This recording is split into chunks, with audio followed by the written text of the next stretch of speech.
It's been 2 months too long, but we are finally back to it. FIBA 3x3, getting ready for our fourth Masters of this abbreviated 2020 season. Kyle Montgomery, aka The Voice, happy. Trust me when I say it, happy to be back on the microphone again, getting back to some 3x3 action with some of the best teams, some of the best players in all the world descending on.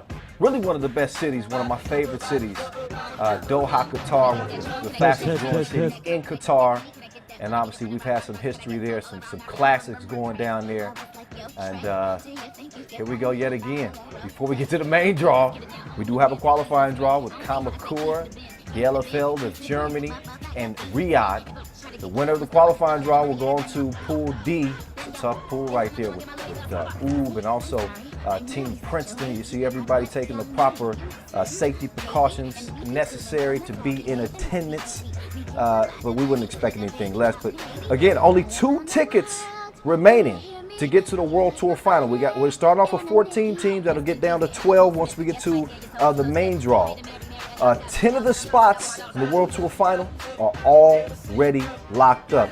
The good news is this is going to be a competitive tournament. We got 7 teams making their 2020 debut. They aren't new to 3x3. Teams like Princeton who come in. They finished runner-up at the Utah World Tour Final last year, but we're seeing them for the first time here in 2020 here in Doha. They'll have a chance to potentially find themselves at the World Tour Final. Right now, it's Ulaanbaatar and Amsterdam holding on to that 11 and 12 spot. So, look, man, it's going to be interesting, y'all. Over the next couple days here in Qatar, it's going to be crazy. Before we go any further, I want to thank the Qatar Basketball Federation and the Qatar Olympic Committee for hosting the event. And, of course, shout out to our official sponsors as well. Our ball and apparel sponsor, Wilson, our official timekeeper, Tissot, our official suppliers, Skelder Sports, Inleo, and Magic Sky. So we're getting pretty close to game time here. And as we look back over what has been, again, a crazy 2020 season, we managed to fit in 3 Masters in Hungary. This was at the end of August, early September. In case you haven't been keeping up, it was dominated by Lehman, who took 2 of the 3 Masters there. Riga did sneak in a Masters there as well. They won the Hungary Masters. Speaking of Riga, they are returning.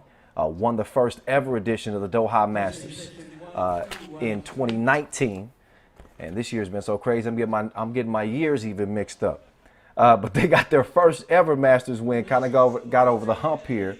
And that's exactly what they'll be trying to do again. The Al Gharafa Sports Complex, that's where I recorded that rules video. One of my favorite videos, by the way. But, you know, we got a long history in this beautiful city. I got a chance to walk around and tour it, experience some of the culture, taste some of the food, see some of the scenery.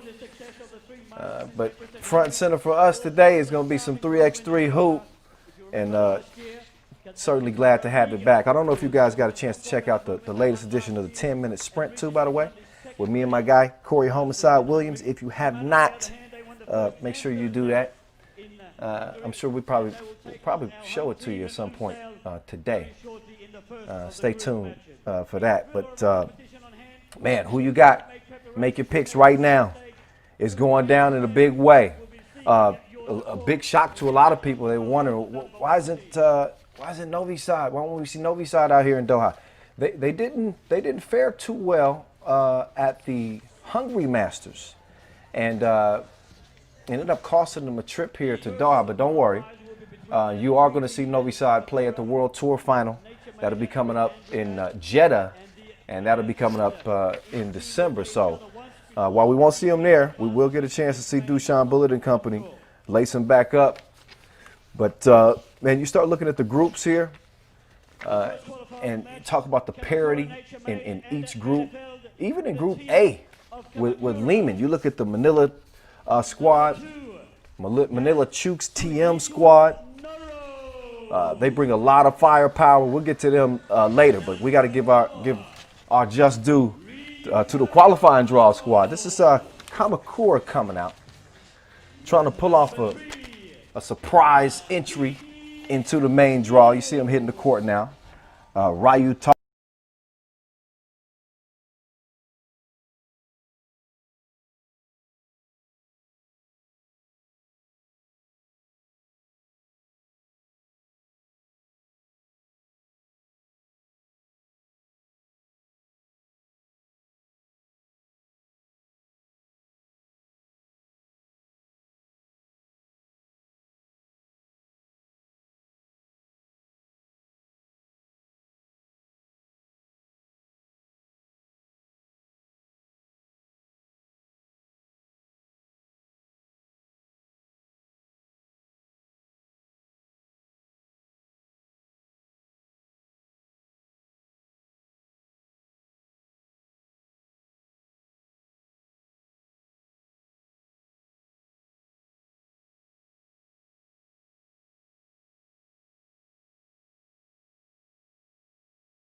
player from each of the 14 teams, and they will compete in 2 different groups, with the final to be played tomorrow at 3:55 p.m. You don't want to miss that one.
Bielefeld leading by 2.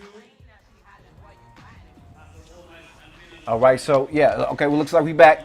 Apologize for the technical issues. I hope you can hear me loud and clear. We are underway. Bielefeld leading Kamakura 1-0. Off the miss, the Germans on the attack.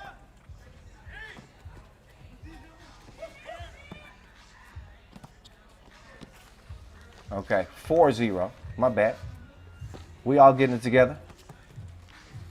Nice ball movement here. That's a good look. But a miss. So now Kamakura.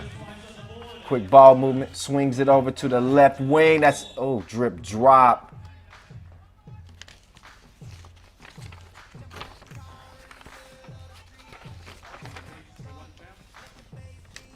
So look again at that last sequence. Easy breezy, strong drive from Alan Boger, but answered by the 2-piece.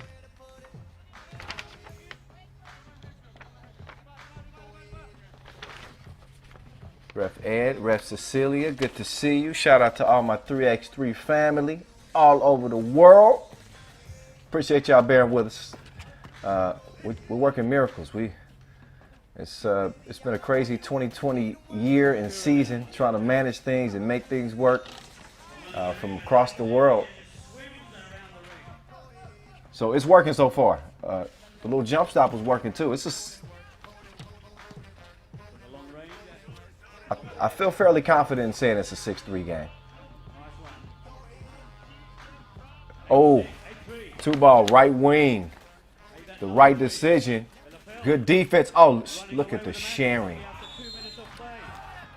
So all of a sudden, this thing's starting to get a little bit out of hand. Bielefeld putting together a couple of offensive sequences, shooting the ball well, and also moving the cookie too. 9-4 as Takaki Shimizu, 30-year-old, steps up to the strike, knocks it down. Quick feed, right down low. So Marion Schick is fouled down there. What's up, Schick? He threw me back to a couple years ago, last year. Seeing him at the Europe Cup. And man, I said he looked like he chopped wood for fun. It's a big dude. You might not want to tussle with that man. 9-5.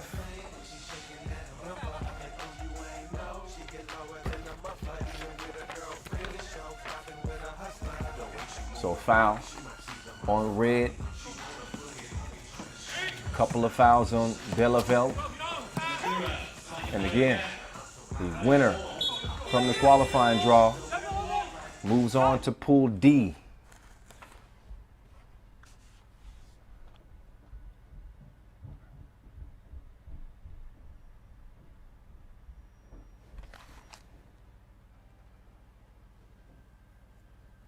Some good defense here. Oh, watch your step.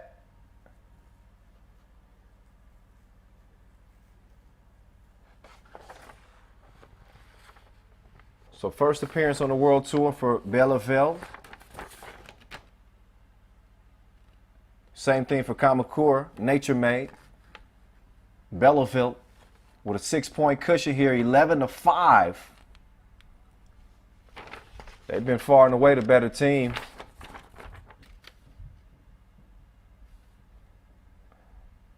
At least from what I've seen, past couple of minutes.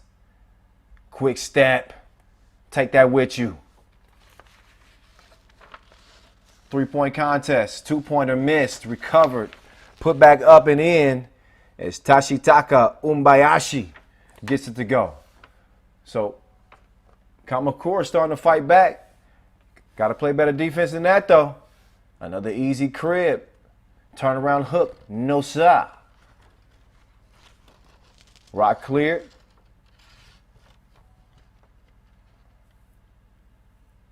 Good D on the perimeter. Right next to the Inleo flow. Dime piece. 12-8 contest. Pull up. Too long. Gonna feed it down low here. Swing it back out, step back. You don't know me like that. Alan Boger. Bang. 2-piece, missed. Rebound red. 5-point cushion for Belaveld. Oh, that's from long range. He's in the deep end. Didn't put enough on it though. Rattles out. Score stays where it is.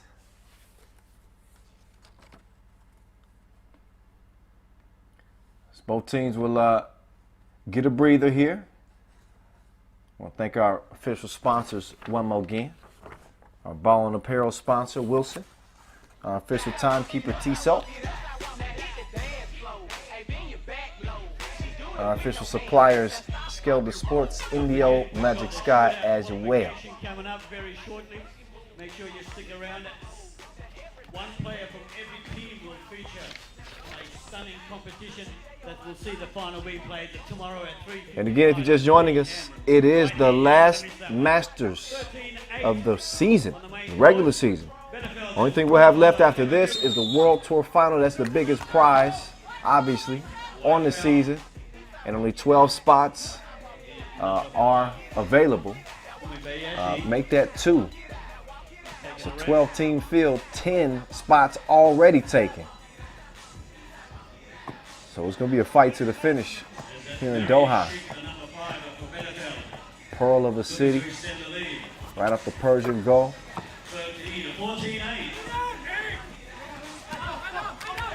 As the lead now is 14-8. Just over 4 minutes in. Good D. Got a hand on it. Right back out. Splits the D. Uncontested. Easy money. Oh, after the missed crib. Already down 7. Kamakura can't afford too many of those. 4:30 gone on the clock.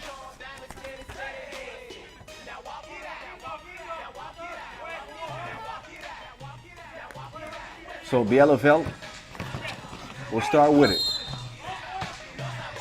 Through the teeth of the D, contact on the play.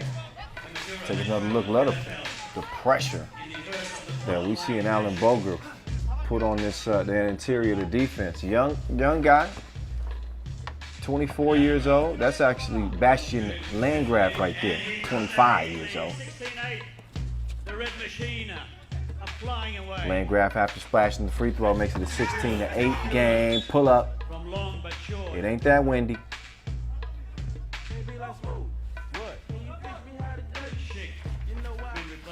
Score stays the same.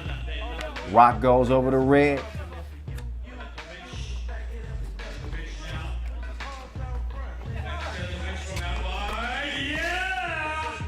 Two toes behind the line.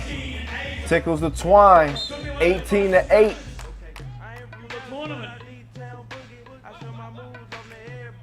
Yep. So Bielefeld started to open this thing up now. This thing getting uglier than a blind date.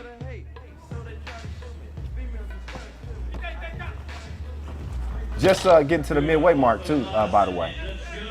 So we'll be keeping an eye for T-So fastest game, by the way, out here during this Masters. Oh, little pokey.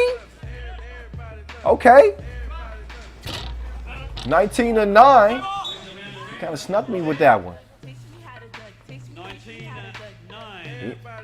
You know, I don't like judging the book by its cover, but it didn't look like I wasn't expecting a whole lot of lift from a dude with a buzz cut. But I'm pleasantly surprised. It's 19-9. 4.5 to play. Good patience on the shot, but couldn't find the target. Back down to the torture chamber. Down low, but it's missed. Saved. Still with Bielefeld. Two from distance is a miss. Schick though. Rebound and score. Oh, ice hockey. But it's 22-11.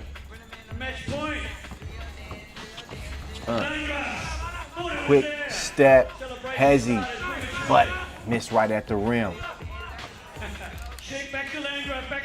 Oh, come on. Come on. We need highlights, not low lights. A little bit sloppy here. We'll see if, Schick gives it up. Ran out of time. 12-second shot clocks. A little bit too unselfish. Yeah, that's what he's saying. Oh, my bad. It's all right. And you can see Kamakura, they just are exhausted. I think you'll see this a lot from teams throughout the tournament, just because it's been difficult for teams to get consistent practice time, consistent, exercise time, given COVID-19 and all of the turmoil it's caused, to athletes, to the sporting world here in 2020. So the conditioning might be a concern for some of the teams. But I think Kamakura's problem in this one goes well beyond conditioning. They are outmatched. This Bielefeld team is hitting from all angles. No hit from deep there. That one sails out of bounds. But game point for the fellas in red.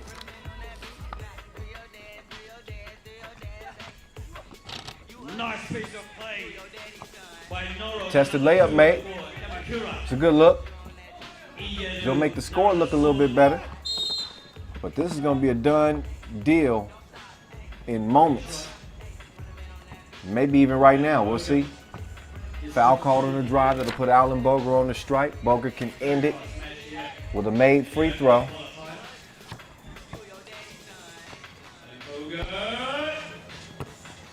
And this is the first of two. Shooting two because Kamakura is up to 7 fouls, as you know. That puts him in the penalty. We'll get another shot at it here, and that will do it. 21-12, Bielefeld opening up the qualifying draw with a dub. And they did it in dominating fashion. Just Kamakura, outsized, outmatched. 1 through 4 it was going to be an uphill climb for them. They are not out of it yet, of course. Each team will play the other in this qualifying draw. Best record comes out of it. Next up, it'll be Riyadh against Bielefeld. Obviously, if Bielefeld gets the dub, they will be going into Pool D. Look back at some of the work they did And again, it was fireworks from outside. They were finding the touch. And also getting great contribution down low from Schick. And also Alan Boger. So Bielefeld, they look like a team that might be worthy of being in that main draw. How they would stack up against a Princeton or a Oob, I don't know. We would have to see. First of all, we got to see if they even make it out of the qualifying draw. But they started off well. We did miss a couple of the first minutes of action due to a little bit of a technical issue. But once we were able to see, we saw clear domination from the boys wearing the red jerseys.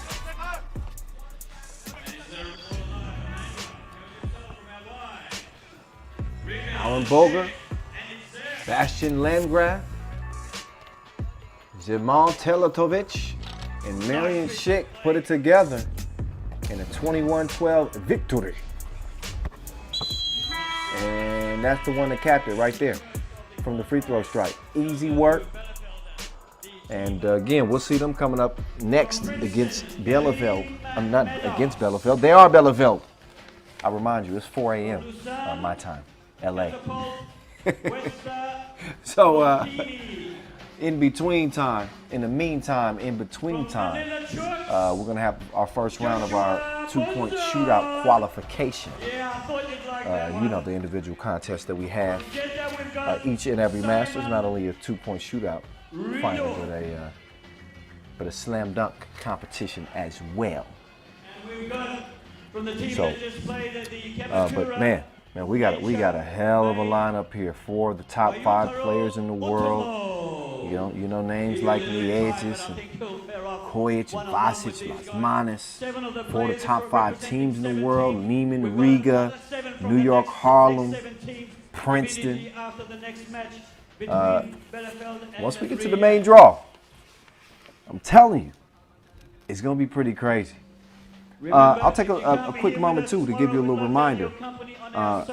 We've been telling you guys about these newly designed 3x3 balls with the beautiful Japanese art. And, you know, we introduced it at the World Tour Final last year. Not only are we playing with them all season long, they are available for sale. Go get you one.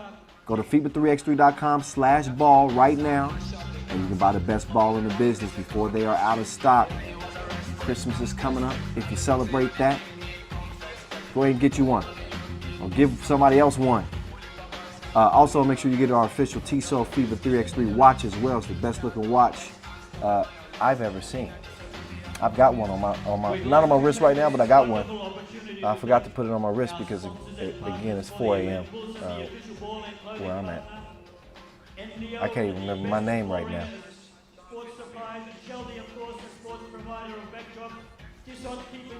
Okay, I just had a little birdie drop in my ear and let me know that it's Bielefeld, not Bielefeld. Thank you, whomever passed that information along. I got a feeling y'all gonna have to be extending a little helping hand for the next couple days, and whichever way you can. It's a team effort here on the 3x3 broadcast. You see some familiar faces. King West over there representing Lausanne. Josh Moonzone representing the Philippines, Manila.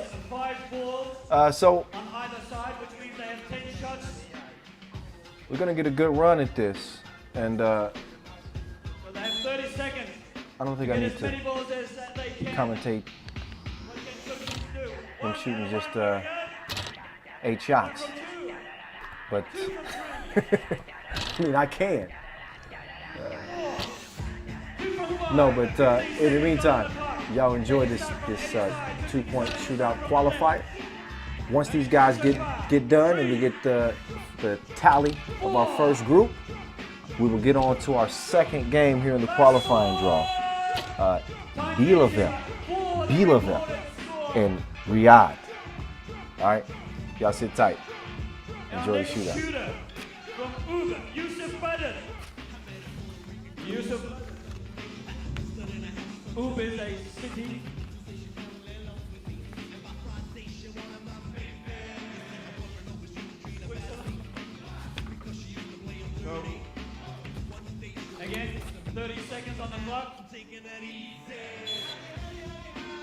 10 attempts. 5 balls from the left and 5 from the right. Brother, the first one goes out wide. Second one off the rim. Third one can't get it in. Fourth one almost there. Fifth one not quite there. 15 seconds, 14 seconds, 13 seconds on the clock. Brother, yet to score. This one's in. Yeah, one. Almost there. Beaten by the clock. 2. 2 for Badr. Next contestant, we've got Kareem Maddox from Princeton. Princeton, of course, a college in the United States of America. Number 4 for Princeton. Same thing for you, Kareem. 30 seconds on the clock. 1 out of 1. 2 from 2. 2 from 3. 2 from 4. 3 from 5. Not bad. 13 seconds on the clock. Plenty of time for Kareem. 3, 4. Can it be 5? No. 5 and 6.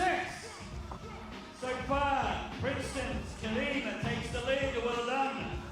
Next in line, Westa Maldini.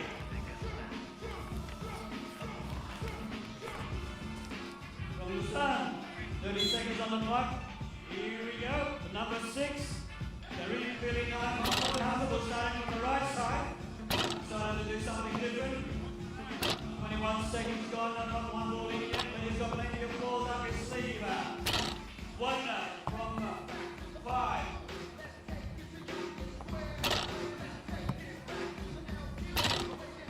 From 5, 6 seconds left on the clock. Almost there. And 2 from 10. Well done, Mr. Kareem. Lieutenant Manila Church. Please welcome your boy, Joshua Manzon. We'll see what Joshua can do. I saw him train here last night. He was on fire. 30 seconds also for Joshua as he makes his way to the first ball. Not quite there. Come on! Where's the Chooks fan?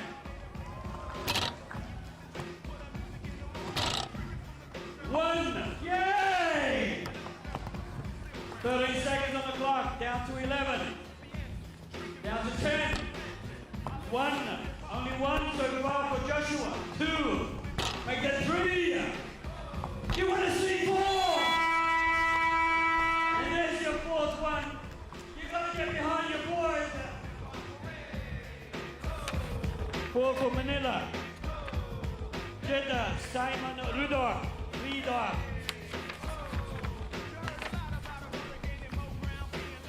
Same thing for you, Simon. 30 seconds on the clock. You can go left or right as you please.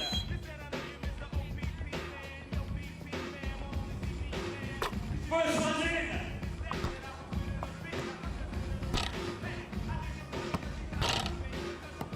One from 5. The far right. Simon now, feeling a little bit of pressure. 6 the score to me. 2 from 5. Kareem. 3 from 5.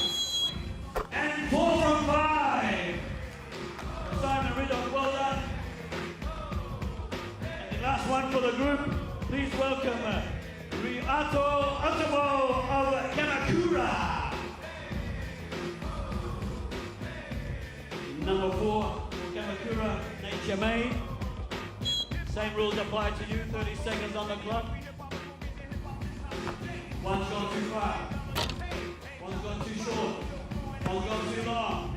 Next one, off the rim. And it's there! 1 from 5. Otomo, star player for the Kamakura team. You'll see him very shortly in the 3rd match of the qualifier up against Jeddah. And time is beating only 1 from 10 attempts for Utaro Otomo.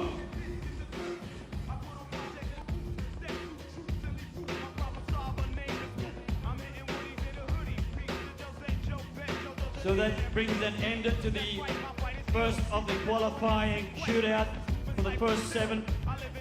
We have a group of another 7 coming up after our next match, which will be between Riyadh and Bielefeld.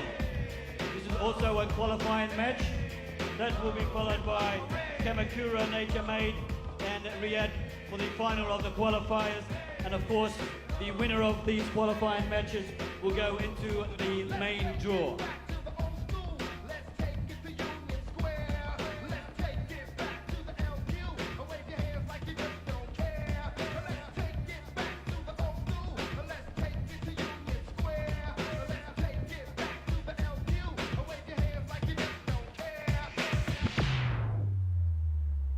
This is how we do it. Oh yeah, this is how we do it. Can I hear you up in the stand? Let me hear you wave, see you wave your hand. Hey, hey, hey, hey, hey, wave your hand. Ooh, ooh. Ooh, ooh.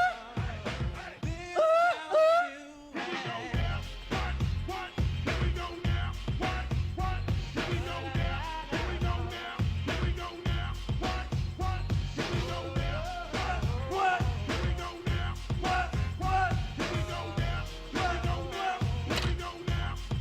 What? This is how we do it. It's Friday night, and I feel alright. The party's here on the west side, so I reach for my 40 and I turn it up. Designated driver, take the keys to my truck. It's a show 'cause I'm fading. These in the streets say money, oh we need it. It feels so good in my hood tonight. The summertime starts and I gotta take an eye on my gangbangers. Forgot about the drive-by.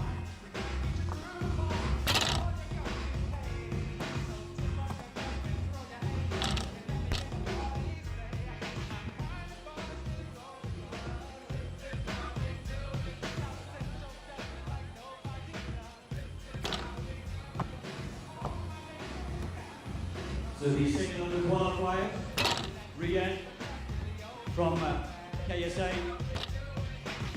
wearing the predominantly white and red, while Bielefeld, as you've seen earlier, they are in the all red, red and black, the red machine. So there's one spot in the competition. We have 13 teams, and the winner of this qualifiers between the 3 teams will advance into the main draw and become the 14th team of the World Tour.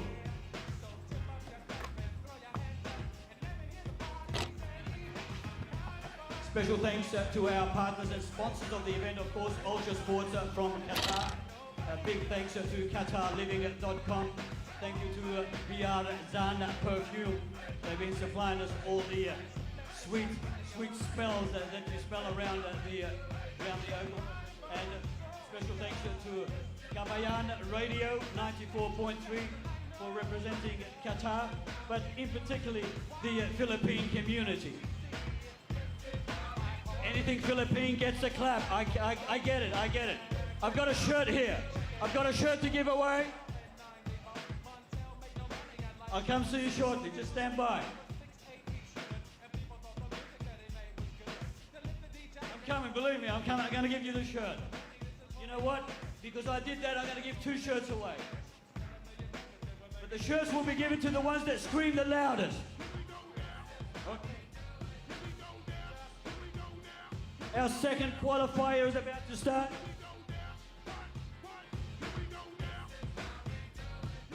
The first team, Team Riyadh, number 3, Jaber Al-Gabi.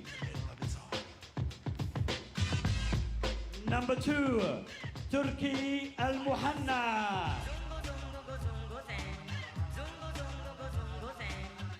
Number 4, Musa Kadi.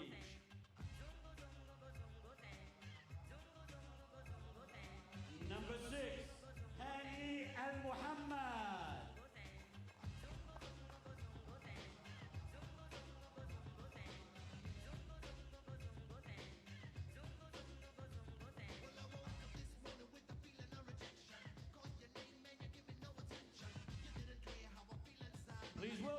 Team Riyadh.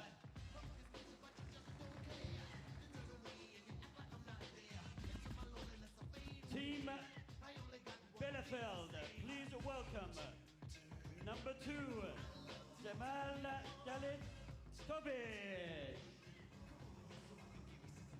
Number 3, Alan Boga. Number 4, Again, representing Germany. Landgraf. Looked like a pretty dynamic team. 5, Obviously, in the first game that they dominated. 6. Not 6. Riyadh seems to have definitely a little bit more size. We'll see if that presents a problem Ladies and gentlemen, down low, Bielefeld. or maybe potentially an advantage for Boger and company out there on the perimeter. We will see. Shout out to all the Filipinas out there in Doha representing. Remaining 7 players from the other And they got a and that will be followed by our last and final Ref Vlad. What's up, man? between Kamakura and Jermaine I'm having all of my reunions through a computer right now, y'all. It's just odd for me. to the main competition tournament. I miss my 3x3 fam. The tower right there. Al Muhammad stands 204. 104 kilos. Ref Glenn Tuitt. Good to see him as well. And shout out to all the personnel involved in helping get these players here safely. I know that it is a difficult task, We've got the given match from the pool. everything, all the red tape, traveling all of these players from all over the world, They will also be and your support. Make sure you stay able to get it done safely. We have had a couple of players test and unable to play with their teams, but to be able to field this Masters and what we've done here in 2020 is a tribute to the hard work that's going on behind the scenes. So I want to show y'all some love and some appreciation for helping getting this thing on here in 2020. Again, this is just a qualifying draw. It's going to be a big field. I've been saying 12. It'll be 14 teams. Pools A through D. Oh, straight to it.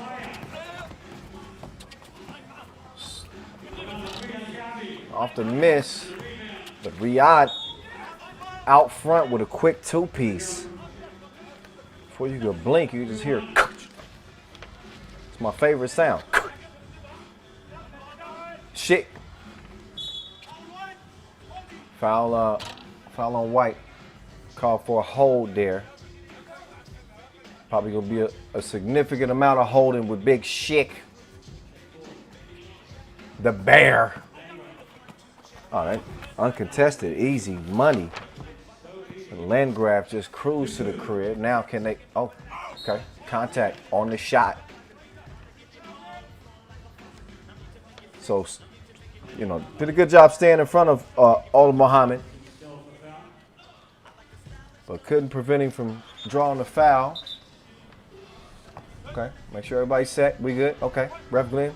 Shoot one. 2-2 game. Al Muhammad, shooter's touch. Rattles in, 3-2.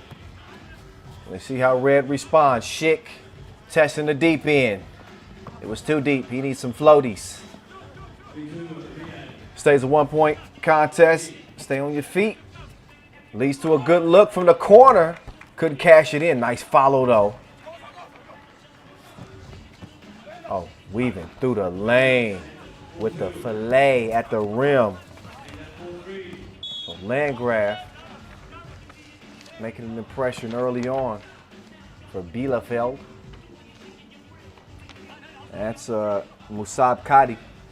He got that last follow for Riyadh.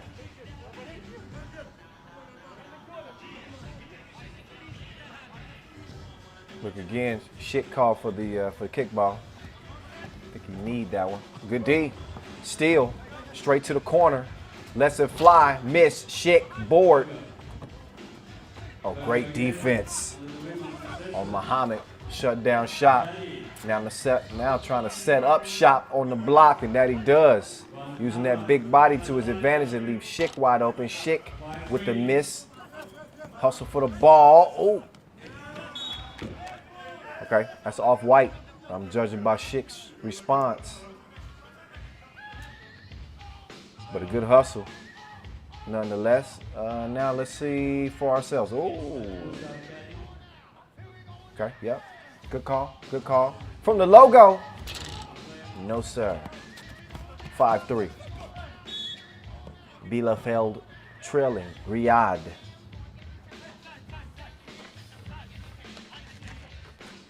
A fight just to get to the main draw, where 4 of the top 5 teams in the world are waiting.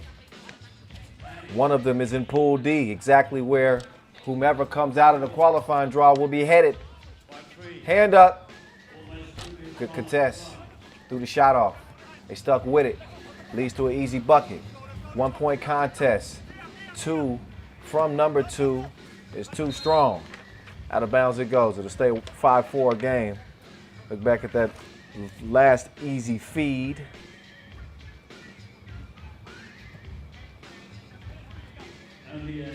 Boger will start the possession. It gets down to Schick. Oh, Schick missed it point blank. Score stays the same. Al-Mohana step back, got some space, but couldn't give him a taste. He's gonna get another look. Drives right, no defense. Leads to the score.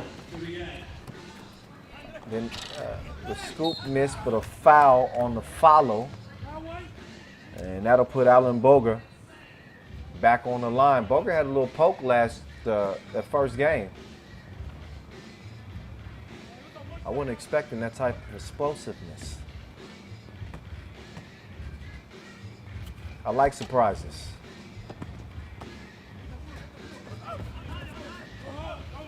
Let's see if Schick can D up here. No chance. No chance. Cotty gave it to him. 7-5 game. Oh, long. He eating from the logo in Leo? 7-7. That guy's shooting like he got a scope out there. Got a little sloppy with the ball. Off the knee. So back to red. And Bielefeld is in front now. Do your dance, young fella. Splashing like a bird bath. Oh, but stay on your feet defensively. And Musab Kadi didn't do that, so Schick made him pay. Oh, wait a minute. That escalated quickly. Wait a second. Get me out my couch here in LA. What you got to put that down though. Oh, come on. Julian DeBove is going crazy right now. He's going crazy. He had that one marked in the top 5 plays. Hey, but man, Musab Kadi. How much time we got left on the game clock? We got enough. We got enough time to see at least another one of those attempts. Man, he got bounced to spare. Keep an eye out. Keep an eye out. We might see something nasty. Right now, we're gonna get a chance to see what his free throw game look like. The hops look good. The finish not so much, but the explosion is there. Okay, free throw, drip, 10-9. Down to Schick. Schick. Oh, weight room. Goes himself, a very slick Schick. 10-10. Got a great hand. Got a great Oh, 2-piece. Tipped. Oh, nice setup. Beautiful wraparound dime. Up fake. Leads to a good look. Flat shot, though. Front rim. over the head. So sensing a little bit of advantage here, but he lost his footing, so Al-Mohana is unable to create. Would have been great to see Looking if again at how that went down. Good hustle. leading by 1, 11 Track down the tip shot. Dropped the dime. 11-10. Schick kicks it out. all by himself. Couldn't cash that thing in. Ooh. Pull up, mid-range. Nice touch there. Shaber Kabe.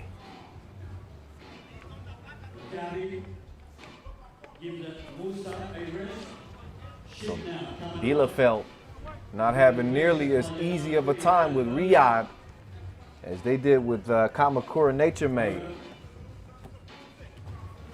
Got to the spot, but couldn't finish it at the rim. So now it's Riyadh back on the attack. They're gonna go down low.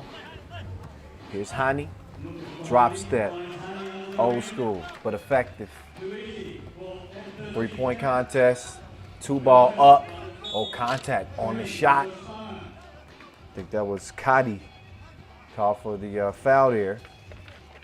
So that'll put Zemal Teletovic on the strike.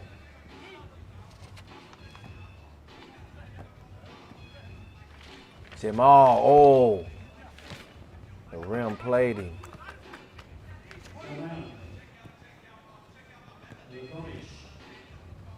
And another one. Back rim. Luckily for them, rebound goes back to Red. Nice setup. Can he finish? No. Rebound, too strong. Riyadh back with the cookie. Long ball. Rattled out. Sky for the rebound. Bump and a bucket. I see you balling, Musab. I see you. We'll see if he can make it a 2-point play. Bielefeld up to 5 fouls now. They still got one more to give before they are in the penalty. But Riyadh looking solid, man. Look, 2-possession lead, nearly at the midway point. You kind of see a little bit of what they've done to get the lead. Little shredding of the threads right there. We've been seeing the Germans get to the rack at will. Also, welcome our wonderful supporters and But fan base sitting in the stand. as of right now, they trail. Lead could be at 5. Oh, long miss. Got the rebound, still couldn't convert it. So they just double dared him to shoot it. And he gives them 2-piece. So thanks to Alan Boger, game's just a little bit closer.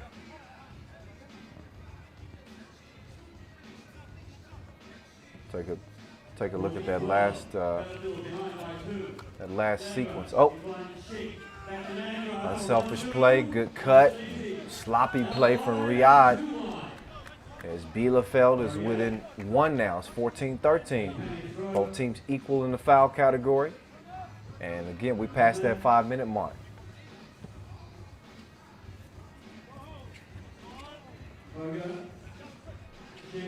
Seeing a lot more off-ball movement from Bielefeld as opposed to the Riyadh. They're relying on the athleticism of Musab Kadi. Not a bad idea, but also you see him giving it down to Al Muhammad as well. They don't have as much fluidity. But we do got a tie game. Good kick out. Oh, stolen. Cross court pass. Contact. That's foul White. So Bielefeld takes over, top of the key. Schick handoff. Plenty of range, but he didn't have no service. Take another look and see. Ooh, whoa. I think he's saying that's off White. That's a close one. Got to trust our refs. 2 of the best in the biz. They say red ball. Okay, well. Yep. Must have touched that knee. Oh, right around the curl. But it caught some extra wind. Now it's back over to White. As they say, the ball don't lie. Neither team with any more fouls to give, by the way. Start will play up. 14-14. Excellent rush on centre court. Turkey Al-Muhanna. Gonna open up the possession, top of the key. Let's get to it. 14 up. Kadi almost broke his own ankles and put up an ugly shot. After the miss, it's a foul. While Muhammad staying with it, snatching the rebound. Bet he wish he had another chance to shoot, to attempt that layup again, but ref to it just turned 31 yesterday. Reminder that we do Oh, my have bad. the second I thought he was turned 30. He turned 29 yesterday. My bad, ref to it. Third qualifying match between Kamakura and Riyadh. Don't crack, don't crack. All right.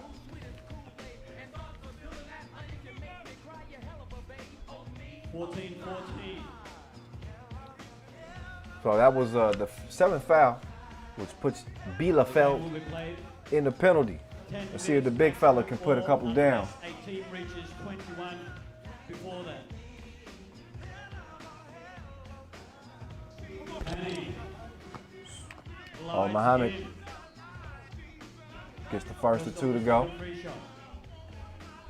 Let's see if Hani can hit the second one. And he does not. But good hustle. Hustles it down, saves a new possession for his team. The pull up, too strong. Two ball now launched, drenched from the right wing. So a big hit there from Teletovic. As Bielefeld is in front, 16-15. They get a dub here. They will be heading to the main draw. Drive kick. That ball constantly moving. Leads to a good look from the corner. And it's wet. 18-15. Bielefeld in front. And Al Muhammad. He's going to make it a one possession game. But man, defense turns to offense just like that. You need a reminder. Just think back to that rules video I recorded out there in Doha a few years back. In a blink. And if you get caught sleeping, you'll get splashed in the face.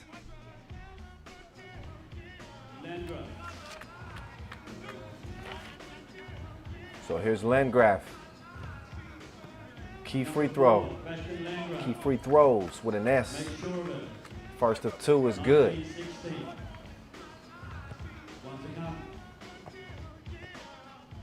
Point game now for Bielefeld. They are in the driver's seat as the momentum has shifted. Up 4 now. Oh, halfway down is a good look, but Kabe couldn't get it to go. Now all they need is one, and by they I mean Bielefeld. Almost there. Hani under the rim. So Hani Can't get there. misses the hook underneath the rim. Boga. Schick. Schick. Oh, put him in a bot. Oh, offensive foul call. Okay. Schick kind of clearing the way like he likes to clear timber. Push.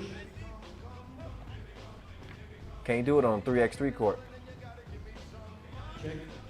Oh, Schick. He got beat with the step back hezzy. Intercept. Bielefeld on the attack. All they need is one. Missed the layup. Boga. Moves up to Hani. Hani fumbles. Hani trying to get some space. He had nowhere to go.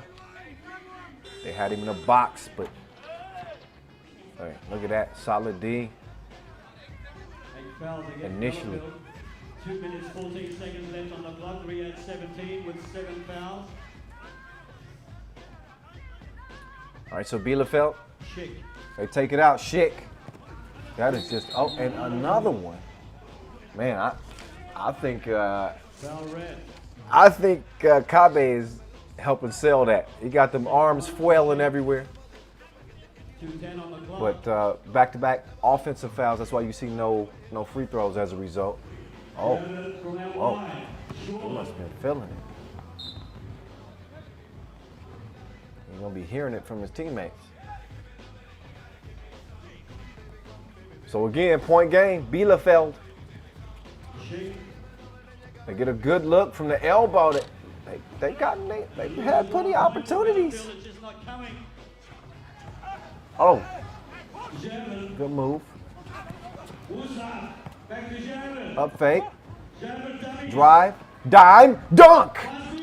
Okay, we got one. So Cotty with the two-handed smash, but it was just before the end as the Germans do away with Riyadh. Victorious. Bielefeld win their second contest back-to-back 21-18, and they will be heading into the main draw, Pool D, the final game in the qualifying draw.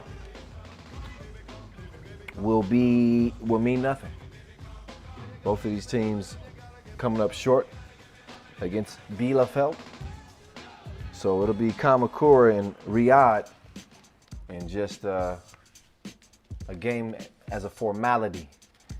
But man, this was a game that Riyadh looked like they had a good shot to win. They would have won putting the pressure on Bielefeld and led it by 4, I believe, early on. It was a 9-5 game. And we saw the gears completely switch for the fellas in red.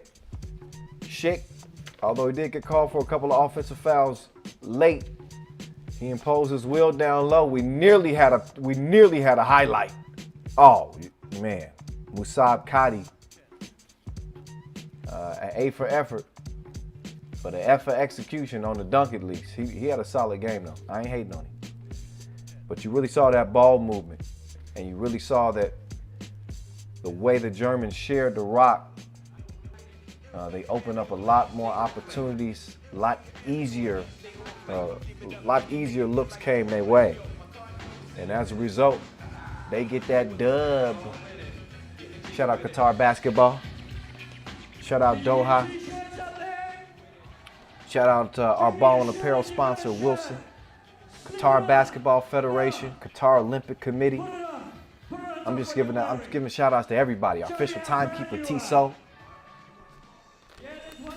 Shout out to all the fans there too that decided to come out and check out the action.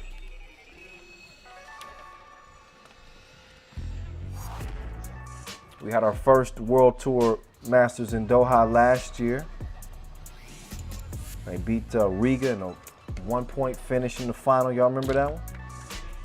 I actually picked a rematch of the final if y'all watched the 10-minute sprint for this year. I know, it's not that exciting, but it's what my gut told me. We'll see both Lehman and Riga in action later on as we get into the main draw. We're just getting warmed up. I'm just waking up, literally. I can't lie to y'all. It's 5 a.m. Where I'm at in Los Angeles.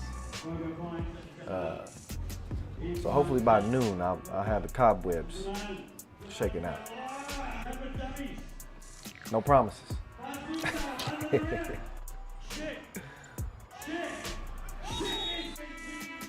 So we will have another round of our 2-point shootout qualifying before we get to our final qualifying draw game. It will be inconsequential on the main draw, which means it don't matter what happens. Bielefeld is the one going through. Philippines running things out there in Doha. I see y'all.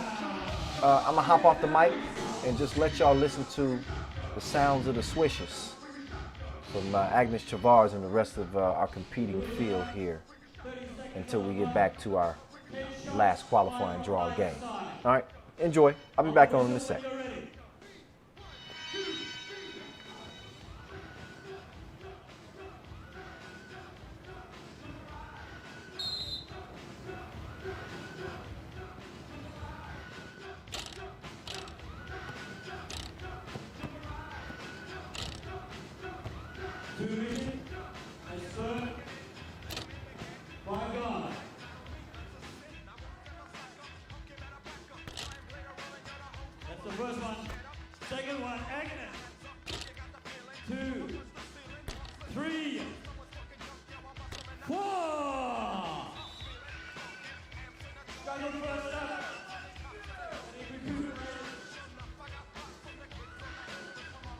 the second one, please welcome your go-to great honor player, Spencer Jennings.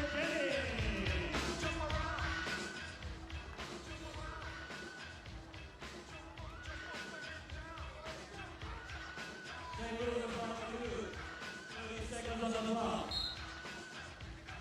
Spencer tries to go to the line side. On the working for his over. Square on the ball. And then 2 over 5. Coming out to the knee side.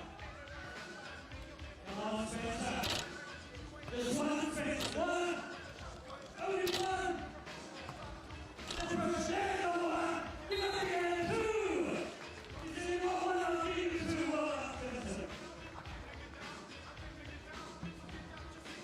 Next up, it's the Disco King. Please welcome New York Island, Dominic Jones.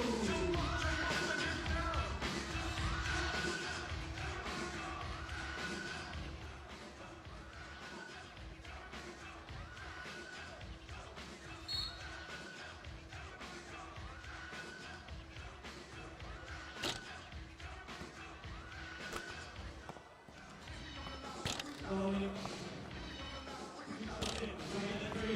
Dominic's on fire. He's got 16 seconds before he takes the fire. 6 is all the big so far. Hang on the 4. 4. 2 balls to go. 2 to go. 5. Second line score. Next competitor, please welcome Esteban Kojic from Argentina.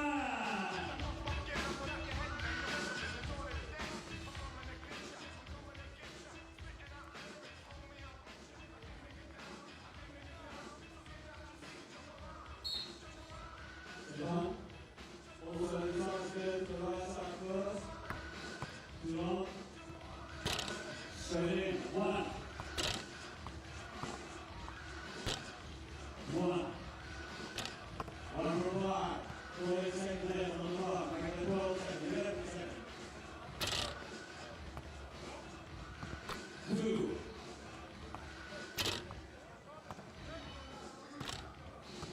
3. 4, 6, 1. Back to 30 down the element of T1. Please welcome back Zemel Kovic. And a little 30 seconds on the clock.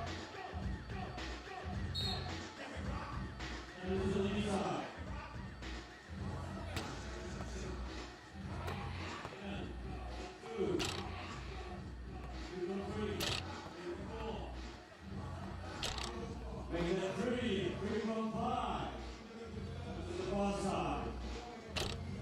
4.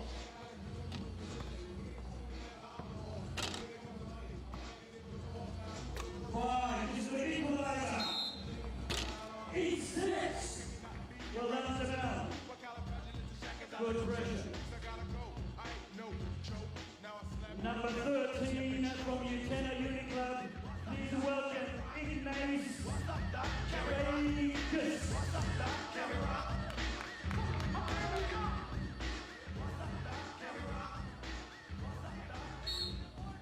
Got a little time for you, Ignace. 1, 2.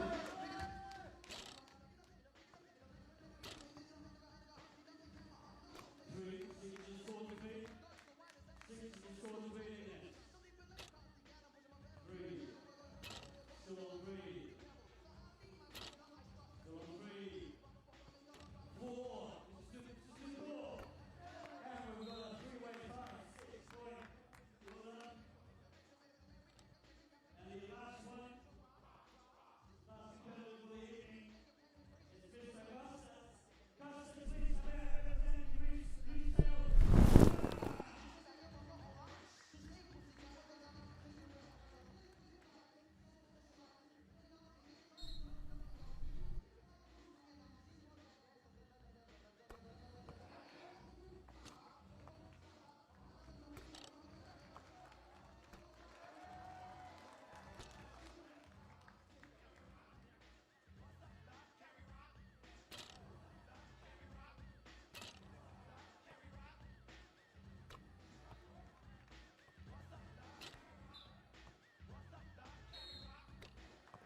Tenor Uniclub, Ignace Veitakus, and number 14 from Lucelle, our local boy, Konstantinos Vladis.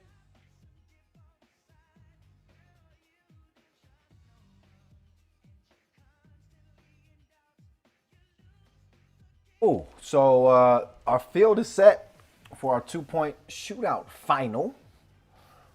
The prize winnings in that range from anywhere from $500 to all the way to $10,000, by the way. So that'll be interesting. I want to see how my guy Ignace Veitakus does in that. Kareem Maddox was shooting that thing too. We're gonna see the big man in the final as well. So very, very good, very good. And we haven't even got to the main draw. We still got one more qualifying draw game left. Now, Bielefeld out of Germany, 2-0. They're going to be going into the main draw regardless. So, this is just a formality. But Kamakura Nature Made will meet up against Riyadh. The two squads that didn't have quite enough against this Bielefeld team who looks like they could at least make some noise there in Group D.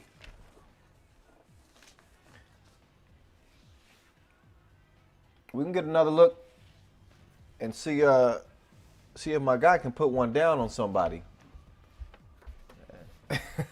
Musab Kadi, MK.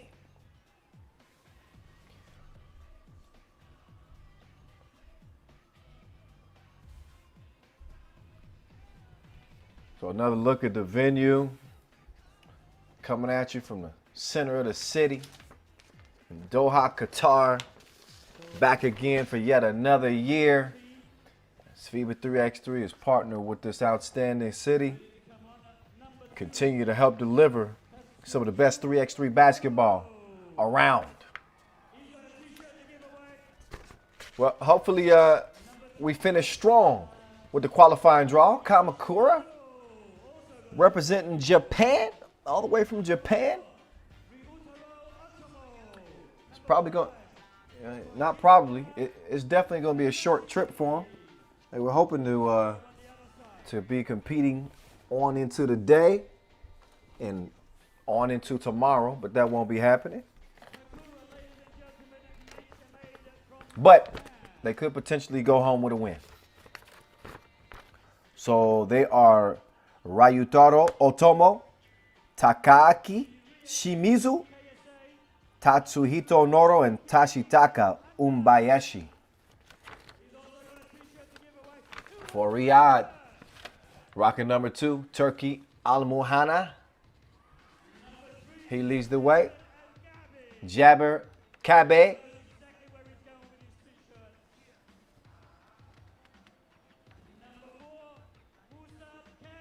Musab Kadi. Kadi. And Hani Al-Muhammad.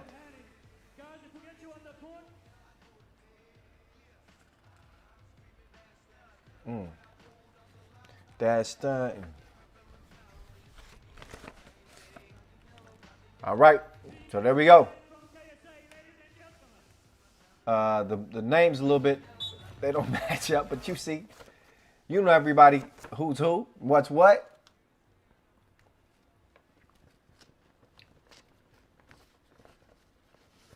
Ref Cecilia Toth. Representing for the ladies. Had a great article written up on her this summer. I believe on FIBA3x3.com. Talks about her journey into transitioning from a player to now refereeing and becoming a part of history. So a lot of love for Ref Toth. She's back out there with Ref Vlad, and they will officiate this final qualifying draw contest.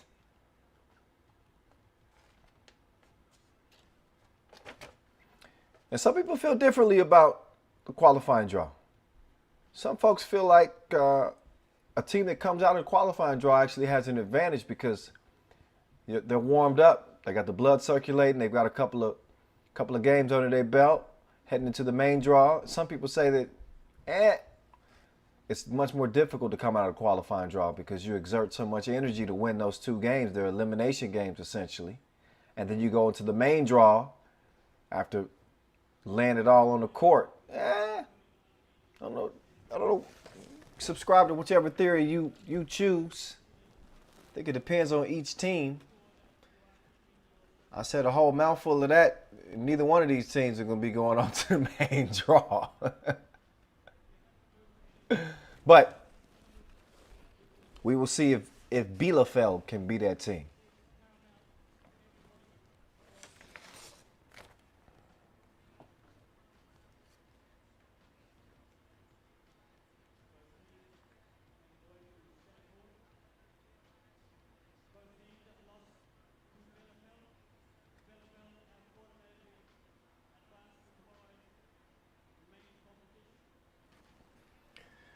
All right.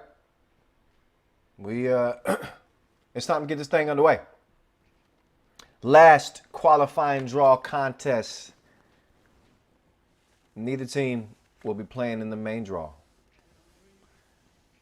So they should play loose. It should be fun. It should be highlight filled. I'm hoping so.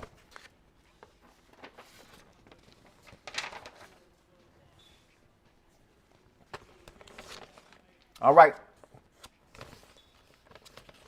So on the inbound, it's deflected out of bounds.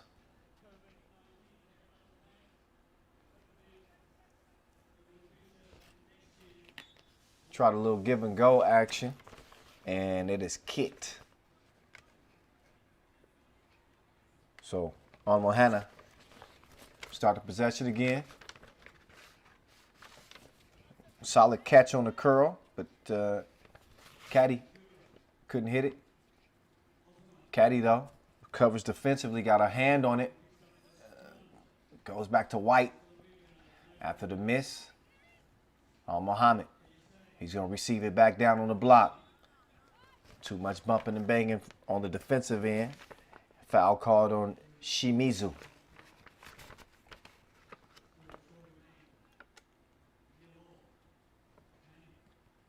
Oh, the big man. Little change of direction. Cross. Oh, tied up. Call for the foul. Tell you, like to see a little bit more mean from Hani Al-Muhammad. He definitely got the size. You know, he could dominate a matchup like this. Oh, they try to work the back door. They do. Great. How do you sneak that pass in there? Beautiful setup. Then the rebound. Caddy crossing baseline and a blocking foul called. So Caddy saw the quick step. He's sniffing that iron. He's trying to get to that rim.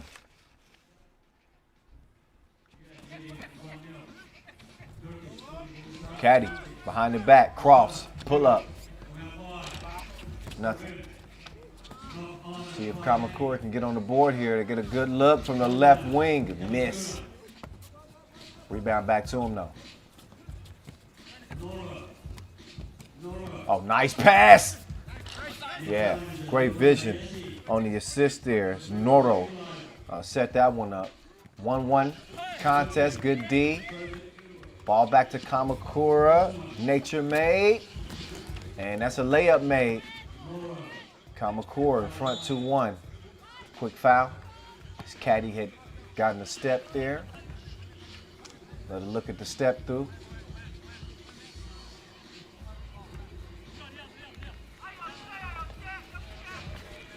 Both of these teams coming up short against the Germans from Bielefeld. Playing for some pride here. They will not be competing for the $40,000 at stake in the main draw. Hani, oh, couple of missed cribs. Stays 2-1. Top of the key. Hanny, no chance. Help D came over, but he saved him with a travel. Oh yeah, you can definitely see the shuffling of the feet right there. As Nordo got caught for the violation. Oh, there it is. Caddy. Oh wait, did they not clear it? Oh, of course they did. Oh, look how that's a high degree of difficulty to put that down. He kind of ran into the rim, got caught up underneath it, and still smashed it. The bullet pass stolen. Cross, step back. Too long. Muhammad with the rebound.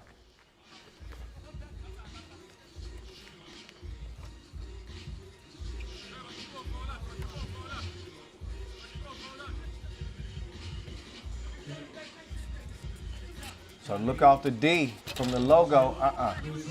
Stays to a piece. Just over 2 minutes in. Caddy with the near steal. Leads to the layup. Nordo. He sneaks it up. Amahana. Oh. Caddy. One-legged runner. New. Now Caddy. Oh. Got them ankles loose. But he fires up a brick.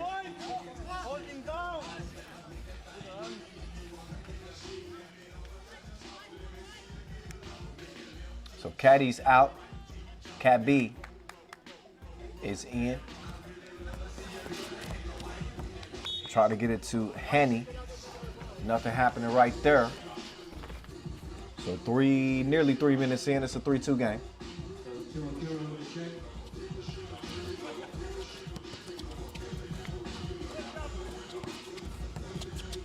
Whip pass. Deflected. Good defense. Good idea on the pass, too. Defense able to meet him there.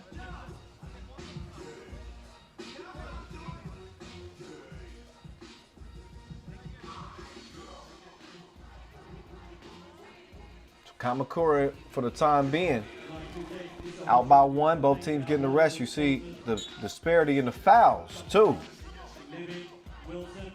5 fouls to none.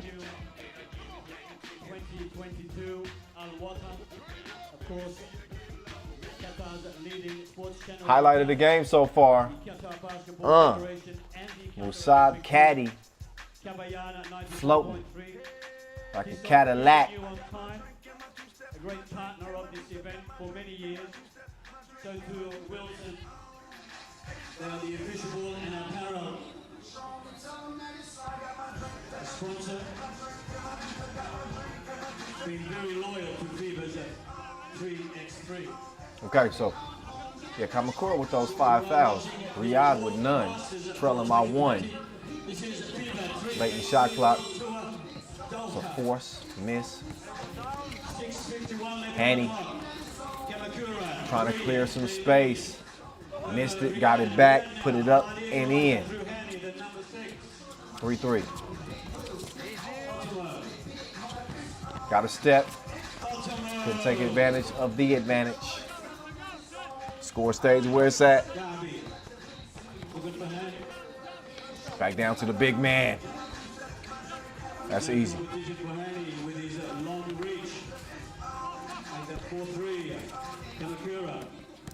Oh, nice touch pass. And one. Look again. What's better, the pass or the finish? Caddy just mauled all on his back. Yet Shimizu is able to get it to go anyway. Got a chance for a 2-point play.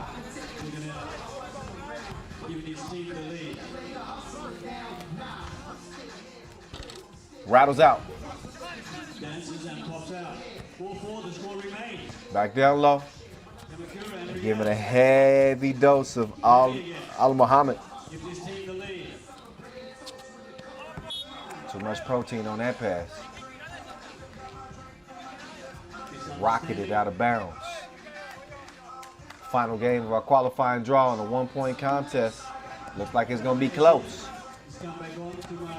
Like the swing through. Rebound. Great nose for the ball. Musab Caddy has the board again. Riyadh leading 6-4. Oh. Spinderella. So Al Muhammad showing a little finesse. 7-4. 5:37. Oh, get that mess up out of here. Musab Caddy. Take your stuff and leave.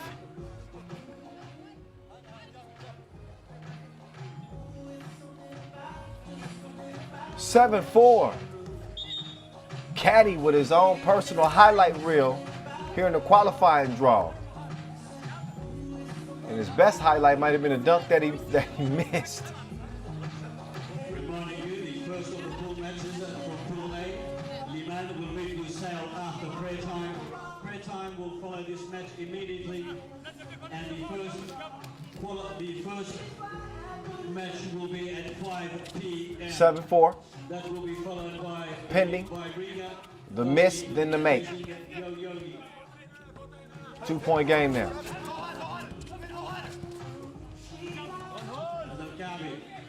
Kabi from the logo comes up short. Ball over to Kamakura. They try it down low. Pass was a little bit too strong. And yeah, looked like Red got a hand on that. 5:07 left on the clock. So 7 seconds left on the shot clock.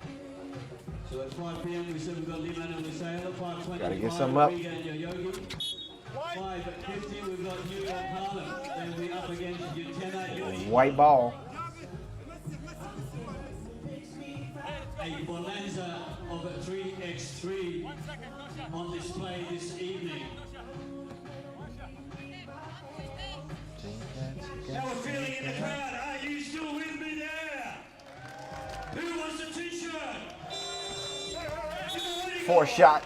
Didn't touch any iron. You want another one? All right, we'll see how much time we have after this match. Maybe I'll come your way and throw some t-shirts. So here's Turkey.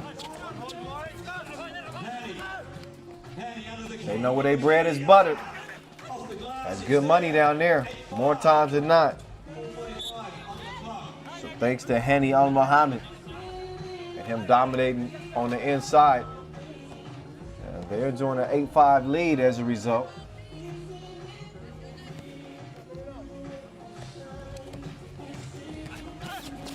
Good D.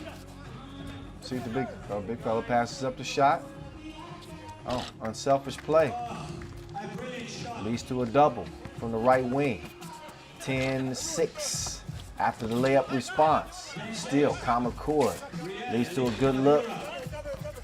But the two from Noro, it's a no-go. 10-6.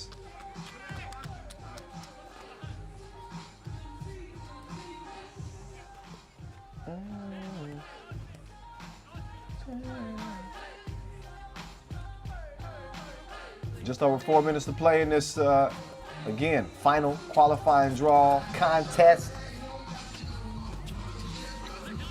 Spinning free. So the ball touches no rim. 10-6. Here's Caddy. Changing direction. Splits through 3 defenders. Leads to a good look, and Cabby bottoms up. A dozen to a half dozen. Nice setup. And Bayashi on that last score for Kamakura. First 21 wins.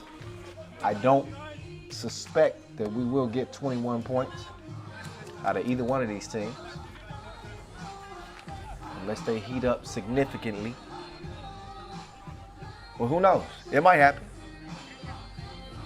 In the meantime, it is a 5-point lead for Riyadh. They've done it on the strength of their big down low. Hani Al Muhammad has had his way with the smaller Kamakura squad.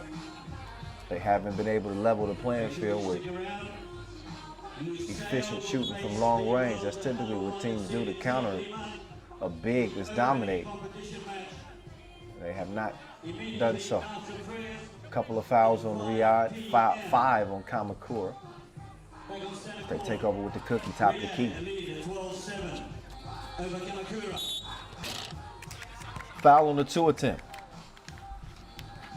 Gotta stop the clock.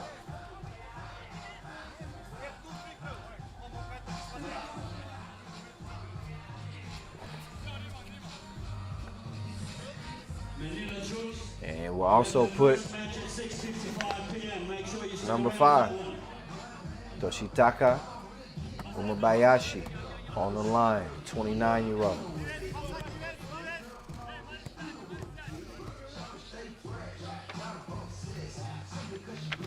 And bottoms. So he's able to split a pair.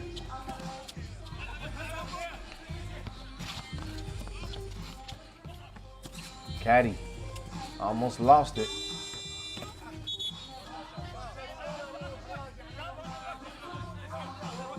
So at a wild shot, you see teammates having a discussion. This is the final match of the Caddy is out, draw. Game 3. but Caddy's in, as well as Al Muhanna and Al Mohammed. Germany have already advanced to the main draw. Oh, beautiful feed. Over the, so the foul. No look, 9. Yeah. Under the rim. So a foul in the process of the shot. Riyadh leading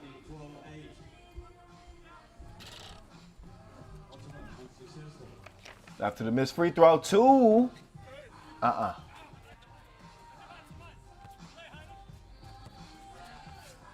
Hani. Oh. Did a little 2-step there, didn't he? Back down to Hani. Drop step. Oh, yeah. Yeah, that's just abusive. Sky for the board. Still. Okay, got a foul underneath. Ref Lod says. In a 14-9 game.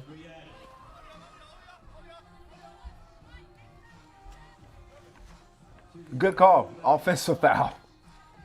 You ain't gonna get away with that. Cabby fires away. Straight out of bounds.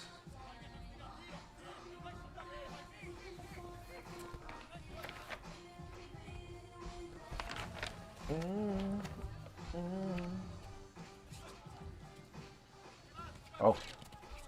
Okay. Long miss. Caddy. Uh-oh. He had a lane. A runner. Knuckleballed it in. 6-point lead. Oh, that's a nice give and go. Kamakura, they've shown some signs.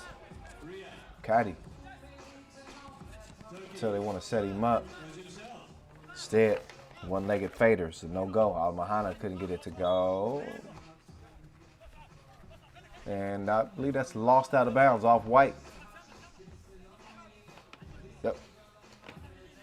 Over to Riyadh. Oh, they no! Hey, he's on a different level. He got hops like Michael Jackson's ranch. He never land. Look again. He caught a body too in the process. Yeah, he gonna have some people in his mentions. Follow that man. I don't even know his IG.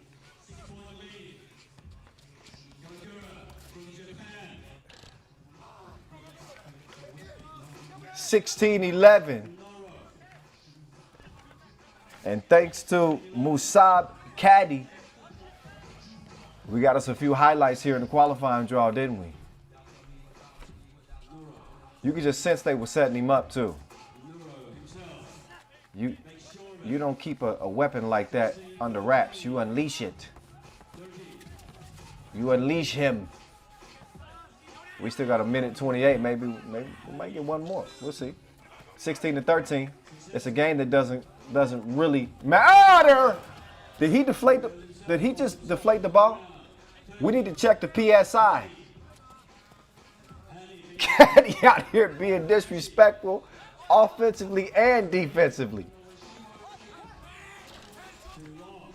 Yeah, you could use a dude like that on your team.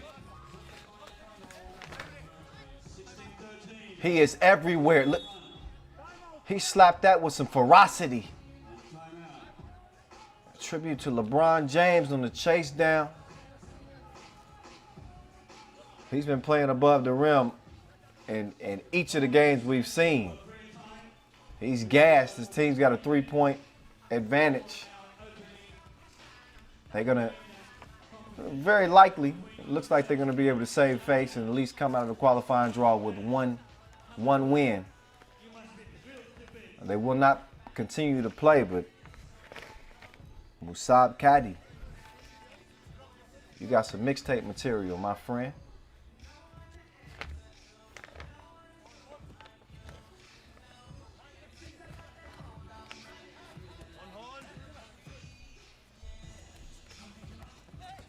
Good look.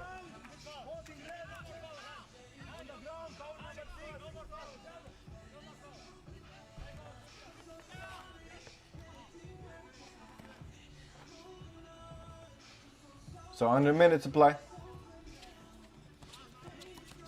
This is highlight time. 16-14. Hanny. That trusty old drop step failed him that time.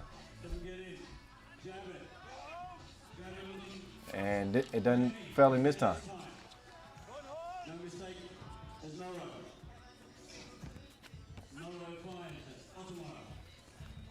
So, Altima cruises in under 20 seconds to play.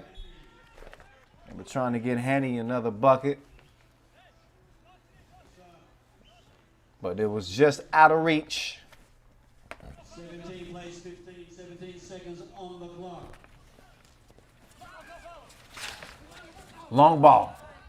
That would have tied it. Instead, rebound goes to Caddy. And they quickly foul him.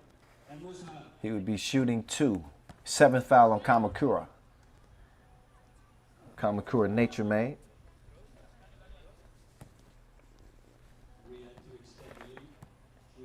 And Musab Caddy. The Riyadh highlight reel. Too strong on the free throw attempt. He's got one more. Don't be surprised if he misses it and then jumps from the free throw line and dunks it in. He took the easier route. 18-15. And as time expires, it's a miss, but Riyadh does get the dub. 18-15, but it will not matter. But definitely credit to Kamakura Nature Made. Came out, gave it their best go. Was not their day. Neither was it for Riyadh. But a win they could be proud about. It will be Bielefeld, though, of Germany that will get that spot in the main draw. And they did it by beating both the squads you just saw go toe-to-toe. Man, I like that last one. Appreciate you, Musab Caddy. You woke me up a little bit. Gave me a little shot of espresso. We will have a moment here before we get to the main draw, as you would expect. Got a few minutes before we get that thing on and popping. But that is when we will start to see, again, those 4 of the 5 top teams in the world. Get ready to lace them up. In the meantime, though, you can enjoy the highlight from that last game and seeing what Riyadh was able to put together and what will be their final showing here in Doha until maybe another year. So this caddy off the miss. I mean, he was everywhere. The block. There's another swipe. Got you, Bogdan. And then, oh, doubt. Come on. Just give it to me again. And again. And again. Huh! Went up top and came down hard on somebody's head. Wow. We were obviously doing a lot of talking coming into this second to last Masters of the season. Again, as we look at the qualifying draw results, Bielefeld, congratulations, they will be going on to the main draw. Pool D, Princeton and Oob. That is going to be fun to watch. We kind of spoke about both of those teams. Princeton being making their first appearance here in 2020, and Oob being a surprise team from what we saw in Hungary. We talked about this on a new show that we're doing. It's called the 10-Minute Sprint with me and Corey Homicide Williams. We're going to give you a sneak peek at our latest episode of that here in a moment. But first, we'll give you a quick look at the pools. You see Pool A, led by Lehman, two-time Masters winners already. You got an interesting Losail team out of Qatar and Manila. They got the local support as well. Pool B with Riga, Yoyogi, and Jeddah. Riga, the returning champs from Doha a year ago. Pool C is led by New York Harlem. A lot of people feel like they could be a big favorite in this tournament. They're joined by Lausanne and Utena, and Princeton, Oob, and Bielefeld. Meantime, let's take a look at the 10-minute sprint with me and Corey Homicide Williams before we get to the main draw. Check it out, y'all.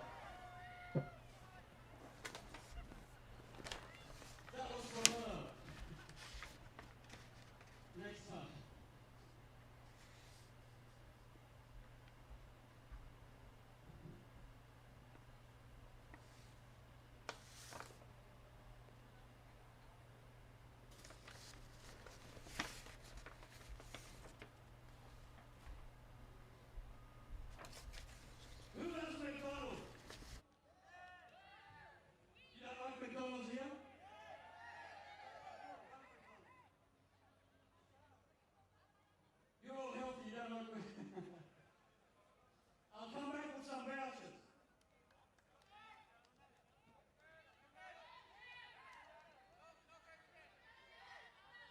No girlfriend? What's that got to do with McDonald's? I don't have a girlfriend either.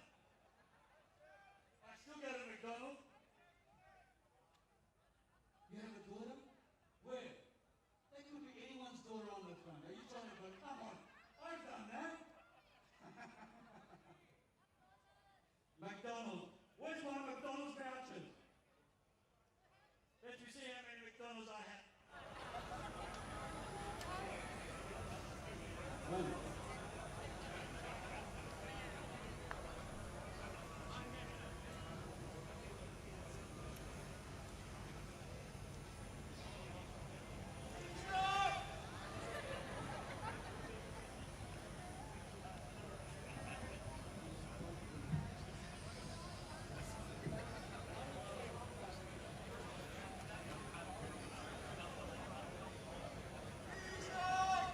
So we've got some free extra value meal and some free Happy Meals. So where's the lady with a picture on her phone for her baby? I'm coming up there, just wait.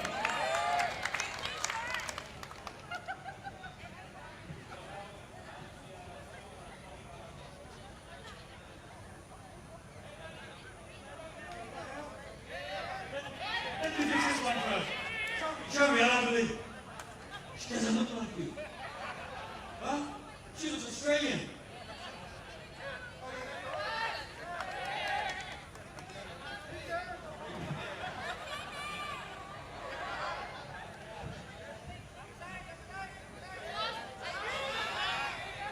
What's that? Bring that.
Vladimir.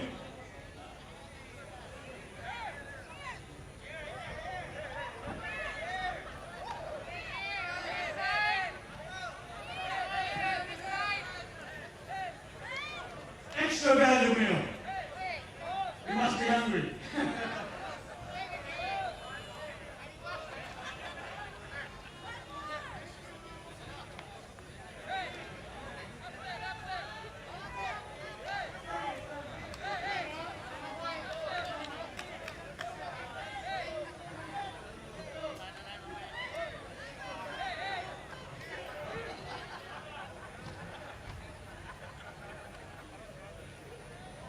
I've got about 1,000 of them to give away, so don't despair.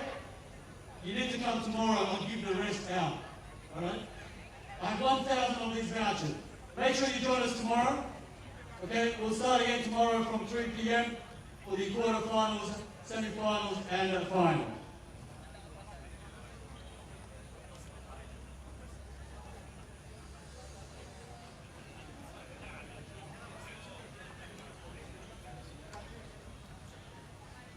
Maddox, aka Reed, provides the cream for Princeton, the namesake of the famous college he once played for, where he ranks 4th all-time in block shots.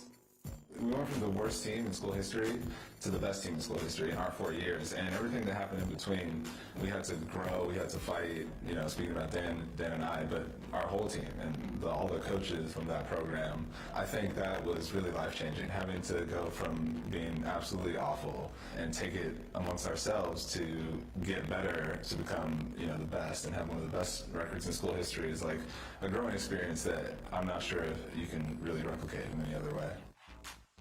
There were ups and downs at Princeton, but he learned important life lessons there alongside current teammate Dan Mavridis. Turning around when you're so used to losing for a whole season is something that you have to do together. There's no really one individual that can really do that. But Dan is someone who is you know, extremely vocal and extremely competitive. Was definitely at the forefront of that, you know, as I tried to be. And being able to think back to the lessons that we learned in Princeton is, you know, the same principles apply. You have to fight, you have to work with your teammates, win or lose together, no matter what. And I think that having the team Princeton name on these jerseys is a great reminder of all those things.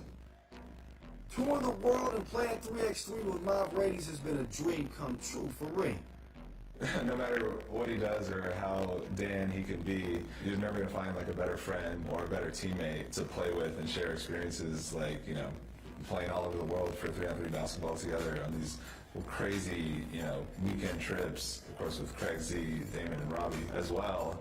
It's a dream come true. In his first year on the world tour, Reed has provided plenty of meme-worthy highlights, but admits he's still learning 3x3 ball. It's the most physical form of basketball that I've ever played.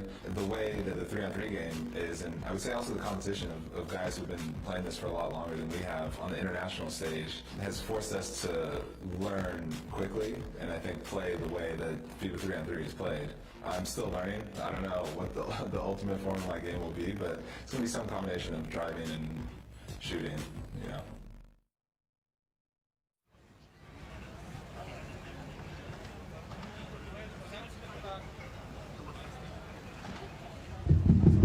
Testing, 1, 2, 1, 2. Yeah? Very good.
sight of our fourth Masters of this 2020 season. It's the voice, Kyle Montgomery, back in your ear. We're back again in Doha for the second straight year, although I'm not actually physically here. I'm broadcasting live from Los Angeles in my home. It is bright and early, 5:56 in the morning. I need some coffee. No, we having a good time. I think the qualifying draw was enough of an espresso shot to get me going. Especially, did y'all see Caddy, what he was doing defensively and offensively? Anyway, here's the pools, y'all. And again, the field has been narrowed down. There's only 2 spots remaining for the World Tour final. We have 7 teams that we're seeing for the very first time here on the tour here in 2020 in this Masters. So again, 1 through 10 is already set, but there's potential for one of the 7 newbies to 2020, that is, if they make it to the semifinals, to jump either Ulaanbaatar or Amsterdam, who hold on to the 11 and 12 seeds. That is what's at stake. The Filipinos up in there strong, representing. I'm sure they're anxious to see Manila come out here. Manila Chooks TM. They're going to be hooping in Group A. Also, the local squad, LaSalle, they'll be lacing them up against Lehman.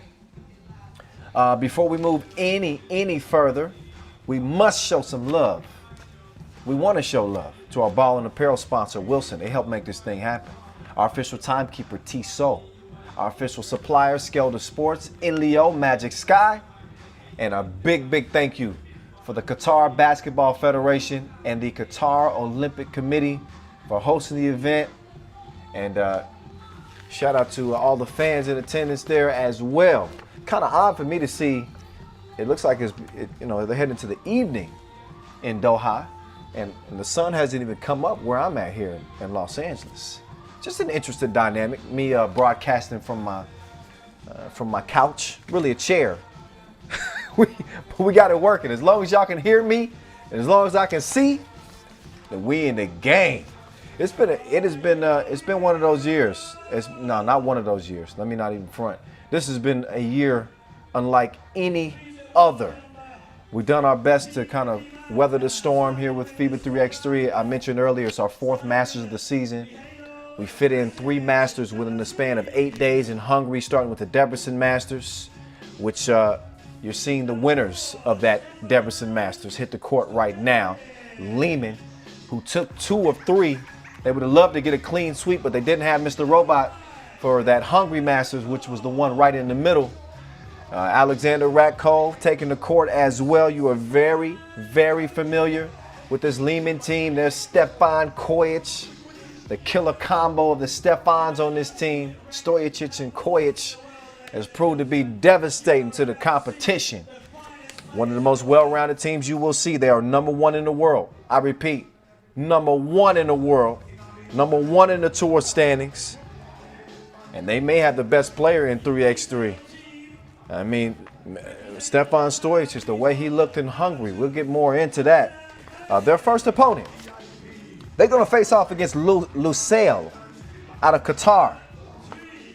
Their 4-man squad go by this: Hamza Maher, Suli Endur, Usainu Imbao, and Kostas Vasiliadis. That was my best go at it. This is their first appearance on the tour, collectively. So they're gonna have their hands full. Let's keep it a buck. This is Lehman that we're talking about here. This is the same Lehman that, again, won the Debrecen Masters, won the Europe Masters. They got 7 total Masters wins. Remember, they won in Debrecen in 2017 as well. Mexico City, Utsunomiya in 2018, Chengdu. And they don't have to worry about Novi Sad. In case y'all didn't know, Novi Sad is not participating, didn't qualify to play here in Doha. We will see them at the World Tour Final. They are one of the 10 teams that have qualified. They are in there. So we'll see them next month from Jeddah. Shout out to Ref Edmund Ho, Ref Glenn Tuitt. Getting to work. Safe travels, fellas. Hopefully, as comfy as I am from my living room, I would much rather be on location out there with y'all. But everybody, obviously, abiding by all the protocols. Safety is the most important thing in the middle of this pandemic. And certainly wishing you and yours, if you can hear me right now, you and yours the best safety and health in this unprecedented time here in 2020. But hey, it is time, y'all. It's the main draw. This is what we've been waiting for. I'm geeked up. Let's see if Lehman has any rust lingering from a 2-month hiatus away from the game. Very few teams have really been able to get any consistent practice time in. Obviously, there are very few challengers or anything like that for most teams to participate in. Although Manila in Group A, they just got done playing in the bubble for several weeks. That's why I say just a few teams have had a chance to really, get a sweat and go against somebody other than themselves. So we will see how the day plays out. Turnaround, that's a tough shot. Mr. Robot, he'll D you up and he'll splash you too. I don't know if that's a smart idea to play that far off this man. Okay, Mr. Robot bricks the first. Rat Cove though, always got a nose for the ball. If y'all watched the 10-minute sprint, the latest episode with me and Corey Homicide Williams, y'all would know that I picked Lehman to make it to the final yet again. They got to the final, the first edition of the Doha Masters last year again, but they lost to Riga. Carlos Lazmanis taking MVP and leading the Latvians to that dub. Mihailo Vasquez getting a little handsy there, buddy. Running hook. Oh, didn't clear it. You got to clear it. Got to get it beyond that 2-point arc. That's what Ed is telling him right now. And he's look at him waving it. Hey! I'm telling you. Better pay attention. All right, back to it. Koich, oh, you sneaky man, you. Nice pass as he got it to Ratko for the crib. Man, they are a well-tuned machine. And I spoke to this again. I make reference to the 10-minute sprint. In case y'all didn't know, it's a new show we doing. I made reference to this, but experience at this time and at this climate is more important than anything when it comes to winning. When you don't have the practice time, the only thing you can lean on is the time that you've spent actually on the court with your brothers playing over the years. So any cadence, any chemistry, any cohesion that they develop, you certainly ain't going to get it here in 2020. You better hope to have developed it well before this year. Oh, he's saucy. Ratko with a nice reverse right there. And then a little defense. Okay, Ratko. Nice pass. Vasquez, patient. Bump and the bucket. So far, same old Lehman. They good like grandma's cookies. Here's Vasquez. The dominant monster that he has been over the years on the tour.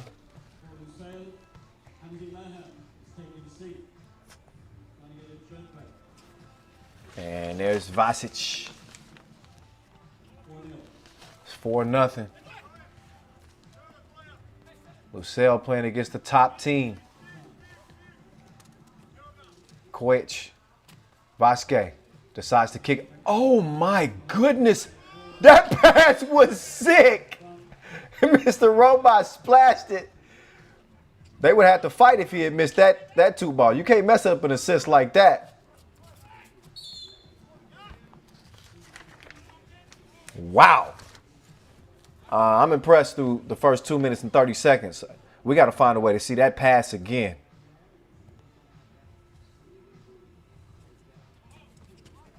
There's Koich all alone. He's got a date for two.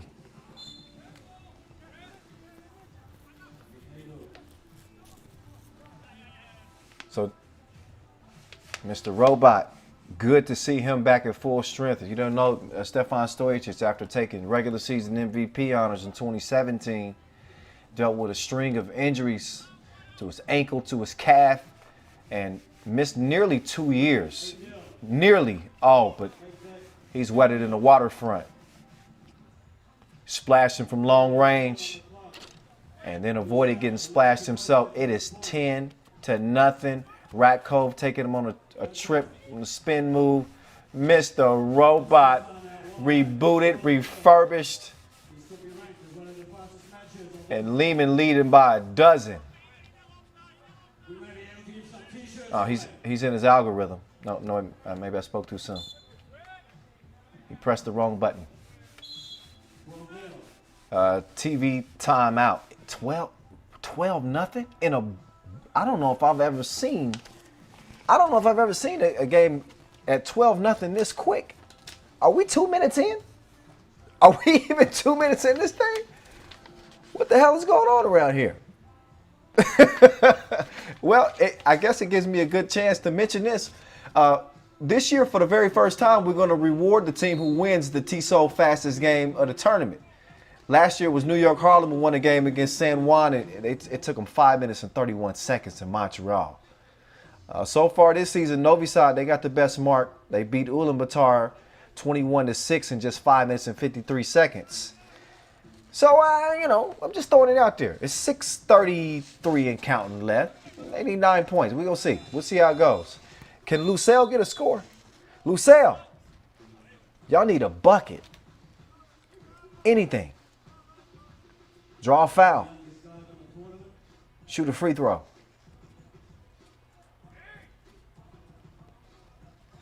Stopping this full-arm machine is it's just easier said than done. The rain showers continue in Doha. Kojic, the last one, to give him a couple of drops. 14-0. I repeat, 14-0. They need some milk. Okay, we ain't supposed to cheer, but I'm a cheer. I'm gonna get out a few claps. Lucelle is on the board, but it's 14-2. Mr. Robot left that one short. They go down low. That's a good feed. So 14-2 after Mbao. And there's the manimal, Vasquez. Good luck stopping that. Vasquez with some Olay defense. Mbo making him pay. Mr. Robot couldn't splash on him. He's going to get another chance. Instead, he passes up the two. He goes to the cup instead, puts it up with the left. Mwah. Little kiss off the glass. Thievery. He's a smooth criminal. Rat Cove gets it back. Decides to pass up the two. Steps in the paint. Mr. Robot double missed. 16-4. Lehman still very much in control. They got the analog to this one. Vasquez. He's waiting on the left wing. That's Mr. Robot. Hit a little bit of a cold spell. Missed his last 2 attempts, but I would not worry too much. He did take MVP of the Debrecen Masters. He shot it better than 50% from 2-point range in his return. En route to MVP. Kojic, the other MVP, as he took MVP of the Europe Masters. So you can see Lehman not pressing too much defensively. They sitting on a comfy 16-5 lead, and that may be too much sharing. Sometimes you got to be stingy. You got one more bite of that sandwich left. Don't nobody want that last bite. Your mouth been all on it. Just finish it. You get the reference there, Ratco? Just finish it. It's a 10-point game. Hot potato. You take it. No, you take it. Robot took the shot, missed it. Oh, and bow.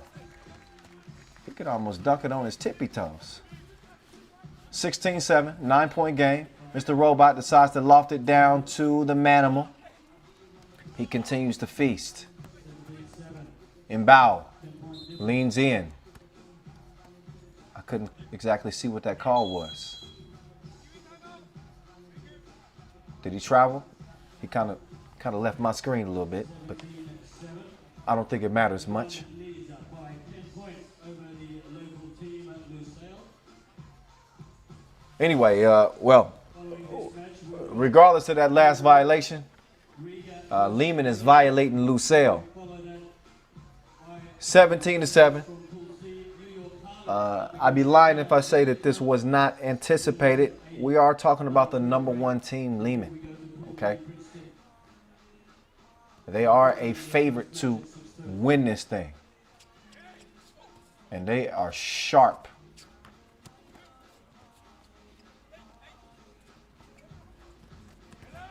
Oh, nice drive. Oh, little baby dunk. Strong layup. There's Koyet's drive, kick. Mr. Robot. Automatic. 19-8. Another couple for him. They give an easy look in the paint and still no bucket. Mr. Robot. Ratkov, your turn. Okay, no problem. One ain't enough, he need two. And they threw. Over with. That quick. It will not be the TSO fastest game of the year. But it was fast enough. 21-8. 21-8. Lehman over Lucille.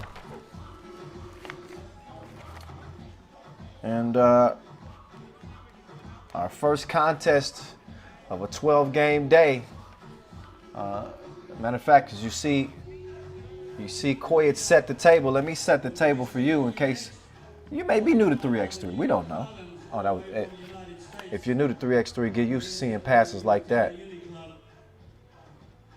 That was something out of a special catalog from Koyet. But I was talking about setting the table. Back to that. As you know, the top two from each group advance to tomorrow's elimination rounds. So there's always going to be one team left out. 3 teams per group. Top 2 advance to the quarterfinals. In the event that there's a tie, head-to-head tiebreakers determined by total points scored.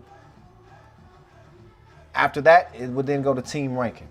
Just throwing a couple of little things out, just a couple of refreshers for you.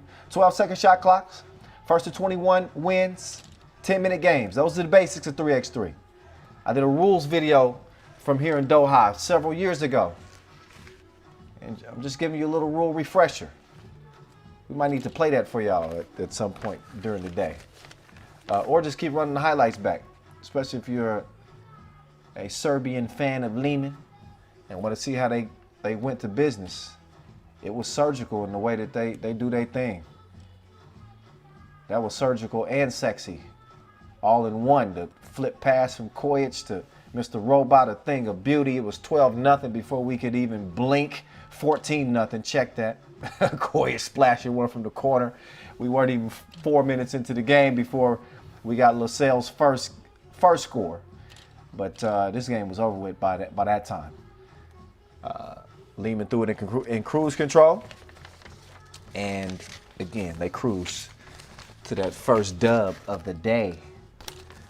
So, what's next? That's what y'all want to know. Who's next, Kyle? Who's next? Well, last year's winners are up next. I know y'all been waiting to see what Riga might have in store with Batman and Robin, Agnes Tavares, Edgar Krumens, getting ready to take the court here. They're getting all warmed up. And they will face off against Yo Yogi. Hey, boo boo. Y'all don't know. That's too old school. I know. I'm getting old, man. I know. Y'all ever saw Yogi Bear, the cartoons? I don't know. When I saw Yo Yogi, that made me think of that. I'm done reminiscing. It is nearly time to get to this next game. And man, I can't tell you, it feels so good to be back in Doha. This is one of the meccas of 3x3. We had 3 All-Stars here. This is our second World Tour Masters. You know, great personal memories of Doha. I remember, I don't want to mispronounce it, but I want to say the Sheikh Waqif. I went to the Sheikh Waqif. I walked along the Corniche. Just a stunning, stunning city. You look at the skyline in this city, and I don't think there's many that compare. And again, one of the fastest growing cities and great people. You see the Filipino flavor and the Filipino fans in attendance. You know, the Al Gharafa Sports Complex is where I recorded, you know, my rules video. That thing was circulating everywhere. I think I picked up like 10 followers from that rules video. Nah. You see Riga on the court now. I remind you, they won it here last year. It was their first ever World Tour win. And they did it against Lehman in the final. We've seen Lehman and what they've done to start the day.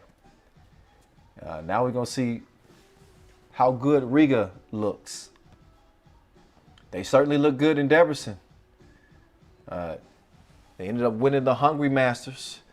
Their goal was to win all 3, but they jumped on Batman's cape, rode him to that Masters win. He took MVP. Top ranked player on their team is actually Norris Miezes. He's number 2 in the world. Lasmanis missed some time last year with he had surgery to clean up some things in his ankle, I believe, and caused him to miss some time. And obviously, when you look at player rankings, participation plays into that. So, but Lasmanis is a former world number 1. He has held that distinction and held that spot and represented it well. You ask anybody in Latvia right now, they'll probably still tell you that it's between him and Miezes is their number 1. But these dudes do a little bit of it all. I was saying in the 10-minute sprint why Riga is my favorite to win it.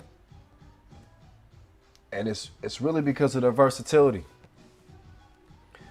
They're big enough in the paint to defend a dominant big. Krumins can hold his own. Chavars is a great defender down there. Even Lasmanis can hold his own, standing 6'7", strong, big body.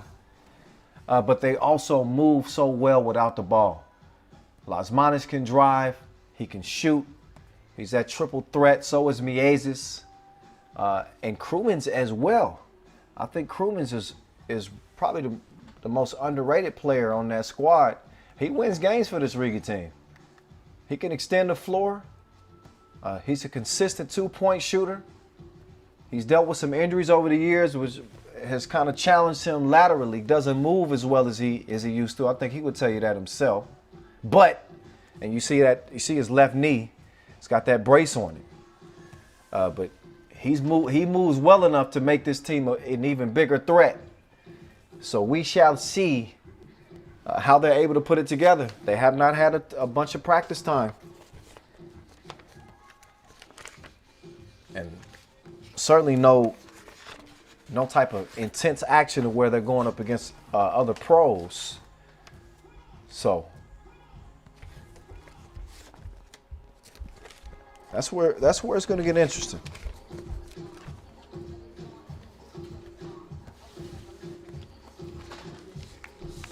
So the defending champs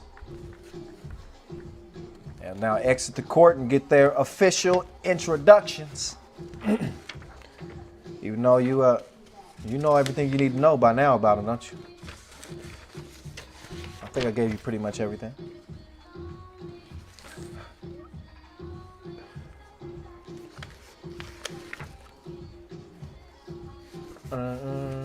Hey, hi back. How you doing?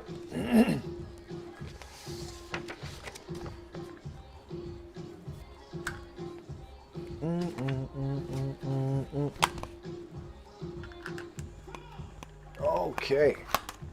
Oh.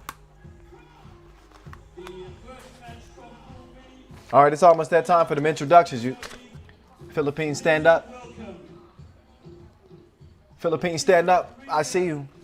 Number 5, Angus Shabba. All right, here we go. Now the introductions. Let's get all the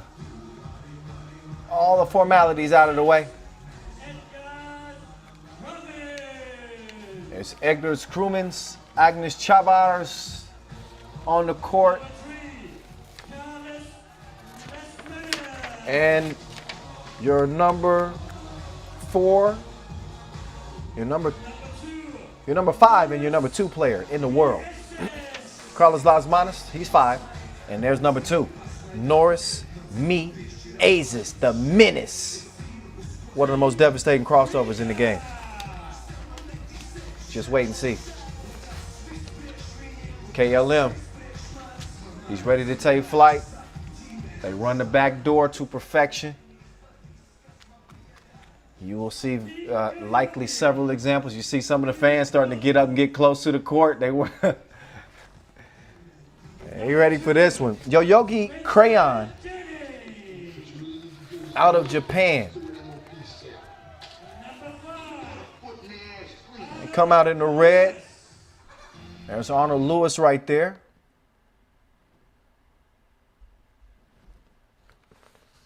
He's joined by Mark St. Fort, Ryan Tanner, and the best dressed player in 3x3.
Top rebounders in the World Tour back in 2019. Okay.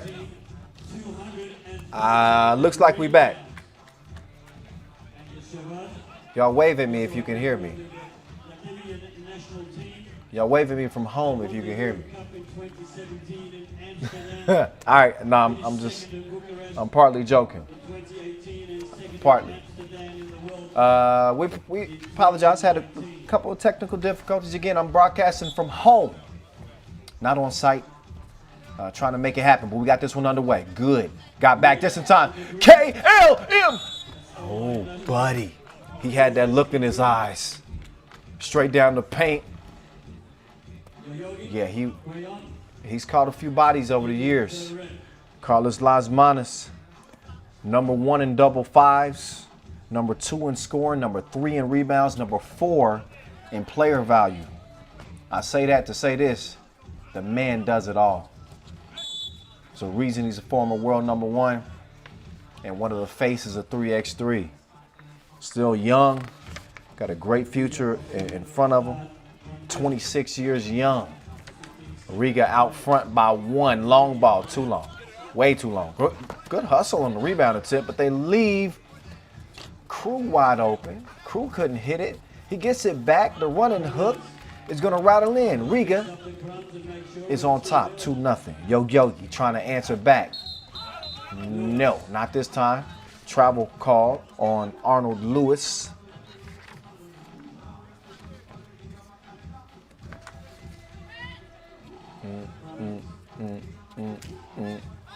Oh, nice pass. And Las Manos and Batman elevates. 3-0 Crumans. Near steal, out of bounds. He's good to go. He's ready to get back to work. Boom, boom, boom. Oh, let's see. Is that Spence Jennings?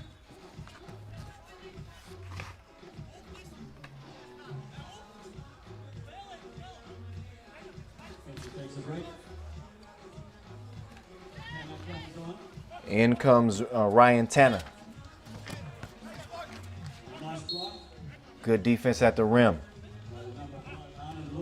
Lewis protecting that thing. Stands 201. He's got that length. But they need some offense. Crew to the crib. Missed it. Chavars. Cha-ching. 5-zip.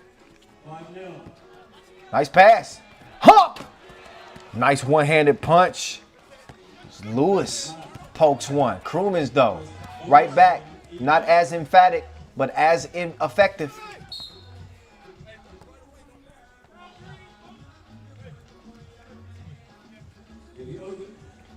Take another look at the swipe. Chavars getting a hand in there. Couple of fouls on Riga. Yogi trying to answer back. Step back. Long range. Long rebound, though. Back to Red. Oh, taste the rainbow. That touched the top of the tent.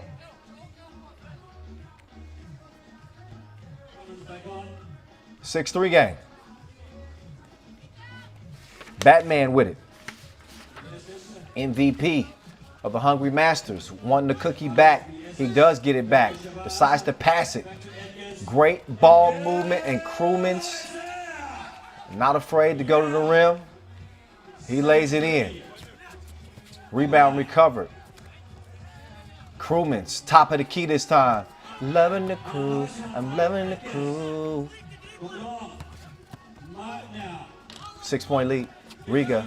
Oh, bump and the bucket. Way to stick with it. That's some high energy play underneath the rim there. Sticking with it and finally able to stick it. So Mark St. Fort makes it a 2-point play and a 4-point game, 6-point game. 4-point game. I was right the first time. Mieses missed it. Las Manos defending. Ball, top of the key. No. Crumans, no hesitation. Missed it long, flew in for the board, and he knocked Las Manos down. You know, yellow on yellow crime right there. Y'all gonna have to. So 9-5 game. Oh, pull up from the low. Go. Rattles off. And he's got Chavars. Mieses to Chavars to KLM. He fired a blank. Chavars drops it off. Mieses. Smooth like butter. 10-5. Great D. Got a hand on it. Right back. KLM kicks it. Mieses. Open. Case closed. 12-5. Oh, but answer right back. 2-piece. And the biscuit. So Mieses is 2-ball. Answer right back. So Yogi putting up a pretty good fight. I know they trail by 5 here, but they taking their shots too. But you can see this chemistry on display. Everybody knows exactly where everybody else is on this Riga team. And you won't see any hero ball on this squad either. They passing it around to whomever has the best shot. So from the best shot to the best dressed player, Spencer Jennings.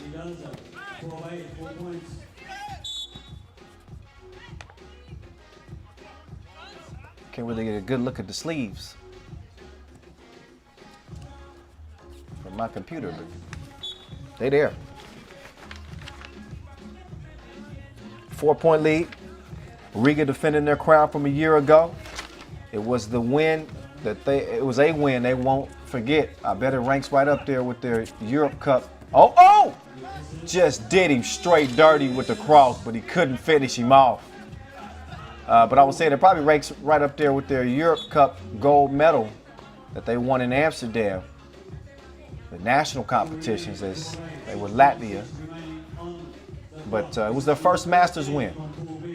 And it was pretty long awaited. They had participated in 9 Masters prior to. And hadn't got it done. Strong interior defense. Jennings on the miss. Oh, Lasmanis.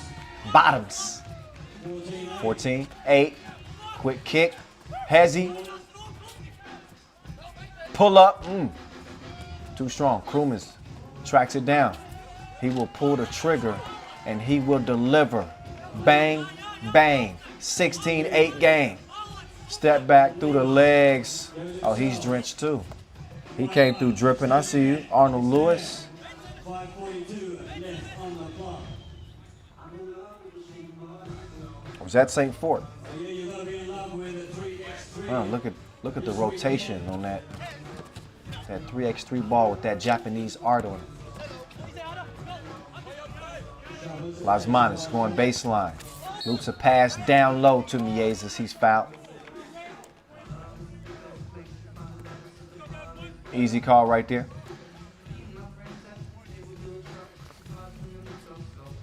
So now it's Miezes. I mentioned 4 of the top 5 players in the world. There's one of them. There's Miezes. Money. Miezes crew. Little Hezzy. Oh, ball fake. Nice pass. Miezes decides to run out with it. Lasmanis got a hand on it, couldn't track it down. Ball back over to Yoyogi, Crayon. Couldn't find the mark on the 2 ball. Get it, Crayon? Come on. It's the little sneaky ones that I just throw in there. I'm just playing.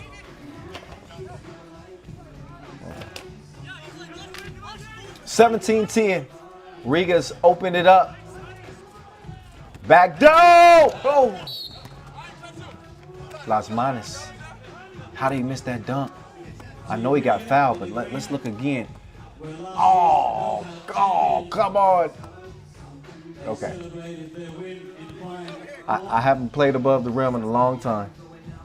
So I ain't going to be sitting up here talking about my guy, KLM.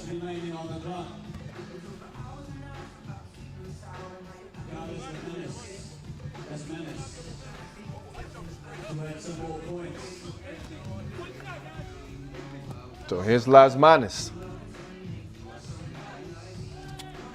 Big year for him. Got some help on the miss. Chavars. Jennings rolled off the left side of the rim. Lasmanis couldn't track down the pass from Chavars. So score stays where it's at, 18-10. Some interesting teams in this tournament. Oh, how does that happen?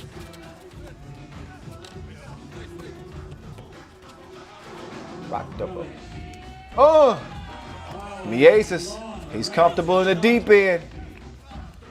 20-11. Point game for Riga. Miezes. Oh, did Red get a hand on that? That's what Miezes is arguing.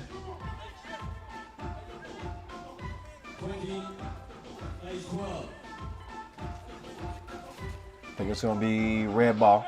Okay, red ball. Riga won't challenge too much. They do have a 8-point lead. This one's looking like it's going to be done. Lasmanis chucks the deuces. Not this time. Jennings weaves his way to the front of the 3x3 logo. He misses. Rebound scored. Chavars misses the 2. So you may be wondering, Riga, they only need 1 to win it. But they're shooting 2 just in the event of any tiebreaker. You want to get as many points as you can and you get call for 3 seconds, yeah. Batman was camped out in the paint a little too long. Otherwise, that would have been game over.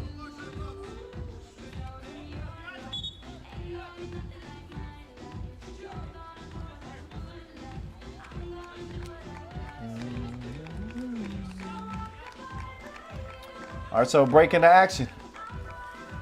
Game 1 was a quick one. Lehman over LaSalle. It's looking like this one's going to be done well before the limit too. Riga, game point, 20-13 over Yoyogi. As we've now opened play in Group A and now Group B. 4 fouls apiece. Riga will look to play smart defensively, but probably not too aggressively.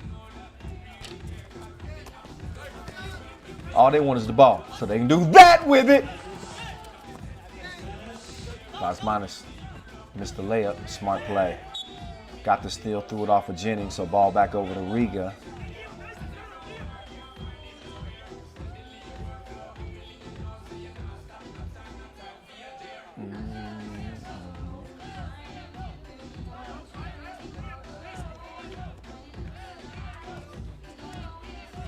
Norris Miezes.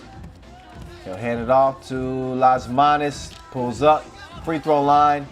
Chavars missed the follow. Jennings left alone. He got reservations for 2 now.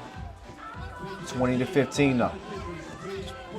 Miezes decided to take it himself. Missed it. Chavars recovers. Miezes.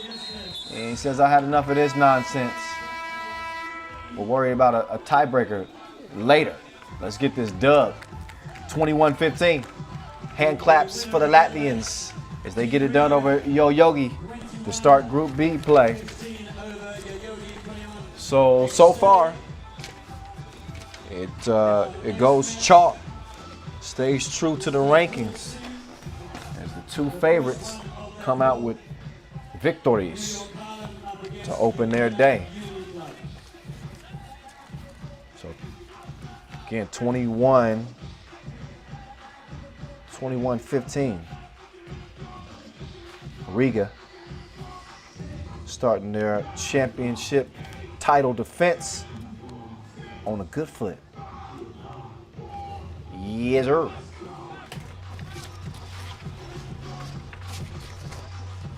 All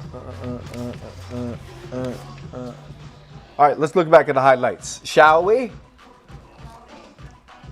So much time off, couple of months from the last time we saw Riga in action. They look pretty sharp to me. They did have to deal with some strong defense too on the interior. But the experience and the overall skill of this team is just too much. 9-5 game. You started to see them really putting the emphasis on sharing the basketball, and it paid off. That led to 2.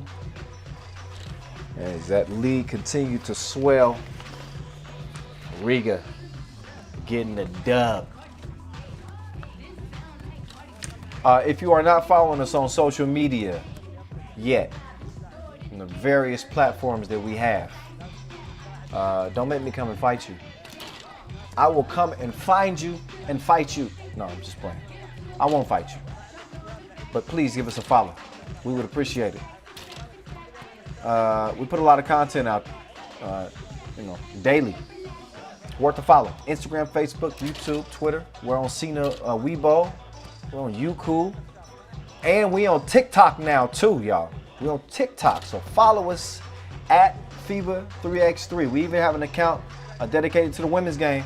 You can follow that account as well at FIBA3x3W. At FIBA3x3W. Our girls are the most skilled girl hoopers, women hoopers in the world. Follow us, please. All right, anyway, back to FIBA 3x3. You can catch up with all our new content on our channel. We're putting all the best plays, all the bloopers, best captions in the business. Y'all know that if y'all already following. We encourage y'all to comment and let us know what y'all think so far. If you see a play that you like, if you see something you don't like, hit us up.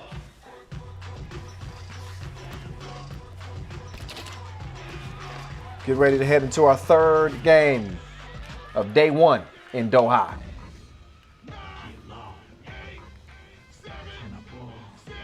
This game will feature New York Harlem and Utena Uni Club. This one's gonna be fun. I expect this one to be a little bit different than the first two, because you got two teams that are more evenly matched.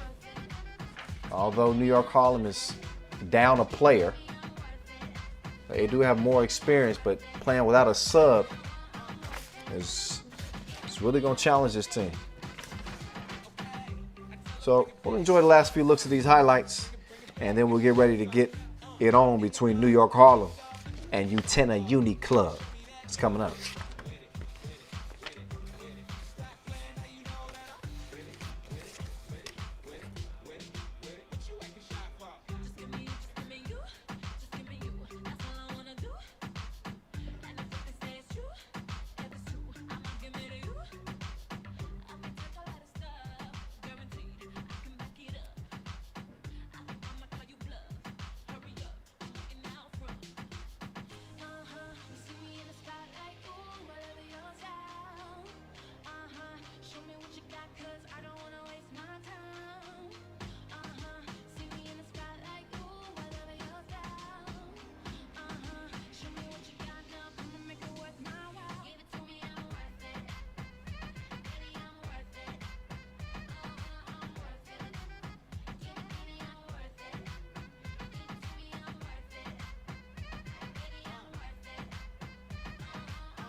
Well, now we're ready to start the first match.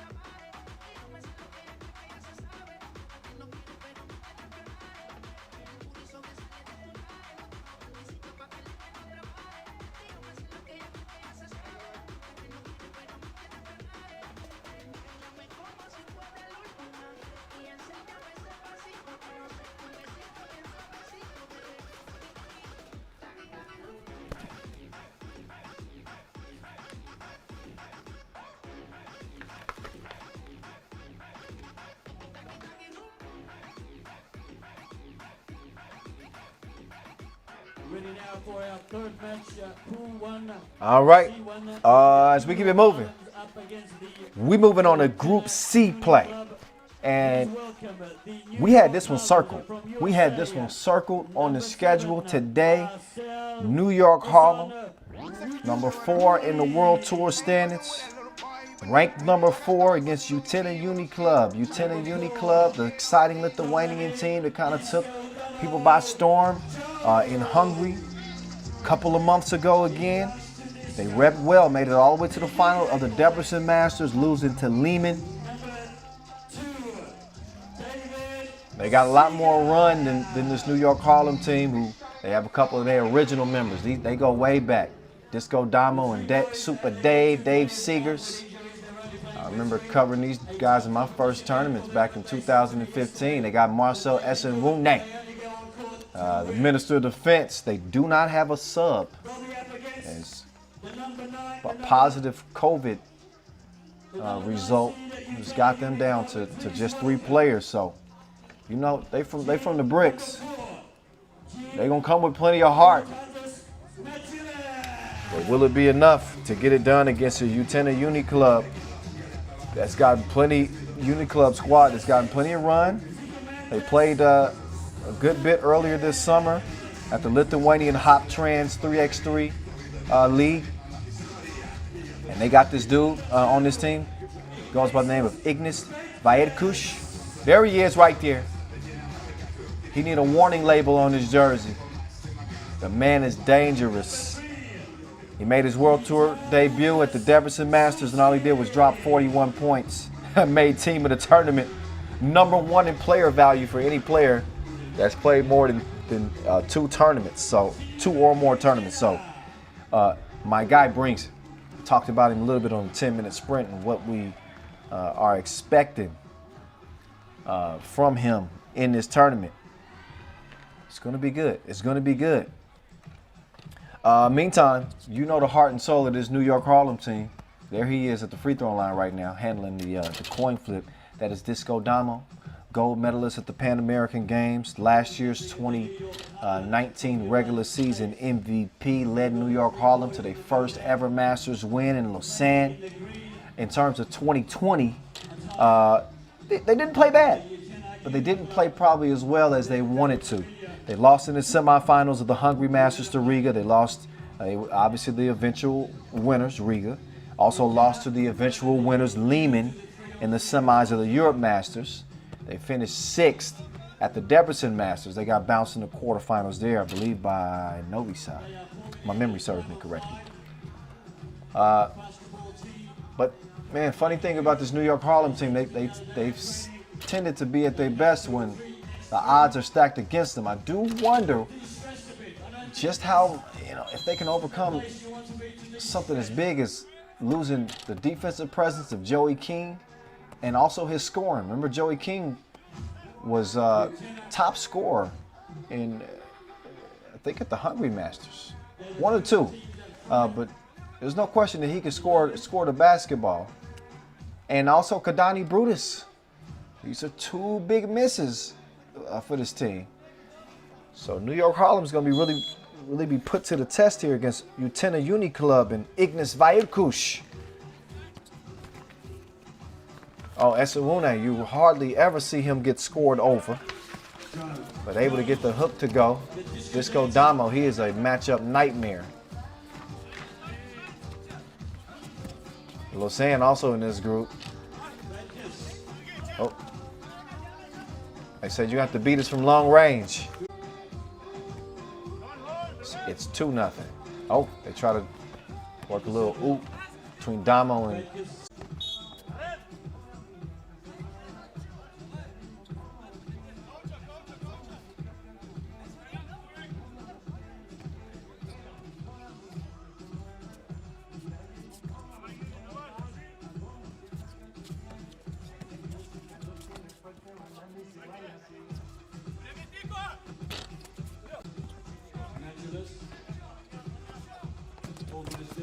That's Jones. Plays up the rim. Very fast and nippy. Naturalist. He just jumped on my head. I had Vicky jumped on my head. Igna.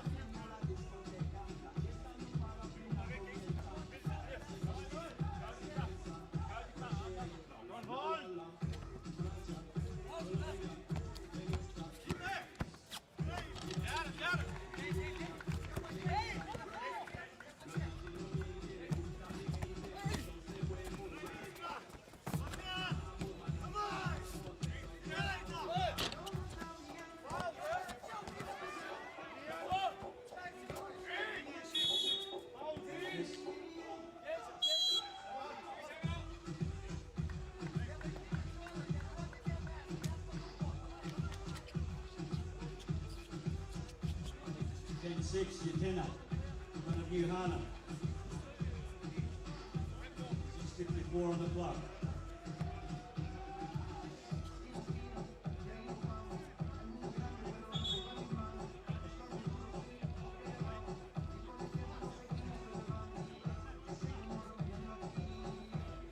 We welcome you this evening to the Rafa Beach area. The court that you are currently watching normally hosts the handball and volleyball competitions. However, the Qatar Basketball Federation have turned this sandpit into an international 3x3 stadium. Thanks to Muhammad Blake.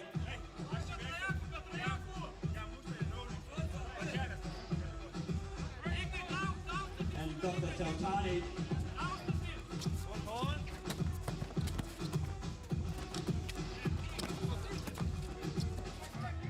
Jones.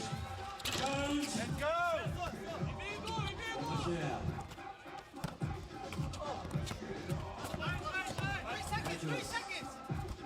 Rangelas goes himself.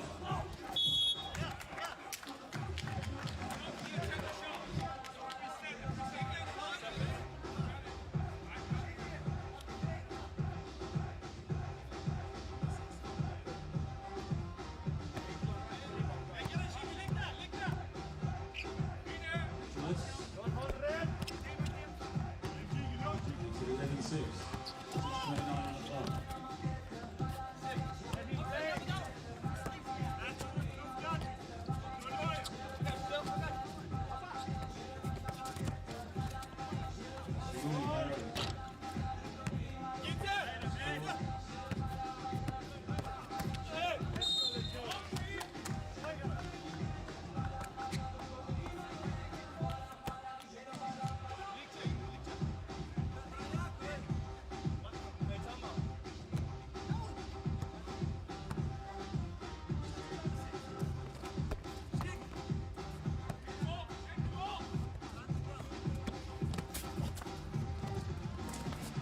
Nice block by Venkis. Harlem still with the ball. The rebound.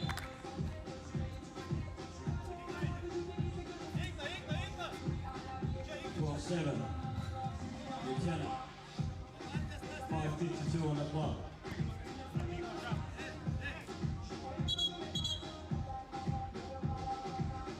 Four registered fouls for New York Harlem. 1 for Buchanan.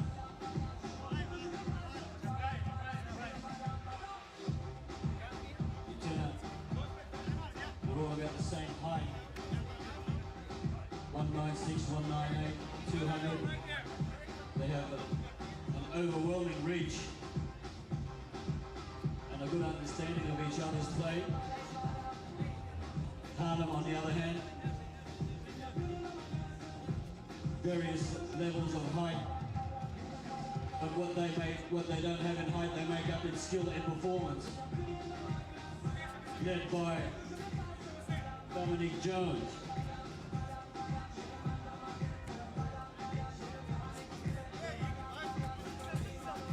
Jenna.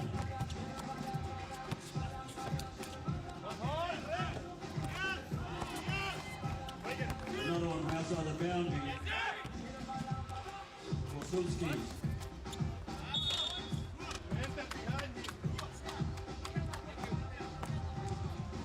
Son Woody.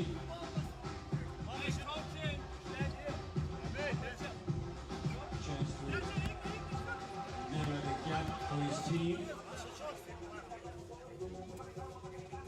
Son Woody. 1-2. Him and Seegers.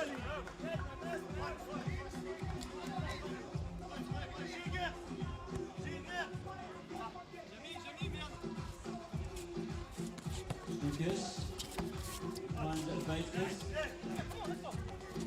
Harlem come up with it. Three-pointer, not there.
next match will be from Pool D. The first match, Princeton.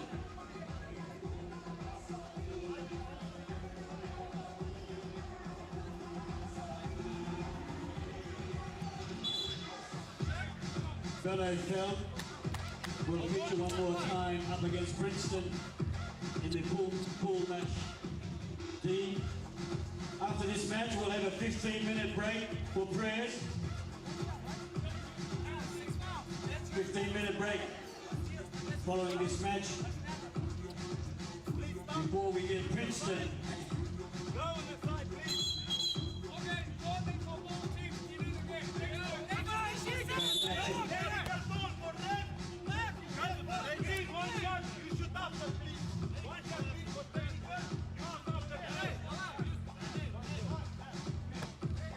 Team 7, 5:05 on the clock. Jones sinks it in.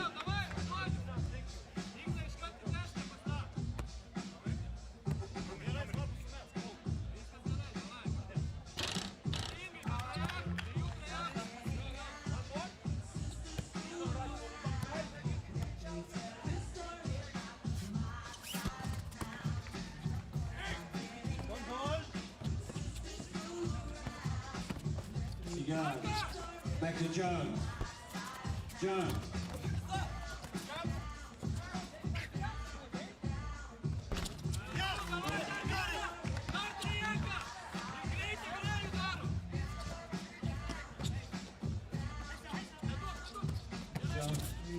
Jones. Very nippy, very skillful. Regulus. Finds a Vetkus. Vetkus back to Strukas. Strukas and that's match. Game 7 match 21.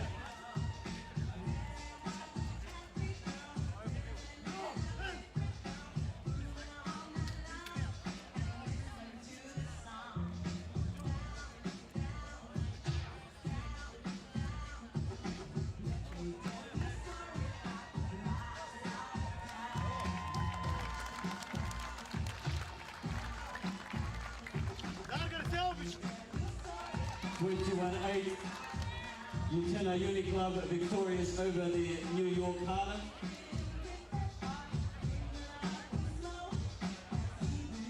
What time is it? T-shirt time. What time is it over there? McDonald's time.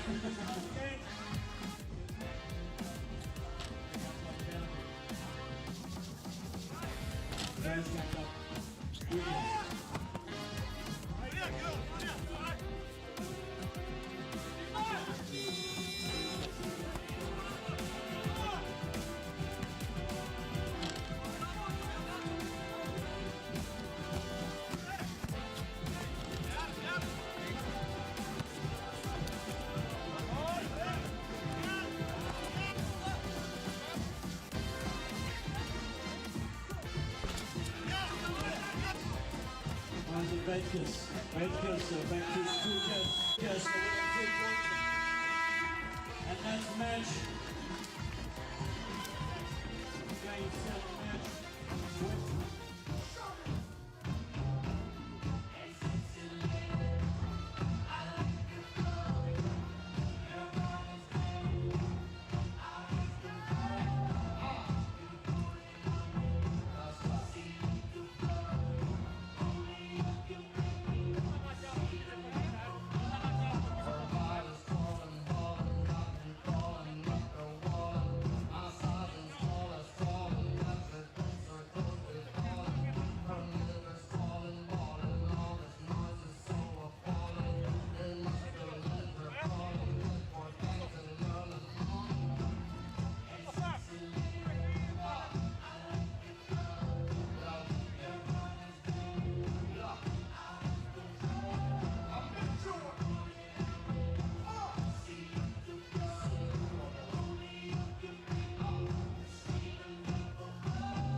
is Ravena demonstrating his ball.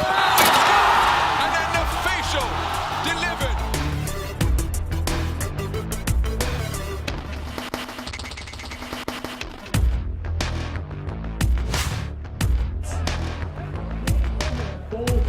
Mighty Mouse for two. Banks it in! And Doha are your champions for the Beijing Masters. Mighty Mouse is mighty big in the finals. What a game. Sidestepping, pulling up.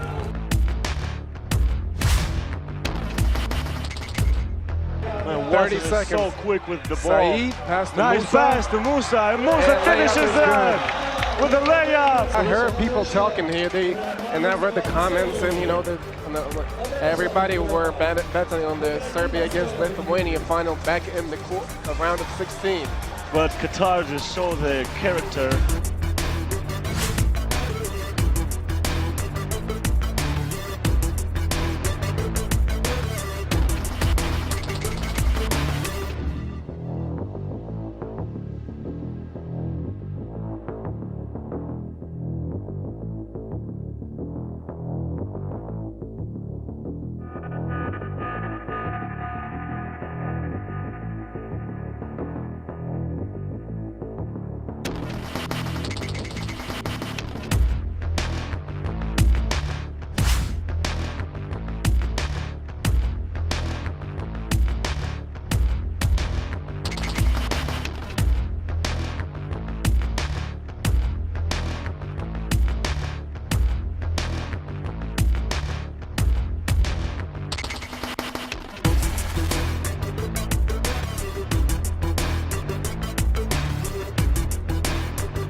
Can't find the range. Working the dribble against Muslic is Ravena, goes to the step back and bottoms it. Terrific ball handling skills and hitting the pull-up jump shot with the stop and pop to make it a 4-point Philippines lead. Vasic, though, hustles to get the rebound. Under 30 ticks left. And 6 on the shot clock. Koic using every bit of it. Gets it to Ratko. Ratko! And Lehman with game point. Bullet with the steal goes to the corner. Forces it up. And the 35-game win streak for Novi Sad is over at the hands of their Serbian rivals. Kovacevic wins that battle. Lazmanis, KLM. Oh, beautiful pinpoint pass as they work the two-man. Miesis misses it. Only 4 seconds left. Lehman's got to get a shot up. Vasic forces it, but Riga, they finally get it done at a Masters on the World Tour. It has been long awaited.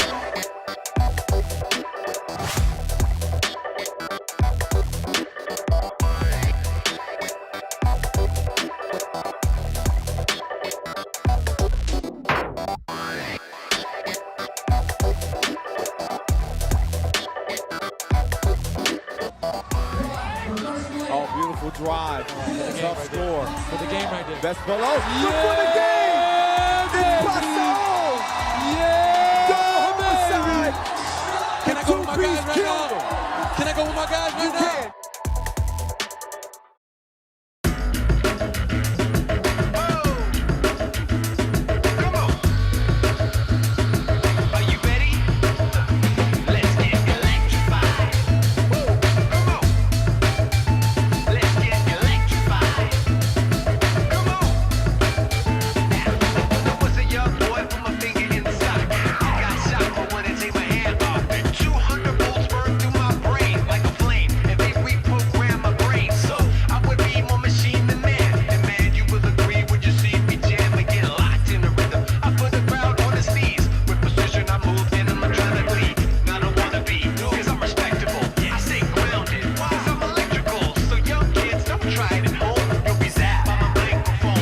Osmanis, KLM, putting on a dunk show here in Doha.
Get a shot up. Vasic forces it, but Riga, they finally get it done at a Masters on the World Tour. It has been long awaited, more than 2 years, and you can see the emotion as they finally get over the hump. Riga Ghetto, get it done. Let's get electrified.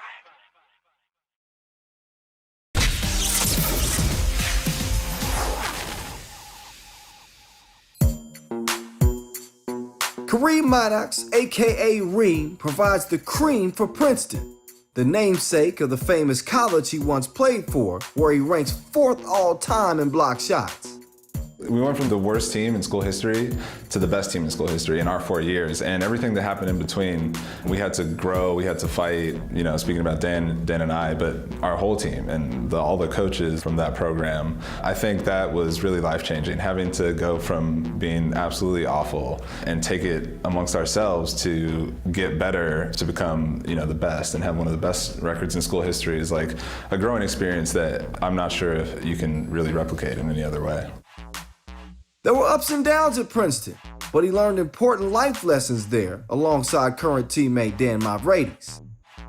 Turning around when you're so used to losing for a whole season is something that you have to do together. There's no really one individual that can really do that. But Dan is someone who is extremely vocal and extremely competitive. Was definitely at the forefront of that, you know, as I tried to be. And being able to think back to the lessons that we learned in Princeton is, you know, the same principles apply. You have to fight, you have to work with your teammates, win or lose together, no matter what. And I think that having the team Princeton name on these jerseys is a great reminder of all those things. Touring the world and playing 3x3 with Mavridis has been a dream come true for Reem. No matter what he does or how Dan he can be, you're never gonna find like a better friend or a better teammate to play with and share experiences like, you know, playing all over the world for 3-on-3 basketball together on these crazy, you know, weekend trips, of course with Craig Z, Damon and Robbie as well. It's a dream come true. In his first year on the World Tour, Reem has provided plenty of meme-worthy highlights, but admits he's still learning 3x3 ball.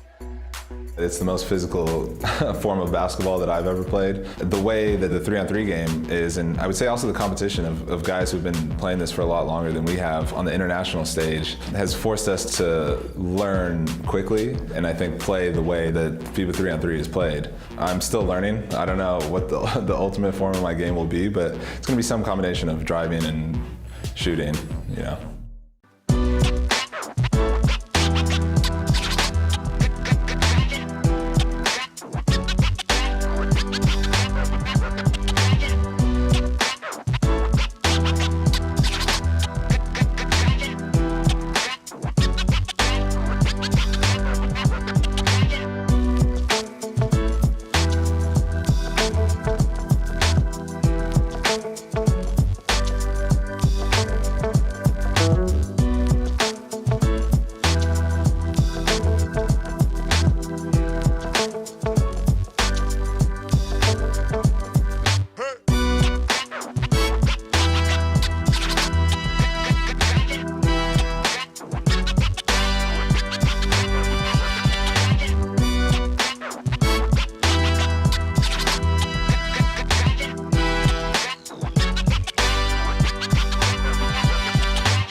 All right. We back. Intermission is over with. It's time to get back to business. We got 3 games in the books, and they've gone according to what you would expect for the most part, except for that game we just saw. New York Harlem just got it handed to them by Utena Uni Club. But prior to that, Lehman wins big over LaSalle, and just prior to that, to start the day, Lehman. I just said Lehman. I meant Riga over Yoyogi prior to that. Lehman started the day with a win. What's good with y'all, man? Men and women, boys and girls from all over the world. Kyle Montgomery back in your ear. Happy to be doing it. We still having fun. Not even Corona could throw 3x3 off here this year. We still going strong. We still getting ready for the Olympics in 2021. The Olympic qualifiers coming up in Austria in 2021. See the Philippines out there. Philippines representing out here in Doha, Qatar. Second year that we've had a Masters here, but we've had 3 All-Stars there. I've been there. Love Doha, Qatar. Love the 3x3 fans. They always show love. It's become one of the meccas in 3x3. And we back. About to get back to action with a team we haven't seen in a long time. Team Princeton, remember them? Yeah, runners up at the World Tour Final last year. Ended up losing to Novi Sad. Did see Princeton get their first ever Masters win at the LA Masters last year, but they haven't seen any action in over a calendar year. And even more than that, when you look at Dan Mavredes. What's up, Dan the man? Dan Mavredes filling in for Robbie Hummel, the American star, former NBAer. Did not make this tournament to play with the team. So they get back to one of their original members, Dan Mavrades. I wonder if he still got them abs. Gonna be interesting though, because listen, Princeton making their 2020 debut. They're one of those 7 teams that I was mentioning that have a chance to potentially get to the World Tour final. Damon Huffman knows a little bit about that. It's on the World Cup gold medal United States team. Huge, huge part of what they do. Big things come in small packages, is what I was about to say. That's Huff and Kareem Maddox and his former Princeton teammate, that 2011 Ivy League championship team. They go way back. Craig Moore, Northwestern sharpshooter. He's a bucket in 3x3 as well. So there they go. The Americans representing Princeton. A lot of people maybe counting Princeton out. Yeah, and listen, it's hard to blame him. Robbie Hummel is, he is the center. He is the catalyst for that team. So you do wonder how they put it together. But I tell you, if they can put it together, that Princeton team is one that can win it all here in Doha. Now, their first opponent, they got their legs worn in the qualifying draw with a couple of easy wins. This is Bielefeld out of Germany with Alan Boger, Bastian Landgraf, Zamal Teletovic, and Marian Schick. But I was talking about what they was able to do in the qualifying draw. They smacked up on Kamakura, and then they beat Riyadh as well to go 2-0 in that qualifying draw, and they now join Group D with Princeton and UB, two very difficult opponents, even though UB is also without a couple of key players. But there's Ref Ceciliatar and Ref Vlad. They are our officials for this one. 10 minutes on the game clock as we get ready to get back to it. Also, we want to remind y'all, as you know, the rankings are currently frozen. All right, they're not going to change until April 2021. So that means whatever happens in Doha, Dusan Butler is going to stay the #1 player in the world for another 4 months. Norris Mieses, we saw him on that Riga team, he's ranked 2nd.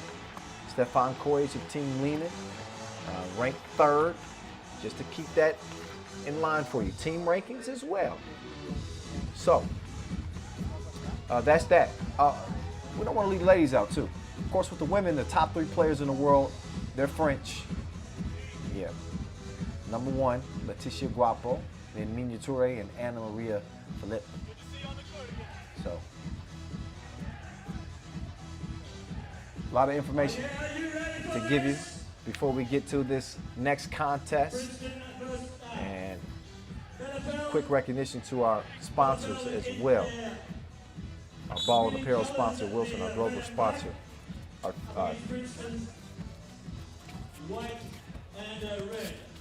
What's your action? I'll get to the sponsors later. That happened quick. Oh, and so did that 2-piece. Damon Huffman. Splash ball from the corner.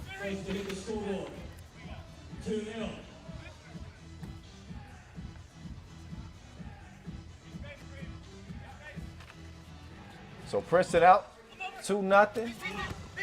They got the defense of Kareem Maddox. So he'll be controlling the paint. He is the landlord there. The Madman #5 in block shots in 2019. We'll see if this Princeton team can push through day 1, and if they get to the semifinals, at least to the semifinals in day 2, we're going to see Princeton back at the World Tour final. But this is where the journey begins against Bielefeld of Germany. Again, this is not a pushover team. This is a different level of competition here in the main draw. Obviously against Princeton, the success that they've had in recent years. But the complexion of the team is a little bit different.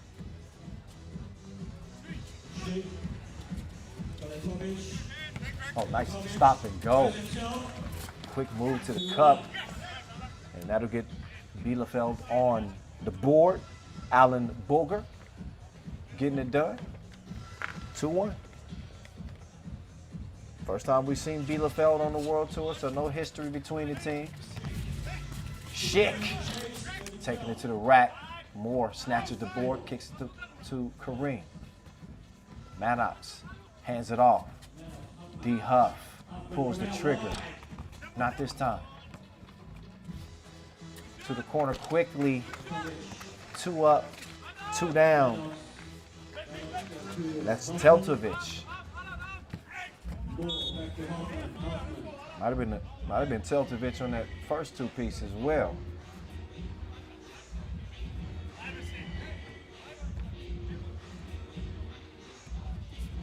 (3-2). Bielefeld. They are leading by the slimmest of margins as Kareem Maddox try to get to the bucket. He's held up. Foul call. Here's Mavridis. Oh! Maddox almost followed that, but he missed the tip. Nice spin move. Oh, get that shot out of here. So Kareem rising, as he naturally does. He goes stretch Armstrong to go get that.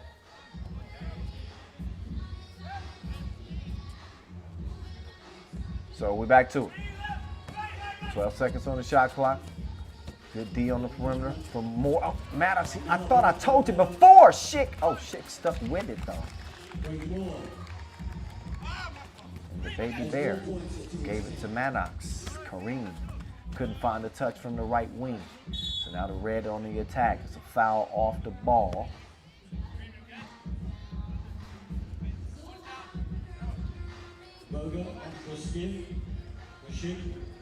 Offensive foul. Okay, they was trying to set a screen, moving on the screen. So ball over to Princeton, the Americans on the move. Moore trying to thread the needle, but kick ball. Boger got a foot on it.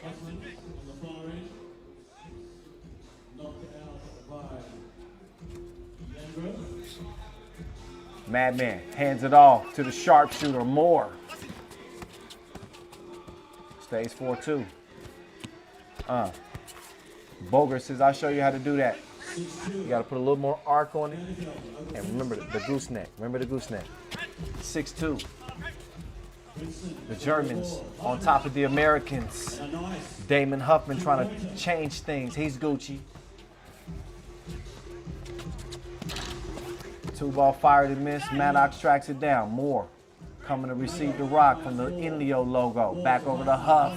No hesitation on the pull-up. Drainage. 6 apiece now.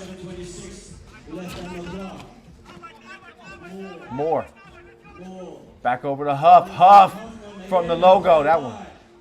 Too much muscle on it. But Princeton back in this thing. On the right wrist of Damon Huffman. A couple of splashes for him. All knotted at 6 apiece.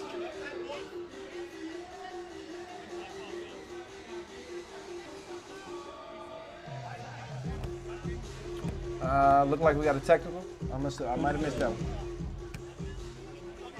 If anybody can provide me some clarity.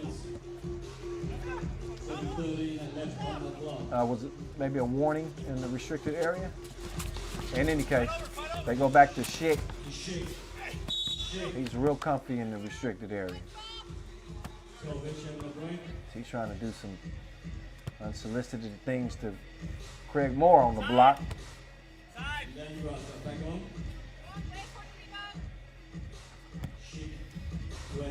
So big Schick puts his team in front, cans the free throw. 3 minutes in, tight game. First look at Princeton here in 2020, as well as Bielefeld. Oh, Maddox took a spill. Maddox, what a year he had in 2019 as well. Got his first World Tour MVP, did it at the LA Masters, just outside of his hometown. Really become a huge part of Princeton's success past couple of seasons. And somewhat of what you think of when you think of a prototypical 3x3 player. 6'7", 6'8", can handle the ball, can defend, even can shoot it from distance. He probably, that's not his strongest suit from beyond the two-point arc, but he can do it. 7'6", Bielefeld. Day one of our fourth Masters in 2020. Huffman to the madman. Offensive foul. Okay, yeah, you can see it. So, Maddox throwing that chicken wing out there a little bit, and that's going to get you called for the offensive foul.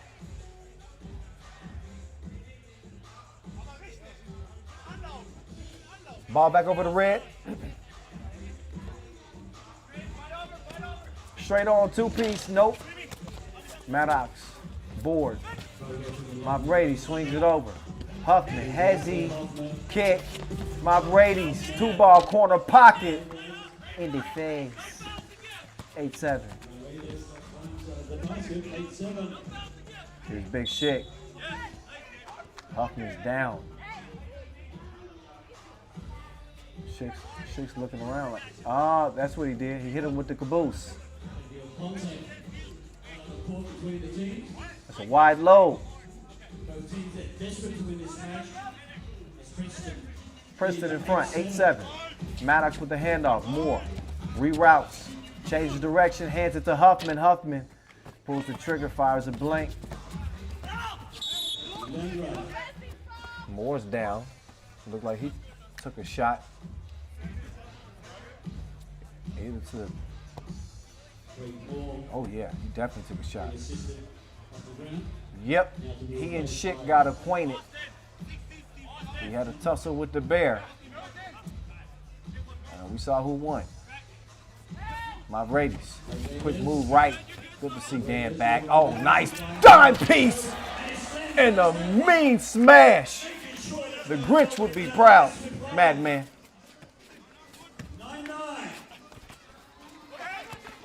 9-9. Couldn't get the two-piece to go down. Maddox though, hustling.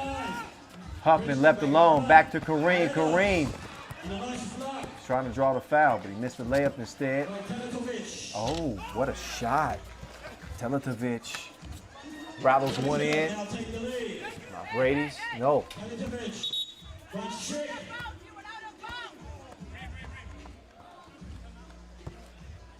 13-11. Begin it at Maddox.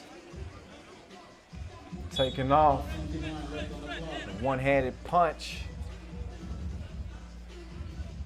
13-10. Princeton, though, still trailing.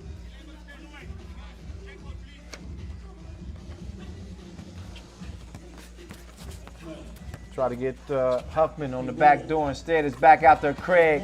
Moore. Gochi from distance. 12-11. Here's Moore. Guap.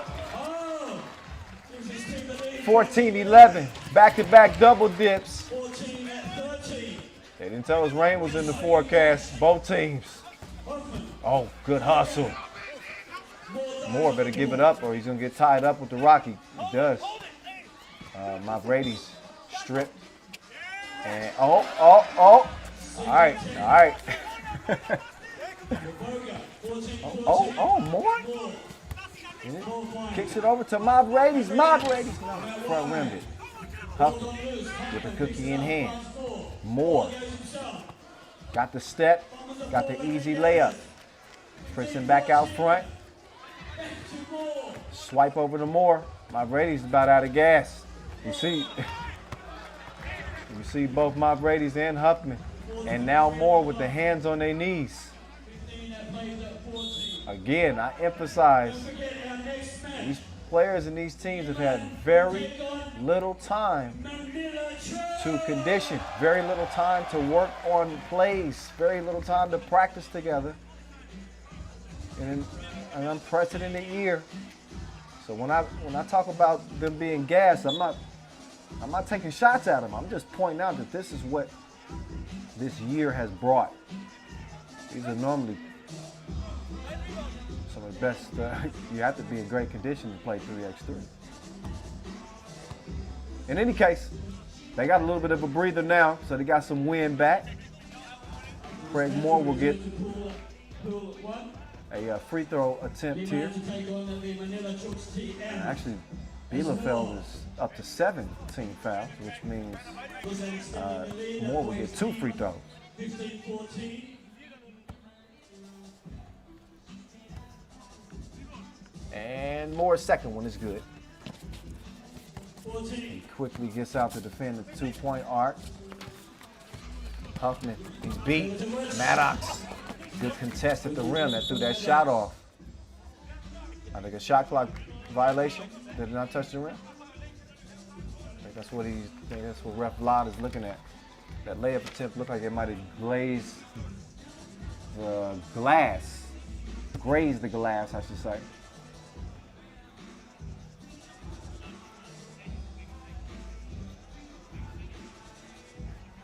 So there's Moore rallying the troops. The more time they get to catch a little wind, the better. Again, playing without Robbie Hummel. He's become the star of this Princeton team. They're managing so far in a battle with Bielefeld all the way from the qualifying draw. Turned out to be a pretty good game. We still got 4-11 or less left. As you know, first to 21 wins it. So, not a shot clock violation. They will have a few tenths of a second to get it up now. Officially a shot clock violation. Ball back over to Princeton. 16-14. Here's tough man. Brady's pass is just too high for his Princeton teammate.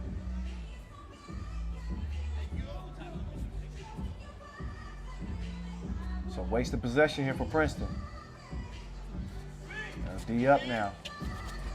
See a lot of that screen action. He was on the perimeter. Shit could knock down the 2-ball. My Brady's gets around the corner and drew the contact on the shot. So Dan the man get a chance to shoot 2 here again. Penalty situation. So here comes Dan Mavridis, 31 years old, ranked number 12 in the Americas. Haven't seen him in a while. This is year number 4 on the tour for Mavridis. Started back in 2017. And remember him at the World Cup representing the American team out there. Became a fan favorite. Best place finish though. Finished second at the Lausanne Masters. That was last season. We have not seen him since then.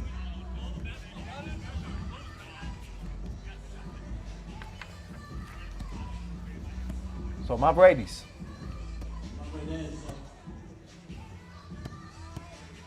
Could extend Princeton's lead to 4 if he knocks them both down.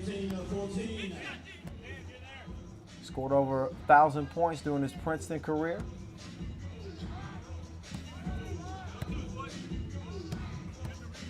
Represented. Conference champion. Oh, Faker. He gave the whole Princeton team some clickbait, and they went for it. So nice move. Leads to a bucket for Bielefeld. Damon Huffman, excuse me. 19-15. 2 possession game, Schick's pass touched twice, and I think by both, I want to say both of his teammates. I could be wrong. Again, I'm not on location. I'm broadcasting from home, Los Angeles. The wonders of technology. And a lot of hard work from our technical staff. Shout out to y'all. 3:21 left in this one. Game number 4 on the day. The stakes don't get higher than what they are here in Doha, as this is the final regular season World Tour stop. All we have left is the World Tour final.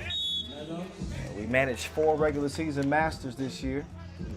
I don't have to remind you as to why.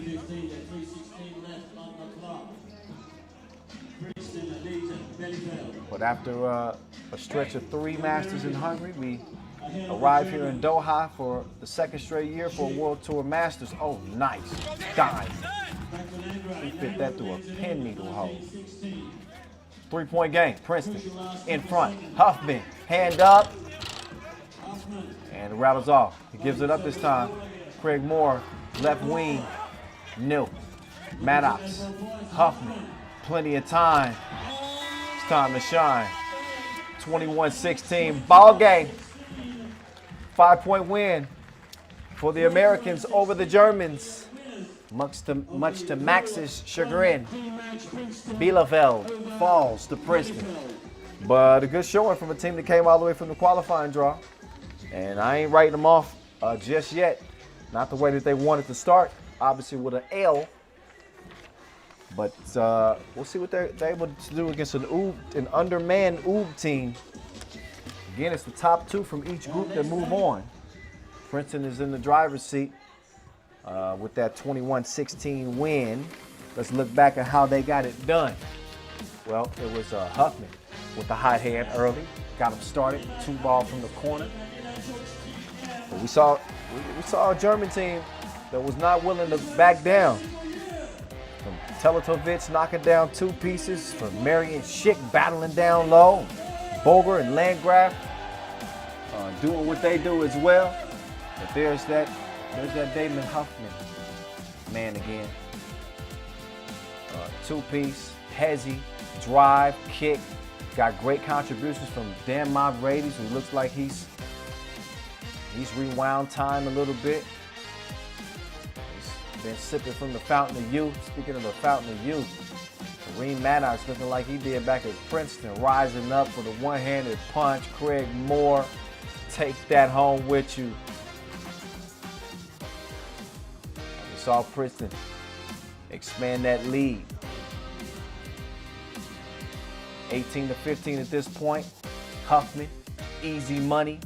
And then why not? He'll huff and he'll puff and then shoot your lights out. Damon Huffman leads the Princeton squad to a W to start the day for them in Group D. So we've been through A through D. That's 4 games now in the books. We got 8 more to go. We're getting back to Group A. Coming up next, we'll see Lehman against Manila. We know the local crowd, the ones that are real, that aren't cardboard cutouts. We do actually have some real Filipino fans at the venue, and we know for sure we got some watching online. It's always a huge presence, so shout out if you're watching from the Philippines. Manila Chooks TM. Manila Chooks TM. This is going to be a squad. Josh Moonzone. They were able to do it last year. So why not this year? That's what they thinking. If you remember the 2019 Doha Masters, Joshua Moonzone was on a Filipino squad that beat Lehman. This Lehman team, I must admit, does look a little bit different. Whew. Man, were they sharp in the opener against Losel, 21-8. Stefan Koic, Stefan Stojic, Alexander Ratkov, and Mihailo Vasquez. Yeah, there's the real Filipino fans. I see them. Give one of them a teach. There you go. Making people wait. Throw out 5 more t-shirts. Is that a Serbian flag back there? Yeah. So yeah, you see it. You hear it. Philippines stand up. Josh Moonzone, he's the dude to watch on this Manila Chooks TM squad. He was in his bag last month, just won the Chooks to Go Philippines President's Cup, had the game winner, the $1,000,000 shot. We saw him last year, he had a nice little baseline poke. He's nasty. Josh Moonzone is the real deal. Don't sleep on the rest of the squad either. Alvin Pasao. I mean, this is a dude, you want to talk about a bucket. He scored like 47 in college at one point, I think. Yeah. Leonard Santillan and Troy Reich round out the 4-man Manila Chooks TM squad. Probably the freshest team coming into this Masters because the fact that they played in the bubble for, they did their NBA invitation, played in the bubble for several weeks. And again, they won the final leg of the President's Cup. Shout out to our officials for this one. Ed Hope, Glenn Tuitt. About to get to it. And this Manila team is interesting because, when you look at a lot of the Filipino squads, they got a ton of individual talent on their team. Dudes with just crazy moves, all kinds of sauce, a lot of swag. They play with a lot of passion, a lot of puso. But they just haven't been able to put it together and make any significant long runs since maybe 2015, 2014. You wonder if this is the year that they can do it. They've been getting the reps. The conditioning should be good. Confidence is high. They got the #1 ranked player in the Philippines. Again, Josh Moonzone. He's got the experience of playing here in Doha before, the experience of beating a team like Lehman. We'll see. I think Alexander Racco's face says it all. He kind of side-eyed me. Like, come on. Well, 10 minutes on the game clock, and we will soon find out. Stefan Kojic. Put some respect on his name. MVP of the Europe Masters. He gets it over to Vasquez to start things off, and Moonzone. He's locked arms. He was walking down the aisle with Kojic. Vasquez, the animal. He woke up in beast mode. Moonzone to the cup, switching to the left. And he gets the layup to go down. Manila Chooks TM evens it up. Moonzone forces it up. Every shot you hear in the crowd, waiting with bated breath. Vasquez, turn around. Get your weight up. That's a tough matchup right there. That is a tough matchup. Santillan against one of the most dominant bigs in 3x3. And Mihailo Vasquez, if not the most dominant big. Changed his look a little bit this year, I think. He went butt naked on the face. Mr. Robot, out of bounds. He's in top form, mentally, physically. This Lehman team with a 2-point advantage. Moves on. Decides to step back from the logo. Gets it down low. That's pretty basketball right there. 3x3 basketball, that is. Don't get it twisted. 3-2. Ratko tunneling his way to the cup and keeps the game at 2 points. Pasao puts one up. Jay still pending. Meantime, Kojic, he's gonna miss. Decides to drop it off. Ratko finishes it off. Oh, but a step out of bounds. You got to be more careful. Got to be aware of those surroundings. But the unselfish play there from Kojic, part of the reason why Lehman has had the success that they've had. Mr. Robot, Brick. They're giving him some space. Oh, that's light work down there. That's light work down there. Vasquez gets the bucket, wide open. Oh, it ain't that windy. It ain't that windy out there.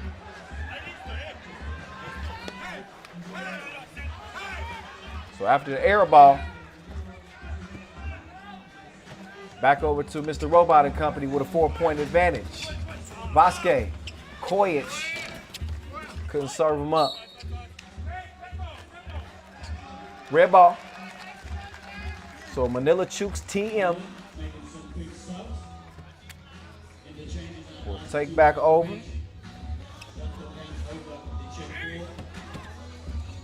Oh, move zone. No.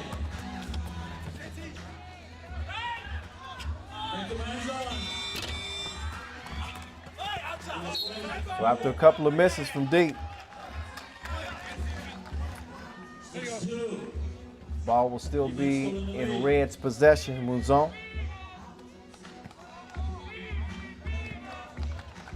Also, an interesting note. Mr. Robot actually coached the Philippines 3x3 team for a while at the end of last year. I didn't know that. That slipped by me. So there's a little interesting tie from our media department. Yeah.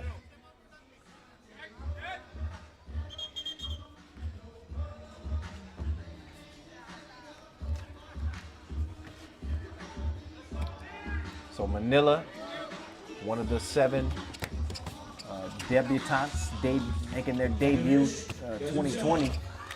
They could make it to the World Tour final if they get to the semis. Oh, okay. Do your thing, man.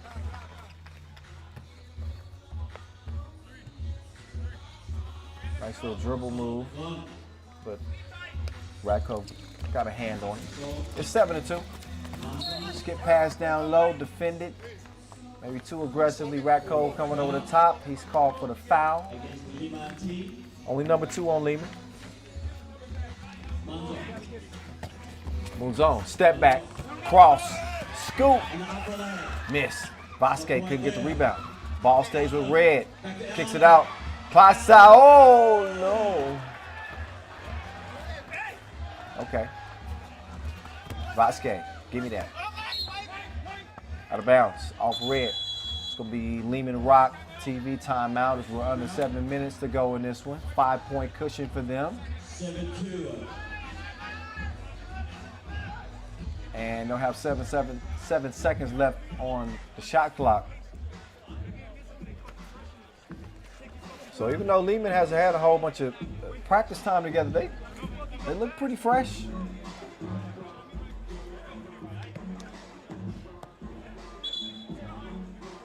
Zone and company yet to really get into their flow offensively. Riga and Jeddah from pool 1.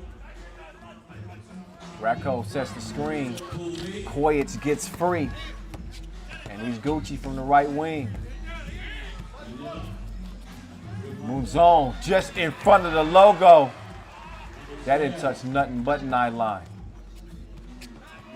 9-4. Make that 10-4 after the Kojic layup. But there's Mouzon starting to breathe some life into this Manila Chooks team. They are going to go as he goes.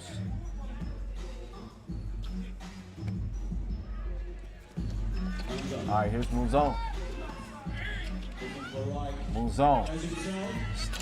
Staring the D in the eyes before he pulled the trigger. Missed the 2-piece, but it's recovered and scored. Santillan doing his thing underneath. Was that right?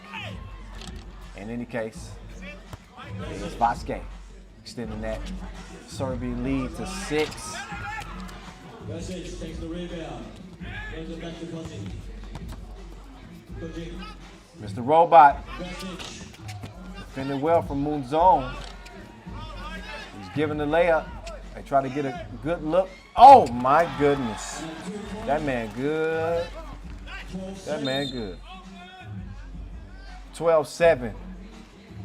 Joshua Moon Zone with the acrobatic two-piece, no biscuit to keep Manila Chooks TM hanging in this thing. 5-point contest. That's going to be a foul. Ratko doing a good job drawing that one on Paso. 5:42 left on the clock. This is game 3 from Pool A. Quick, thought about the two. Instead, he's going to use that size. Instead, he's going to give it up to Ratko streaking to the cup. And he's got the crib, 13-7 now. Paso goes left, turns right, bodying up on Mr. Robot. And he draws the foul. Stojic laughing that one off. Left his feet, got all ball up top. But it was down low where the issues occurred. Paso money. Still 3-possession game. Stojic foul, got past Moon Zone. Manila Chooks, TM now up to 16 fouls. Next defensive foul on them. Lehman will be shooting a couple of free throws. Vasquez, that's good D. Almost got it away from him. But he's strong. Oh, did get it away from him. Nice pass. Down low. Paso puts it up and in. 13-9. Oh! Paso says no! That got the crowd hype. Look again, Paso. Oh, that's all ball. I think that ball, that might have even went off of Stojic. It did. Went off of Stojic.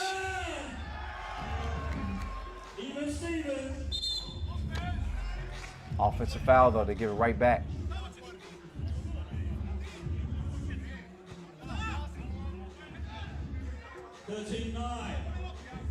So 13-9.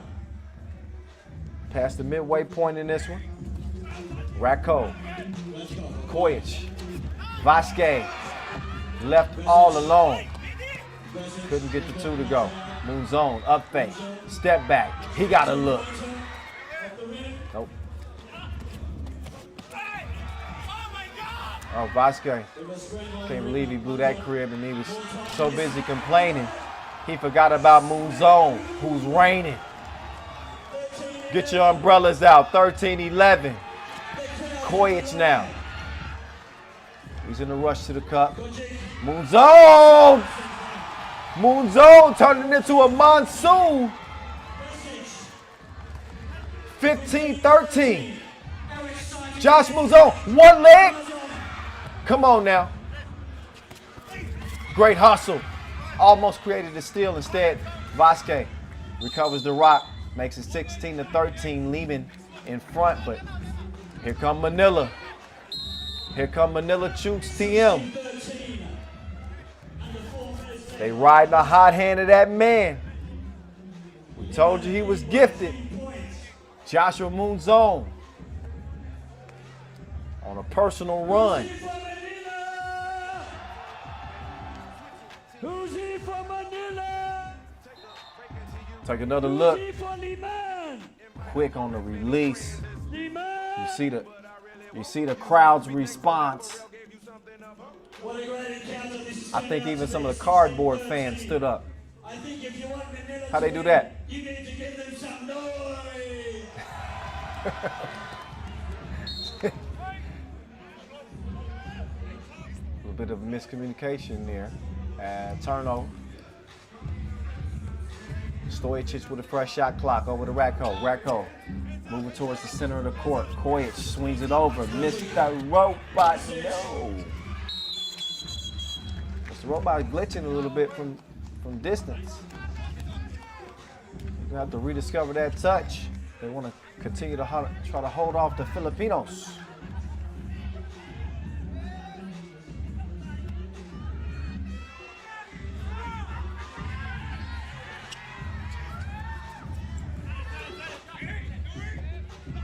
Moonzone. Oh, delectable dime piece. 5-star. 5-star dish. 2-point game.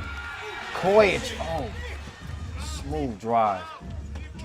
He's so unrattled, so unmoved by what's happening in the red team. They just stick to what they do. Zoning the step back. Little heat check for him. Contact before. 17 plays at 14. 3-point difference. Liman leading. Yeah, he actually whistled for the offensive foul. Now Kojic, oh, yet again. That was a rerun of the last play. And Stefan gets a hand in. Now he needs a breather.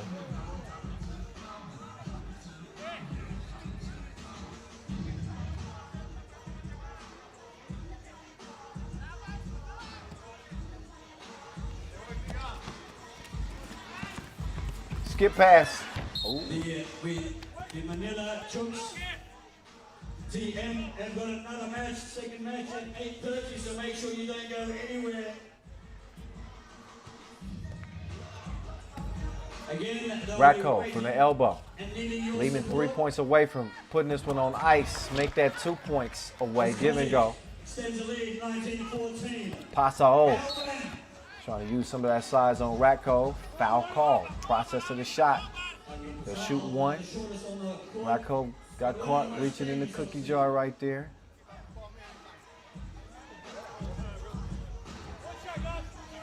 Shooting one.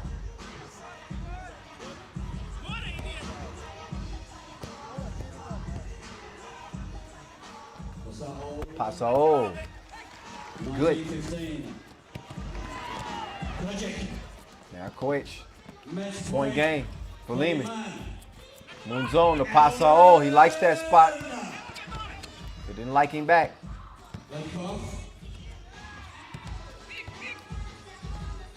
Mr. Robot. He says run up, get done up.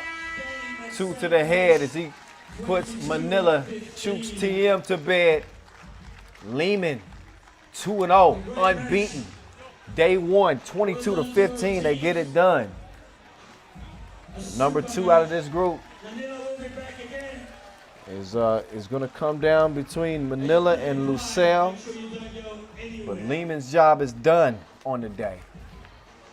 Again, 21-15, a well-balanced effort from Lehman as we used to see it.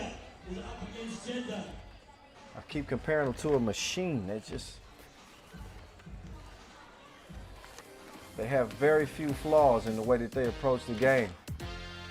You don't believe me? I got video proof right in front of you. Look back at the highlights. Started off close, 3-2. And then things started to change. Ratko with a beautiful finish. And then they start sharing the ball. Mr. Robot, little stop and go. Red light, green light on him. Next thing you know, it's a 7-point game. That's when Joshua Moonzone got in a zone. Pulled him back in with a 2. But that would be the closest they would get. This is a part of that run from Moonzone. He wanted a foul on that 2-piece. I mean, he was in his bag. He did what we expected him to do. Didn't get as much help as he would have liked. But look again, the smooth stroke.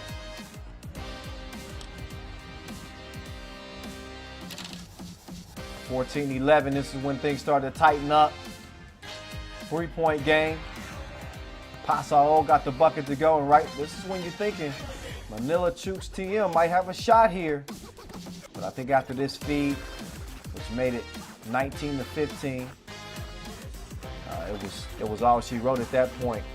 And it is the Serbian flag that's flying. They get the last laugh. Again, as they get it done over Manila Chooks TM, 21-15 to cap their day of play. We're not even at the midway point yet, y'all. That's good news. We got a lot more 3x3 action on the way. after seeing Lehman go 2-0. Riga, your defending Doha Masters champs, they'll have a chance to do the same. As Riga will be lacing them up here against Jeddah. Jeddah team coached by Alex Kuntz, former Ljubljana player. Take a peek back at some of the highlights when we get ready for this next one.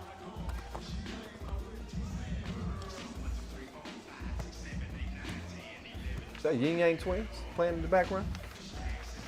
I ain't heard of Yin Yang Twins in a minute.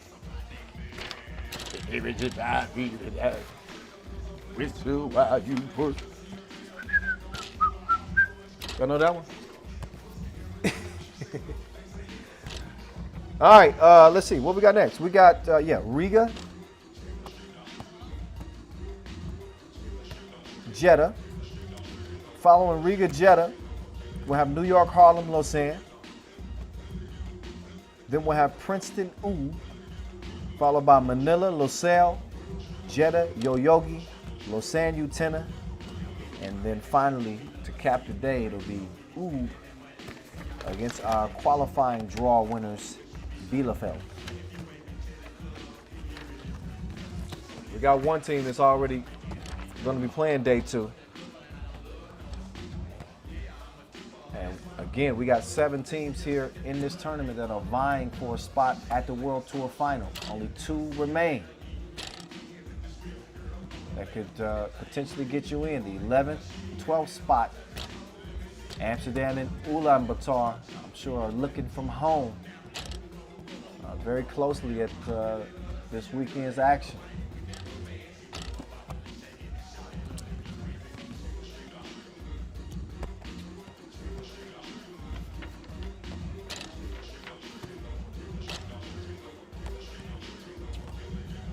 Take some time to thank Qatar Basketball Federation, the Qatar Olympic Committee, not to mention our ball and apparel sponsor, Wilson, our official timekeeper, Tissot, our official supplier, Skelter Sports, Inleo, and Magic Sky as well.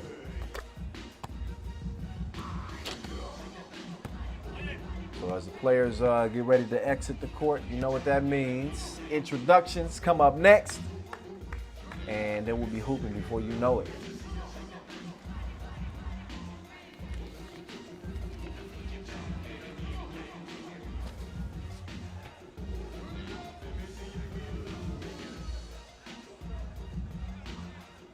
Moving on to Pool B play.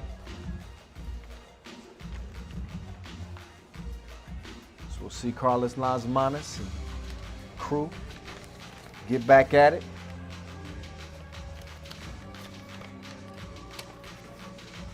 A 21-15 win over Yoyogi to start things off for Riga. This will be our first look at Jeddah here in 2020. Looked pretty good last year. We will see Jeddah in the World Tour Final, by the way. Tell you more about them when they hit the court. But Riga, the stage is theirs right now with Agnes Chavars, Edgars Cruz, your number 5 player in the world, Batman, Carlos Lasmanis, and your number 2 ranked player in the world, Norris Miezis. Those rankings will stay the same until April 1st of 2021. So Miezis can sit comfortably in that number 2 spot. So Riga in the white tops, neon and black bottoms. That Qatari flag flying. And it's a dangerous Jeddah team. This is a team out not to be stepped on. I like the guard play. Naboisa Kilian, he got great range. Kevin Core is dominant at times down low. Seaman Ardous is kind of like their utility, do-it-all guy.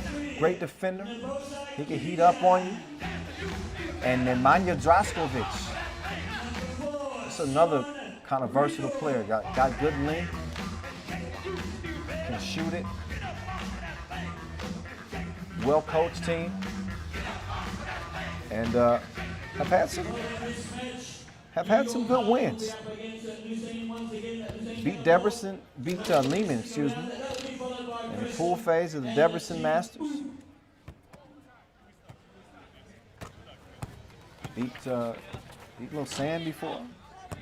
They've been able to get past a couple of what you would consider to be top-tier teams on the tour.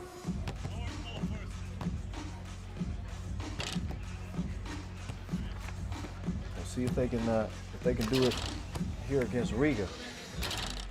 Oh, stop acting like you don't know you're on camera. There you go. The refs get more camera time than me.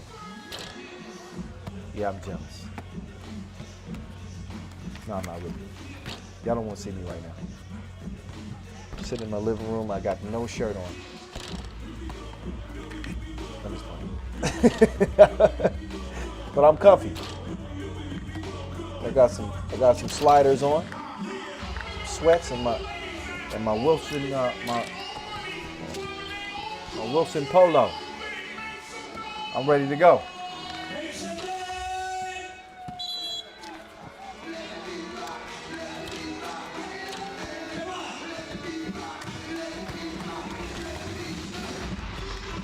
All right, so Jeddah, Riga. We'll see if Riga can wrap up the day 2-0. Jeddah can pull off a potential shocker.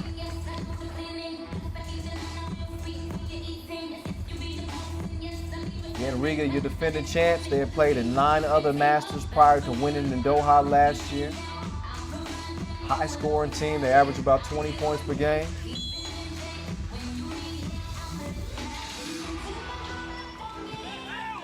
Oh, they fell asleep. Kevin Core, wide open off the feed from Ardouche. Las Manas put the brakes on. Oh, foul. Is that on Ardouche? Yeah, I think Ardouche called for the foul on the shot. Yeah, sure did. So Las Manas will shoot not 1 but 2. Las Manas scored 39 points in 5 games in Doha last year en route to an MVP trophy. Also got MVP honors at the Hungary Masters here in 2020. But haven't been able to really practice against anybody except for themselves due to COVID. You can't really tell with this Riga team. In their first game, 2-1, anybody's game. We just got this one started. 30 seconds in.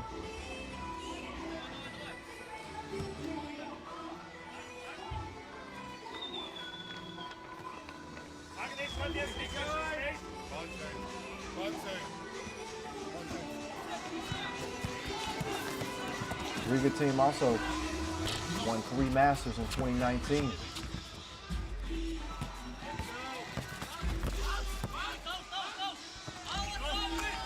That Doha win was a catalyst. Draskovic to Kilian. Oh, he got played. He got hated on. That should have been a 2-piece.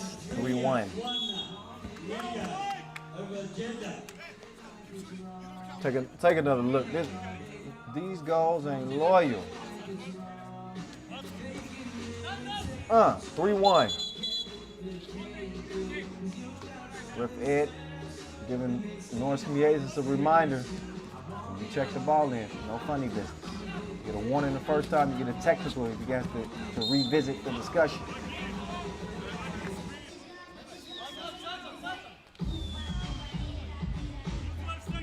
Three fouls on Riga now. 2-point lead. Minute in. Lazy on the entry pass. Just a wasted possession. Right back over to White. So Riga will take back over. Las Manas with Draskovic defending. He's going to get a screen from Miezis. Miezis dives down to the bucket. No need. Las Manas is a bucket. Splashes 1. Baseline. 4-1. Core. Kick out. Draskovic passes up to 2. 3 in the key. Core called camping. There's 31 left on the clock. Riga. 4-1. 4-1. The Latvians. Oh, what a beautiful display of ball movement. Well-designed play. Lasmanis, Chavars, Miezis. Riga all pumped up. Magnifique. Fighting one another. They extend the lead at 5-1. Crummins on. Taking everybody to pump up. Ooh, Lasmanis. The rim betrayed him, had one go halfway down and came out. Now Core. Turn around. Bump on Chavez. Core trying to set up shot. Chavez got that grown man strength and uncle. Like you don't see it in all the detail, but that dude is hard to move. 5'3". Aziz. What range? 7'3". He can shoot it from anywhere. 4-point game. Draskovic on the miss. Miezis. He just splashed one. Y'all give him another. Okay. Maybe they know better than I do. Rattled out on him. 7-3 contest. Down to Kevin Core. Quick turn. Quick score. Chavars. Miezis. Straight on shot. Straight between the eyes. 9-4. Riga in control. 2-piece, no biscuit. Worth a second look. So Miezis has knocked down 2 of his last 3 2-point attempts. And Riga, as a result, lead by 5. Core, quick move. Good recovery D from Krumins, but rebound goes to Yellow. Killian couldn't hit it. Miezis takes a bump, I think, from his own teammate. Krumins ran him over.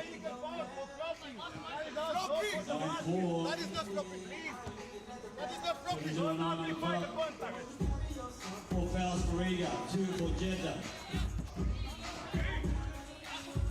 2-man game. Batman and Robin. Let's see what happened there. Lasmanis. The deceptive. Putting his feet on the brakes and then hitting the gas. 6'7". He's not a small dude. But he got some quicks.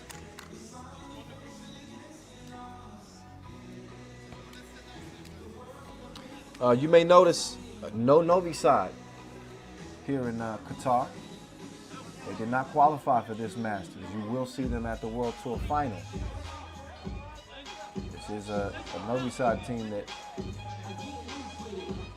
underwhelmed in Hungary. Came out of there empty-handed. Even got bounced in the quarterfinals. I believe the Hungary Masters. The reason why they didn't make it here.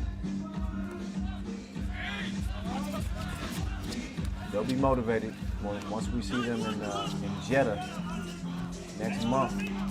Kevin Core, meantime, down to the basement. Comes up empty. Chavars, one-handed release. It ain't pretty, but it is good. 11-4 now. Draskovic. He misses one to the right. Krumins stating his case, but it's not going to change nothing. Call is the call. You get it. Draskovic kind of trying to lure him to sleep. 5 fouls on Riga, 3 on Jeddah. Going back down the Core, not a bad idea. He tends to draw the attention of the defense. He can be that dominant down there on the block. But right now it's Riga dominating Jeddah. 7-point lead. Can Ardouche get one to go? Nope. The Aces clears it. Push.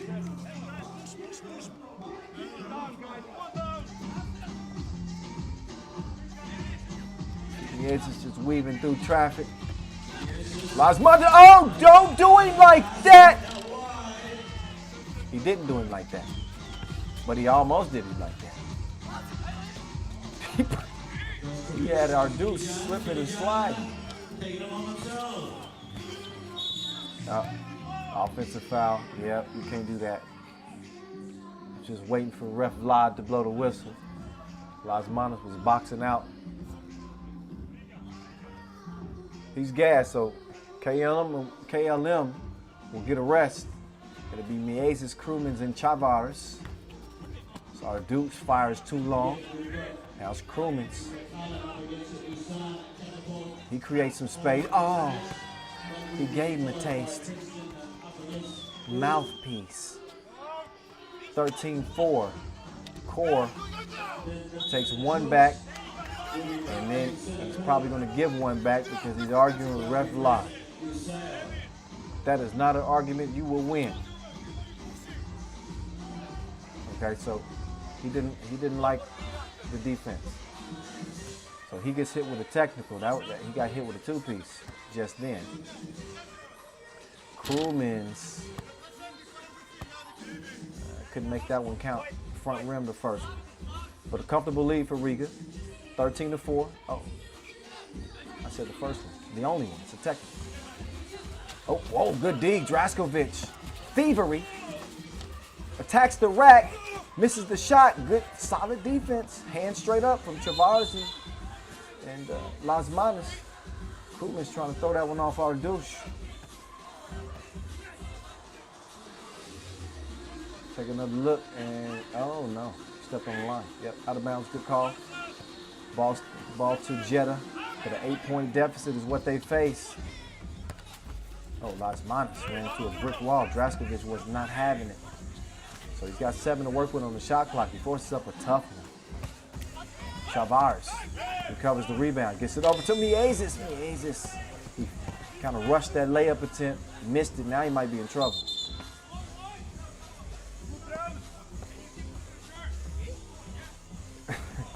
Raphael said, you can't keep grabbing his shirt. Miezes says, me? He says, yes. We don't always get to hear the conversation between the refs and the players. You know, with less fans in the arenas these days, we're starting to hear more of that dialogue that's happening, you know, on the court, on the fields, and in the other sports. There's Core. They still got some work to do. And it's going to start on defense for Jeddah. That means slowing Riga down. They got a 7-point advantage right now, under 5 minutes to play. Physical between Chavars and Core. 6 fouls on Jeddah. They got no more to give. Riga, they're in the worst foul situation. They got 8. So defensive fouls on the Latvians will also amount to 2 free throws. Oh, double cross. He broke his own ankles. And then fired an air ball. Miezes lost his footing is what he did.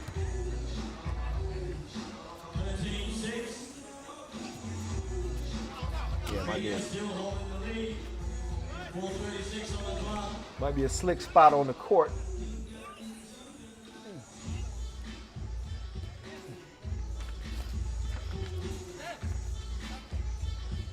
Riga 2-0 against Jeddah on the World Tour.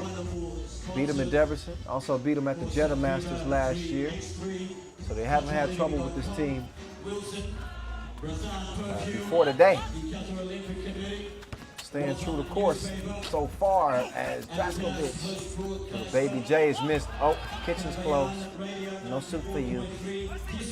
Krumins D hoping to turn it into some but Batman.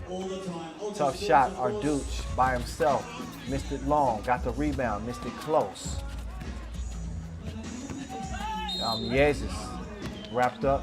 Core didn't want to give him an easy one. Miezes wanted a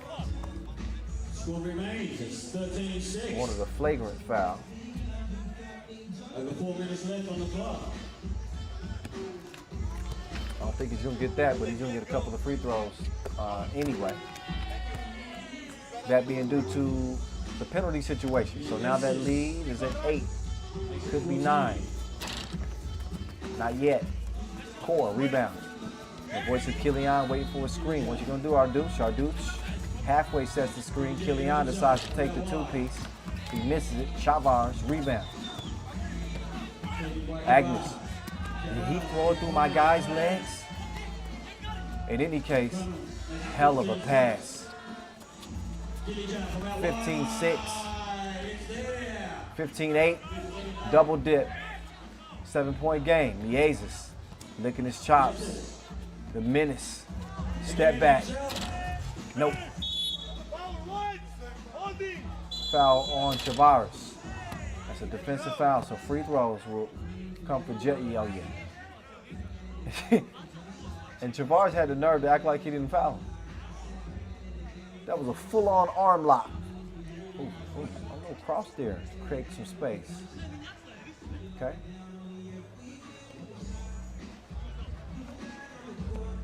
Killian with the antenna. Still hasn't found his range. So.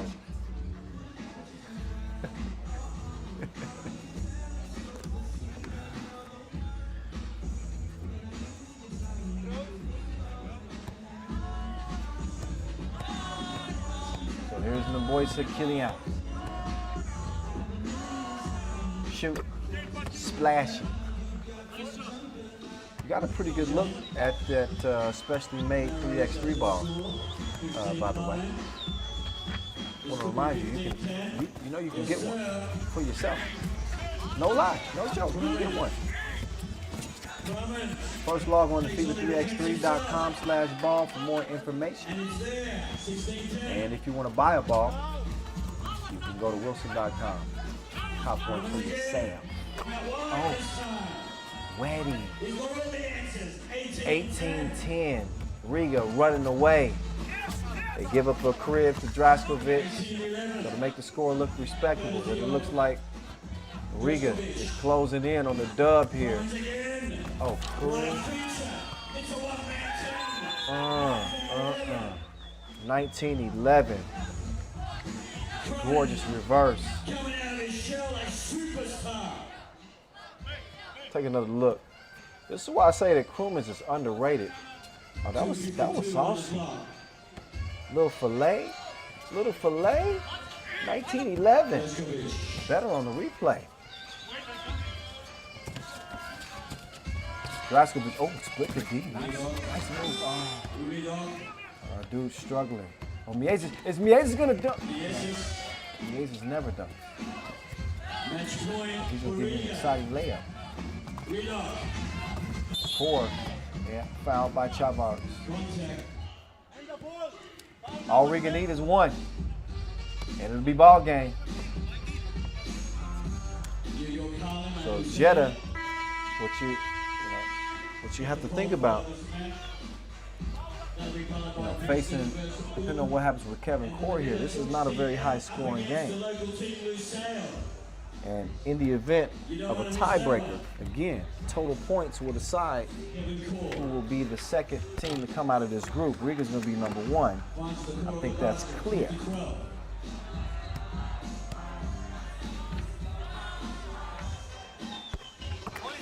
Yogi scored 15 points against Riga in their loss.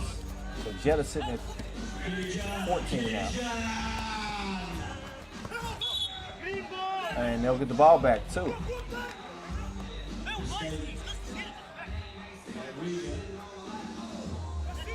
Well, you can tell I'm sleepy. You can tell I've been up all night.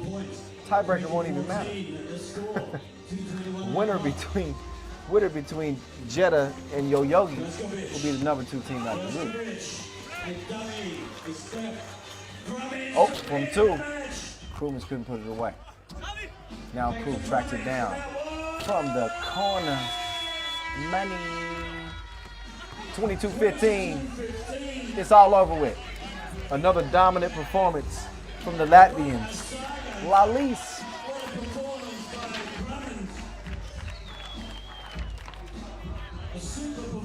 So take another look at Edgar's. And if you ain't loving the crew after this one, something wrong with you. Latvia stand up. Riga looking good here day one in Doha as they did a year ago when they won it all. Can they do it again? They'll be playing day two. They can kick their feet up for now. They did work here day one. 15 over the gender side. Our next match between the New York Highlands and Busan. Take a look back at the highlights. There were a lot of them for Riga. No shortage for Jeddah. They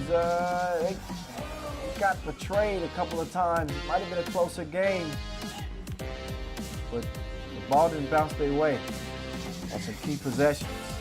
They also had a tough time dealing with the ball movement, the body movement, quickness of this Riga team, and sharp shooting from their top guns. Norris Miasis, we saw him getting his groove a little bit. Had a few two pieces. And it's typically not a Riga win without Edgar's crewman getting in on the action as well. He can do that. He can do that a lot.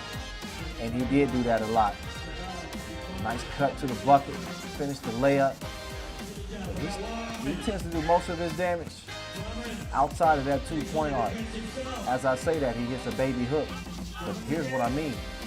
Wham, wham. And then why not? Game time. You already know. 2 up, 2 down.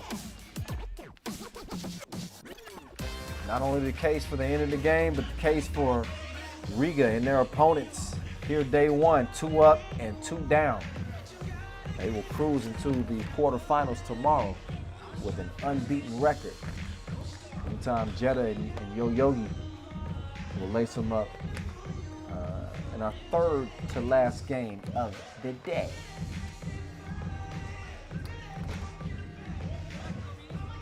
So let's see who's on deck. Let's look and see who's on deck. Oh yeah, this is gonna be a good one right here. New York Harlem and Lausanne on deck. Coming up here in about 5 minutes is when they're scheduled to get this one going. So we'll give you a little bit of a rest before we get to it, but you got about 5 minutes before we get New York Harlem and Lausanne center court here in Doha. Don't run nowhere, y'all.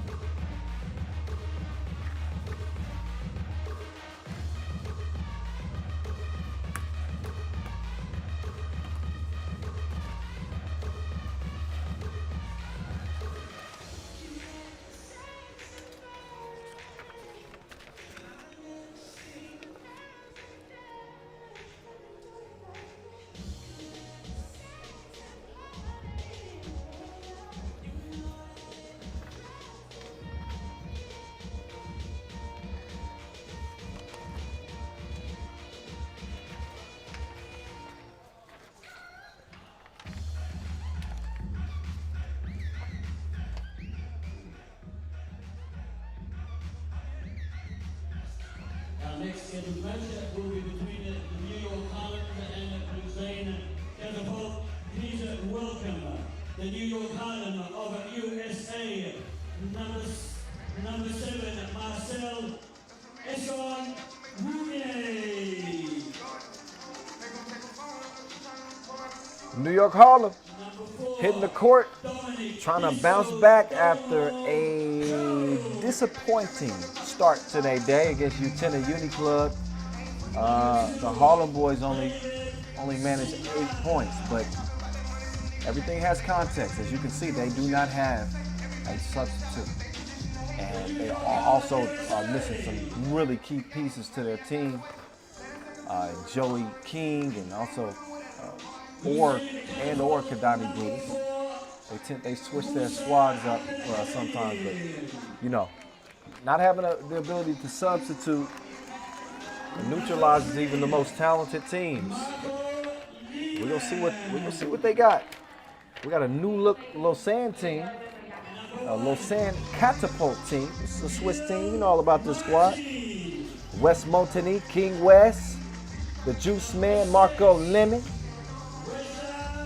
the little stick of dynamite, Gilles Martin. And the newest addition to the 2020 version of this Lausanne team, Musa Abdul Alim. So Musa Abdul Alim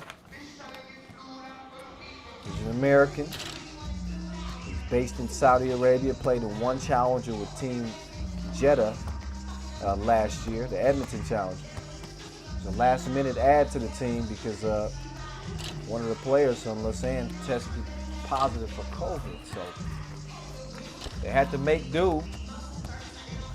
Chemistry with him and the other three won't be there, but they need a body.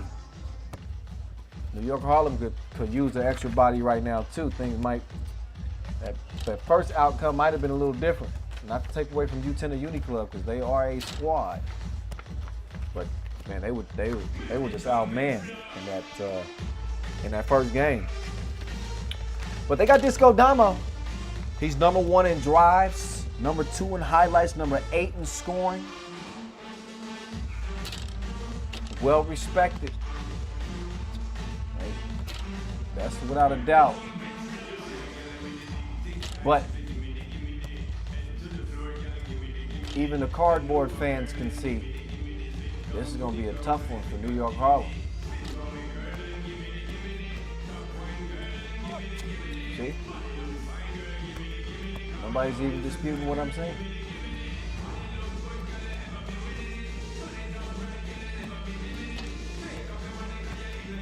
So they get warmed up. They'll get warmed up. We're getting in full stride on day 1. In case you didn't know, Kyle Montgomery, the voice in your ear. Follow me. But before you follow me, follow our social media accounts at FIBA3x3. Go ahead and do that. Before we even start this game, go ahead and do that. We're everywhere. Seen it Weibo, Facebook, YouTube, Instagram, even TikTok. Even TikTok. Come on now. We're putting up some fire content daily. Do yourself a favor. All right, as we get this one going, Lausanne, they're 1-5 against New York Harlem on the pro circuit.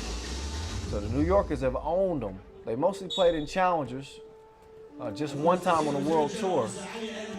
Oh, nice action. Oh, Dave, denied. King West now going down. Oh, they just wanted it more. There's Gilles. Oh, to King West. Montigny, he shot the 2-ball fairly well in Hungary. They had a semifinal run at the Europe Masters, Lausanne. Played a lot better than we've seen them play in recent years. Gilles Martin at the top of his game. He was all over our top 5 plays. The Juice Man was splashing. Something apparently is bothering Marcel Esenwune. I think it's an abdomen problem. So New York Harlem is playing with 2 players right now. This is a rarity. I think I've only seen him once before in my time covering 3x3, but they don't have, again, they got 3 players due to COVID, and one of those players is now unable to play. I think Esenwune is he's maybe dealing with some cramps, something wrong with his abdomen. Oh, look at Damo. Continue to play with nothing but heart. So New York Harlem gonna have to go to a zone. Super Dave, you take the top, I'll take the bottom. That's it. That's the best they can do until Esenwune can come back, if he can come back.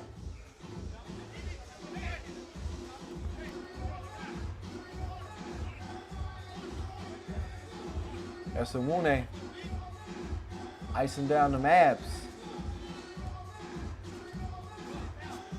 1-1 contest. And, well, that might be the way to go. Just let Abdul Alim shoot. Or as long as it ain't the juice man. Damo in his bag. Oh, Damo.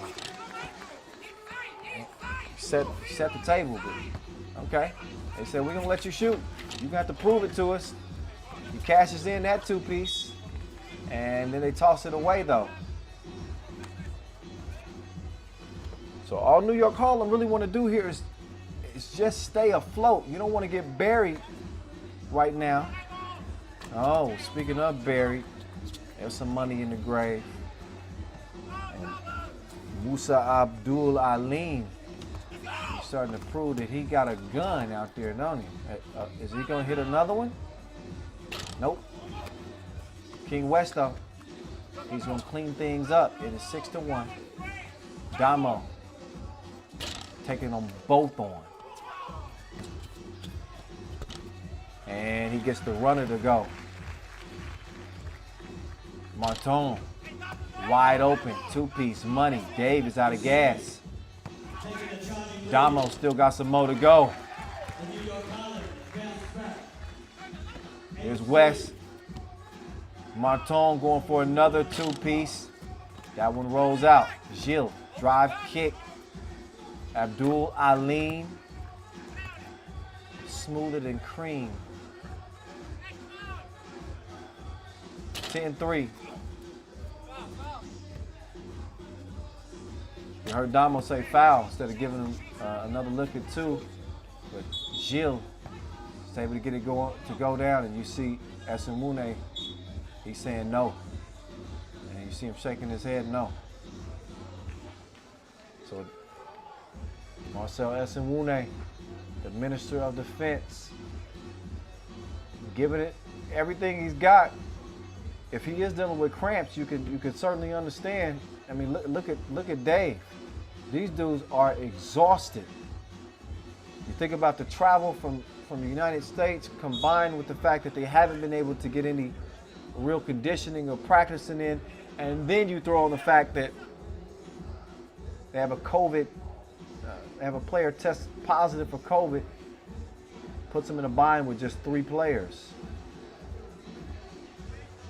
And then Esenwune goes down.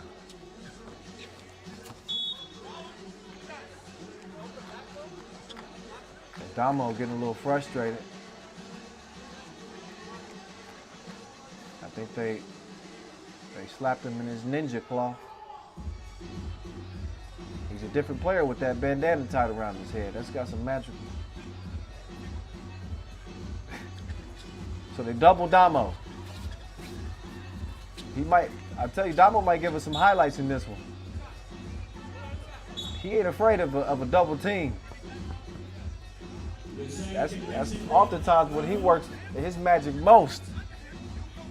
I'm going to go out on a limb here and I'm say this is not going to be a New York Harlem win. If New York Harlem win this game 3-on-2, every member of Los Angeles should retire, never to return again to 3x3. No, I'm just playing. But I ain't playing. I'm playing, but I ain't playing.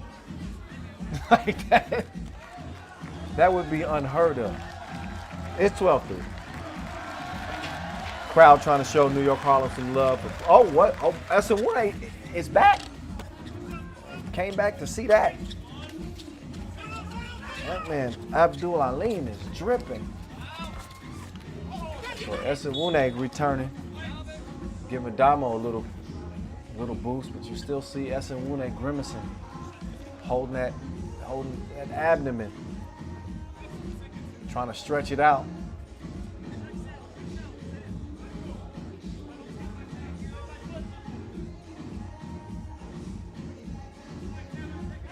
$14-3. It's going to be an uphill climb for New York Harlem. Dave, fouled by Marton.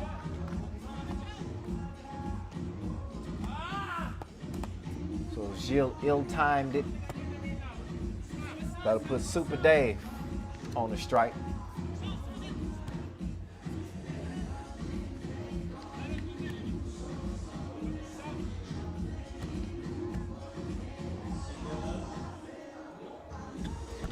Seegers. It's a miss. King West lost his balance. Gets to the juice man. Lemon couldn't squeeze it. That's Nwune with the rebound. He's gonna clear it. Damo, this is the matchup that I wanted to see. Oh! Hey, that's a hell of a finish right there. That's Nwune. Dunk or no dunk. To go up through traffic, through the turbulence, and still able to get the layup to go down. It's an 11-point game. But it's all about that fight now.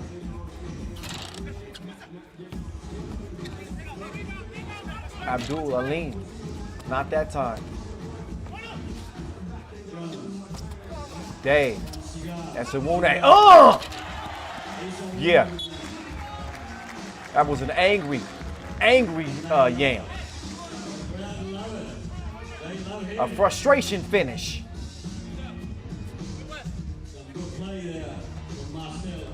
That's Nwune almost brought the whole Skelder system down.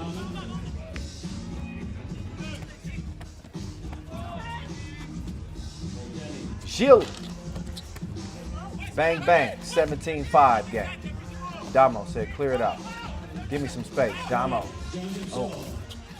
Try to scoop it over to Nwune.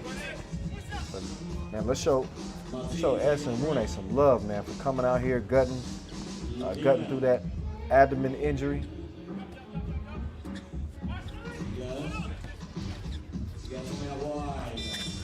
Super Dave. New.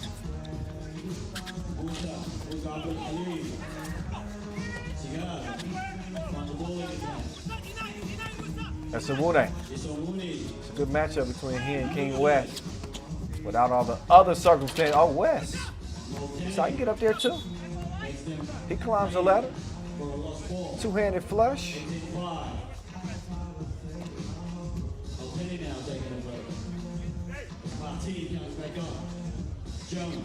Disco Damo. Jab step. They won't go away quietly. Oh, Shield. The jelly attempt. Missed it. Super Dave. He fires. Too strong on it. Shield. Money. 20-5.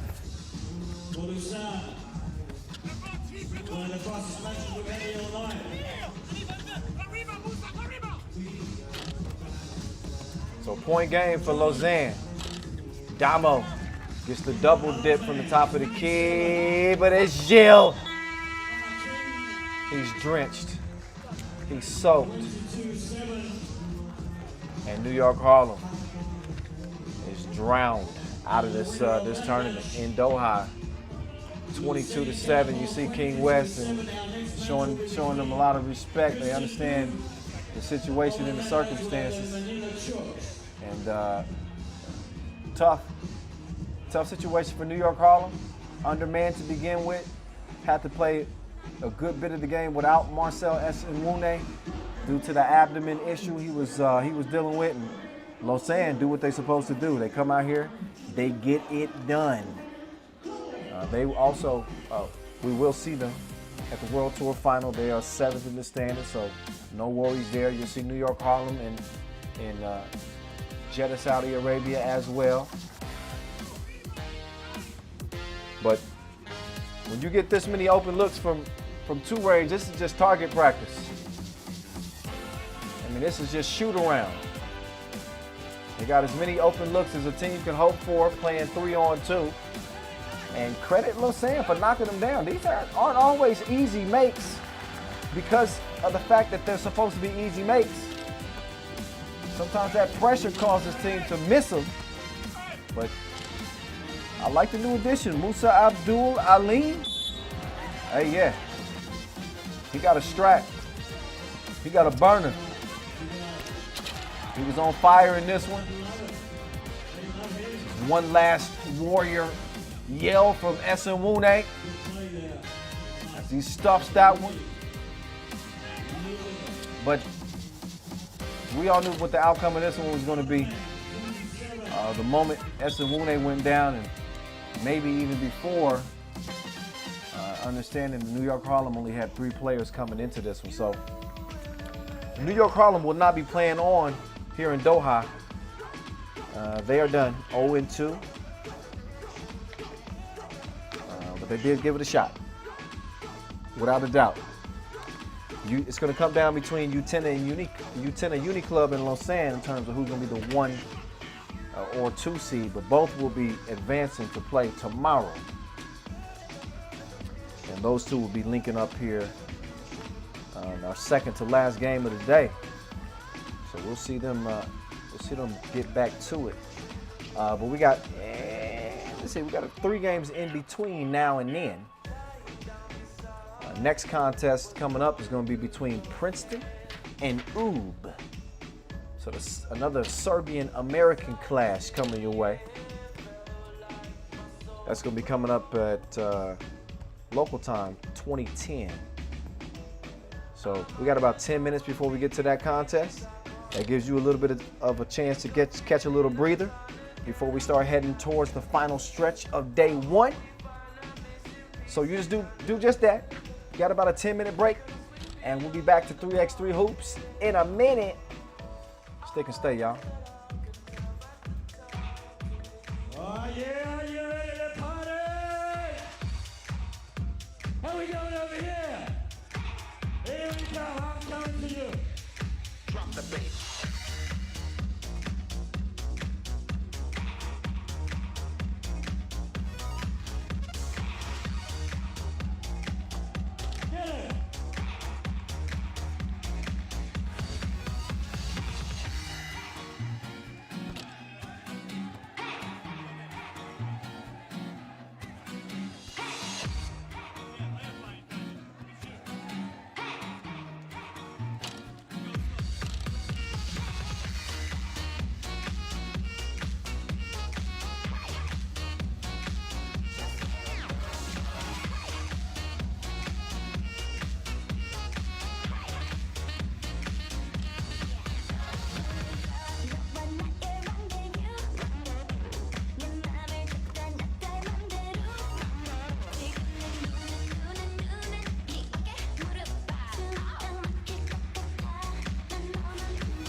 scheduled match is between Princeton versus U.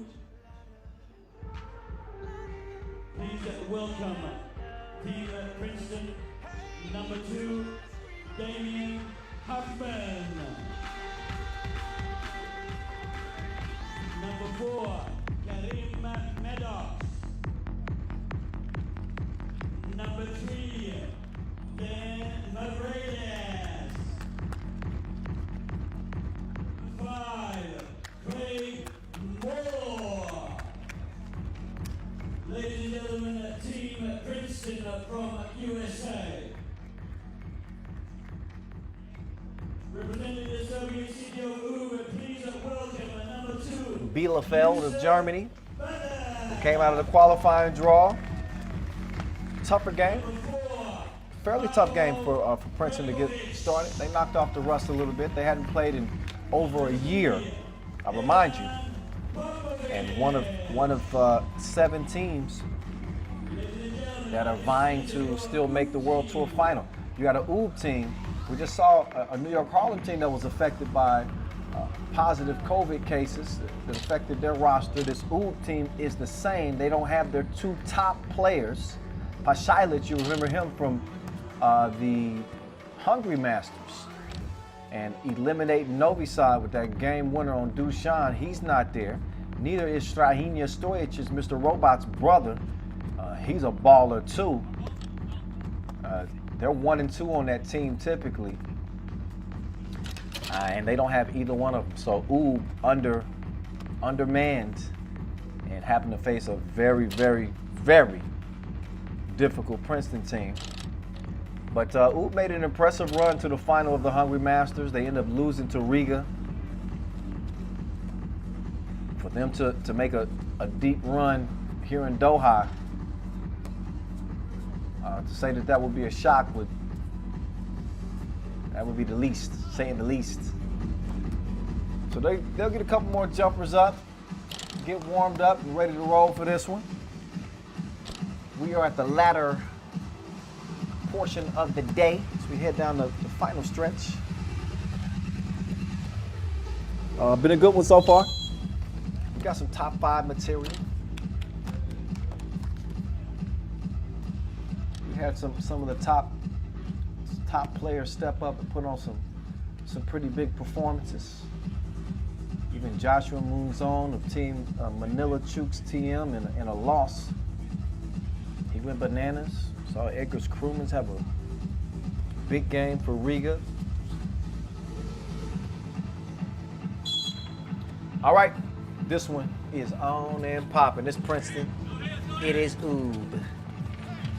It is Popovich shooting and missing on his first 2-piece attempt.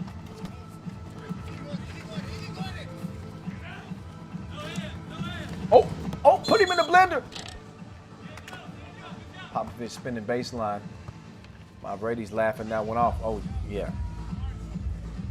Little extracurricular elbow at the end of that one.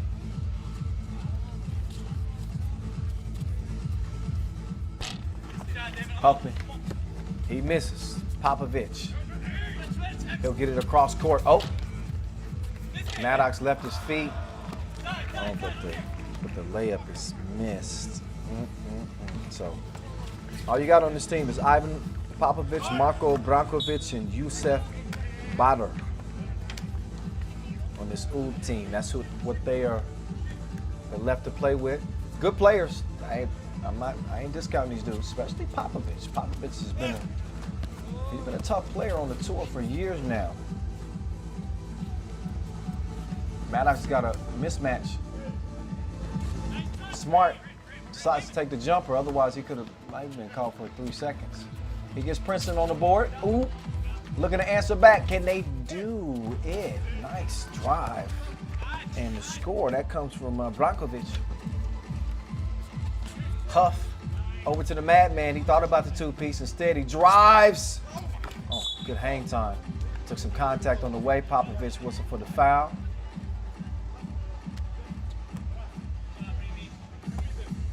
Another look down. 3x3 coming back at you from Doha. Yeah, we had 3 all-star competitions there. This is our 2nd World Tour Masters. Been out to the Al Garapa Sports Complex before. Remember my first time, eyes were this wide in Doha. Oh, better keep an eye on that man. Ivan Popovich with the quick step on the baseline. Bump in the bucket, chance for 2. See him getting past Mavrades. Put him on the bucket list. And we'll see if he can break the 2-2 tie. 6.5. 8.5, I'm sorry. It ain't going by as quickly as I thought it was. Huff to Maddox, open, follows the miss. Couldn't track it down, ball over the red.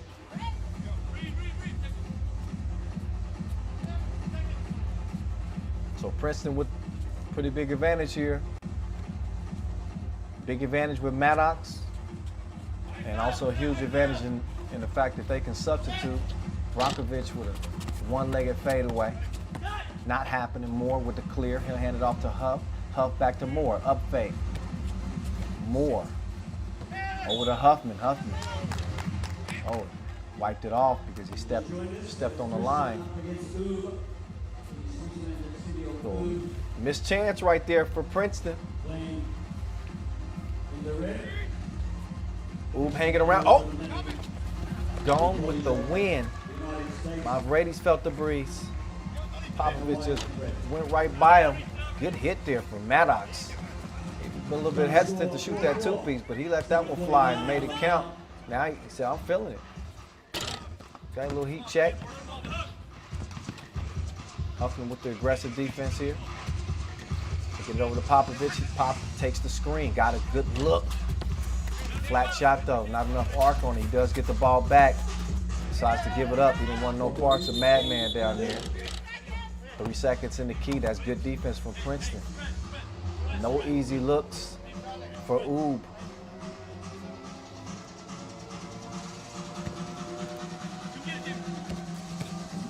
Craig Moore. Huffman. They need a spark. That might be it. Double dip makes it a 6-4 game. Good. Whoa. That's an underrated entry pass right there. Great pass from Brankovic to get to Popovich. Keeps him within 1. Huff, drive, runner, no. Maddox follow. He said, get out there. He does. Got it with the tip of his fingernail. Now he's gonna bang on him. I already know it. The flush puts Princeton up 7-5.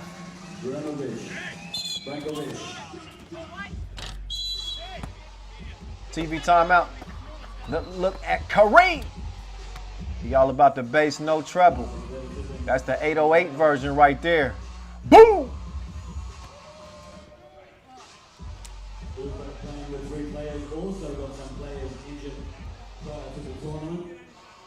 So the Ivy Leaguers with a 2-point advantage. They get a break here. Join us after this match as we sail the local Qatar Uba, they take on underman. the boys from the Philippines, the Manila Chooks, PM. This is even though they're undermanned, this isn't a game that Princeton can afford to let their foot off the gas. I think they got to play this one as though this Oud team is at full strength.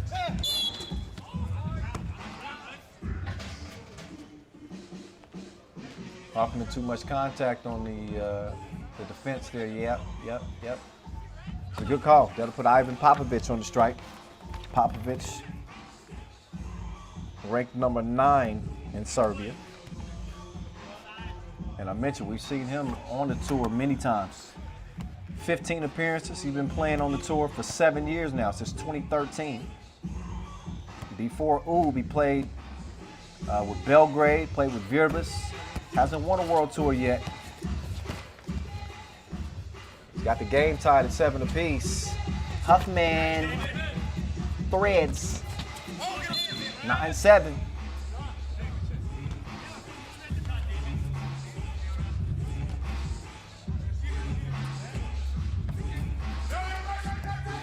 Popovich put on the brakes. Oh, nearly broke him off, but had it rattle out. Maddox setting the screen. Perpetual movement. Fake the pass. Gotta shoot it. He got it up late in the shot clock. Empty possession for Princeton. 8 on the shot clock now for Oob. Too much bumping from Mavrades on Brakovic trying to establish a position down there. Mavrades ain't one to back down. 9 play 7. Oh, Popovich passed up what looked like it was going to be a fairly easy layup. Rebound, Maddox. Moore. Oh, you can't let him shoot. More to the score. He is a sniper. 11-7.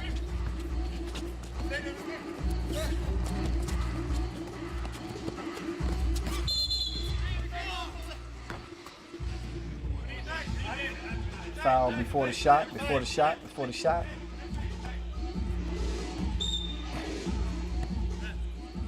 And timeout on the floor.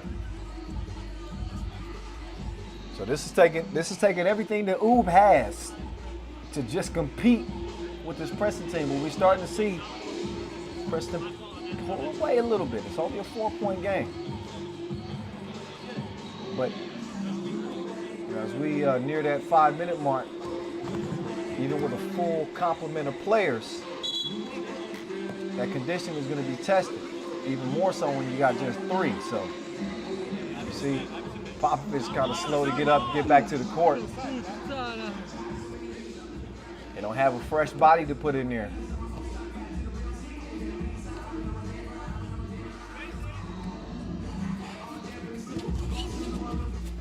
Maddox, oh, great action, give and go. Leads to the flush. You can't tell they ain't been practicing. Brakovic, oh, had to step on Moore. Moore tried to get crafty on him and swipe it away from behind. But look again at the entry. Nice little give and go between Moore and Maddox. Eminem. 5:23 on the clock. 5-point cushion for Princeton. Excuse me.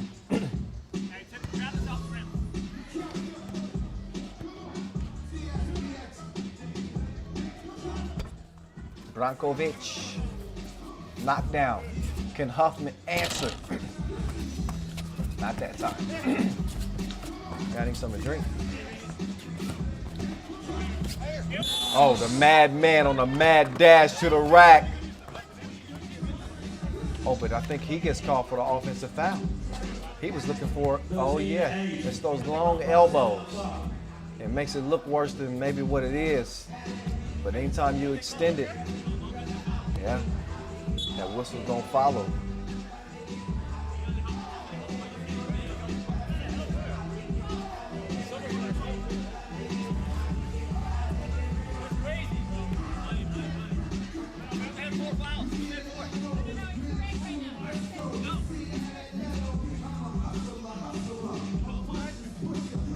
You good?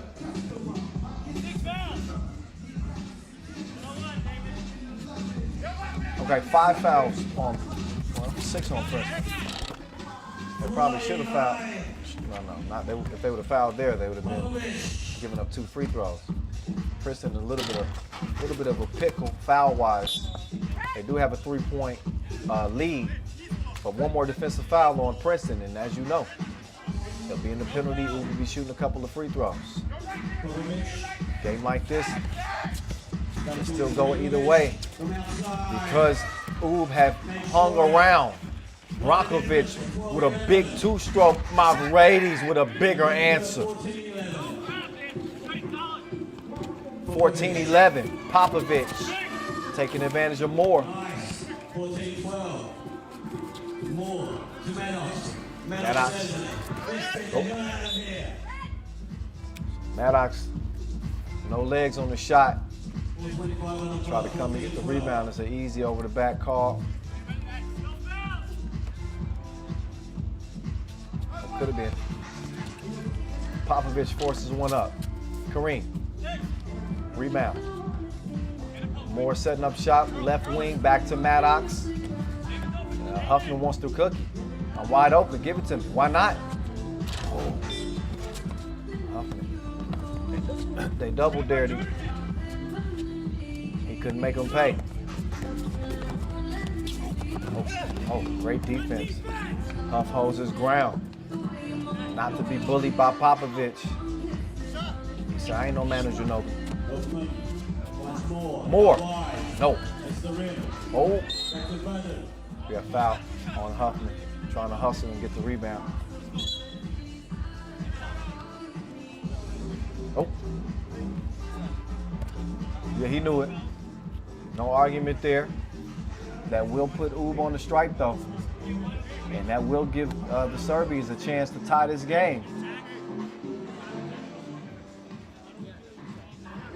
They operating on E2. Look at Popovich, man. You're talking about a game that pushes you to your absolute physical limit. Show me something that does it more so than 3x3.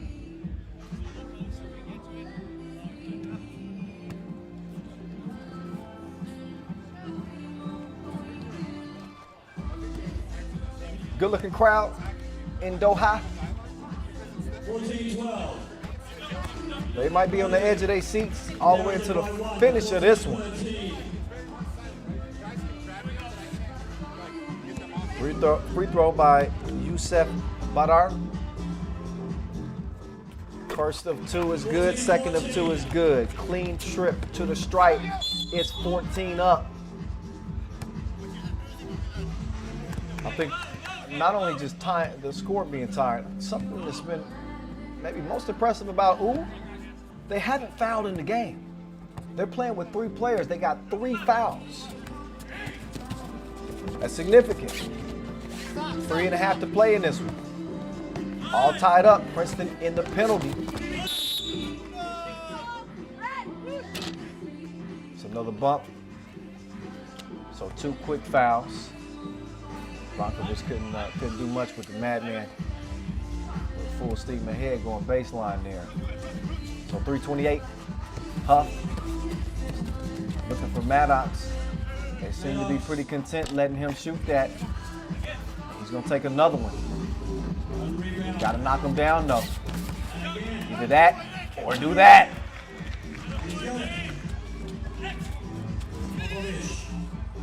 Oh, Popovich. He's the rain man. Oh, there was that Brankovic. More.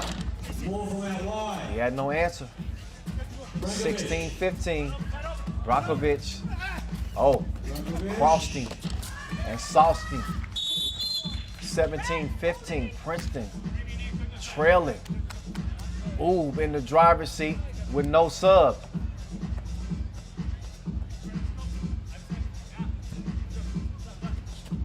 First time Princeton's played in 2020. They have not played 3x3 in a year. Huffman took a big bump at the rim. Crashes to the Enlio court. Speaking of Enlio, shout out to our official suppliers. Not only Enlio, but Magic Sky, Skelter Sports. Never to forget our ball and apparel sponsor, Wilson, our official timekeeper, Tissot, as well. See, Princeton out here, they were runners-up at the World Tour Final last year in a 17-16 game. You don't see Novi Sad out here. They underperformed in Hungary, and as a result, did not qualify to play here in Doha.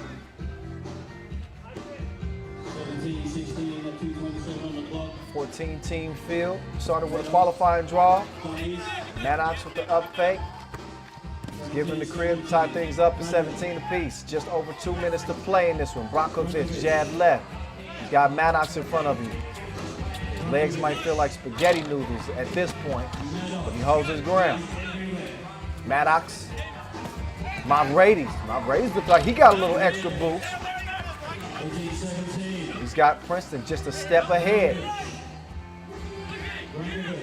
Brankovic to Popovich. Popovich. Oh, OMG. Somebody have to remove that one. Maddox. It's a miss. Oob in front. Brankovic. Over to Popovich. He just made a crazy one from over there. He put up a wild shot that time. It's a big opportunity for Huffman. He misses it. 19-18. Buck 27 to go. Neither team had the liberty of fouling without giving up a couple of free throws.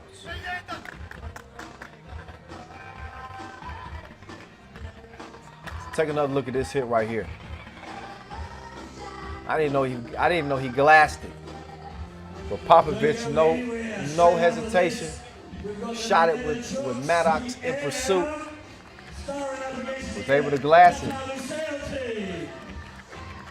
Yeah, they deserve a clap for sure.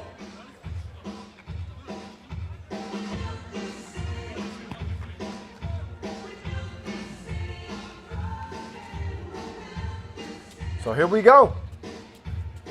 This is why you got to play the game all the way through. It is never guaranteed. More from long range. Couldn't find his target. Popovich putting the pressure on the defense. Brankovic wants a look. Put it up, missed it. It's recovered and scored. So Youssef has got game point for Oob. Moore could tie things up, but he doesn't. At least the first attempt he doesn't. The second attempt he does. Wetter than swim lessons. 20 apiece. Point game. Popovich. Oh, it's wiped away. Maddox is not having it. And then it leads to a score. What a finish for Princeton. As Kareem Maddox single-handedly turned the game in Princeton's favor with a Tissot buzzer beater after the vicious swat at the rim. Look again. This is how it all went down. There's your Tissot buzzer beater set up by Damon Huffman. But that play wouldn't have even existed if it hadn't have been for the defensive stand that Kareem Maddox made on the previous drive. It looked like Ivan Popovich had a layup. And Maddox, being the defensive specialist that he is, he's able to get it done. And then, he's just a good guy. He's checking on Popovich. I don't know if Popovich is dealing with something that has something to do with fatigue or Maddox actually accidentally swiped him. I'm not sure. In any case, good sportsmanship there. And Princeton, man, they stole victory right out of the hands of Oob. Credit Oob, man, playing with 3 players, and they leave it on the floor like that. They could have come out with a win there, but was not meant for them. Not this time around, at least. Hell of a game, though. Hell of a game. Back and forth they went. This Oob team didn't flinch even without their 2 best players. They had an old vet step up for them. Ivan Popovich doing his thing. How you want it. Inside, outside. You want me to hit you with the hezzy? First step. Damon Huffman had a physical contest in this game. We saw him on that Inleo court a lot. We also saw a lot of Kareem Maddox. He had a few flushes in the game. Those were nice. But the highlight of the game for him was that defensive stand, that big block to preserve the win for his team, will set up the win for his team. We'll see that later in the highlight. In the meantime, in between time, more highlights from Kareem. There's a 2-handed flush. Popovich uncontested here, but even when he was contested, it didn't matter. He hit one from that exact spot that you see in Mom Brady's flash one from. He hit one like that off the glass against the Madman, but that was the block. Right there. It's cleared by Huffman, and the big man is rewarded with the game winner. Tiso buzzer beater, our first one of the day. So Princeton will go 2-0. And it ain't got to be pretty to count. They got it done. They are the class of Group D. It'll come down between Oud and Bielefeld in terms of who's going to be that second team out. All right. So I'm guessing the YouTube and the Facebook numbers just went up. Manila, Chooks TM is back on the floor. Alvin Pasao, Joshua Moonzone, Philippines' #1 ranked player. Leonard Santillan and Troy Wright.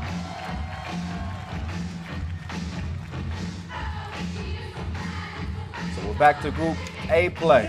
Final game of Group A. This will decide who will be the second team out. We know that Lehman is in. They went 2-0. Took care of Lucelle to start the day, and then they were able to get a 21-15 win over Manila Chooks TM. But hey, Manila Chooks TM, they got some things in their favor. This is like two hometown favorites, you could say. I mean, really. Both of these teams got plenty of fan support at the venue. Philippines representing.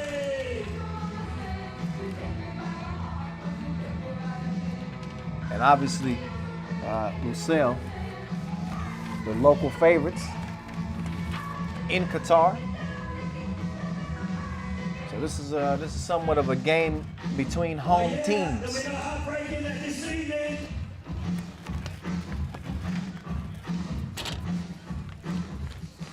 Let's see what kind of heroics my guy Joshua Moonzone got up his sleeve or under his cape.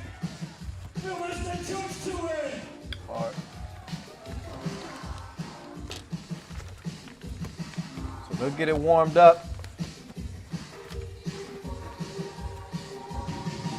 Winning, you're in. Losing, you go home.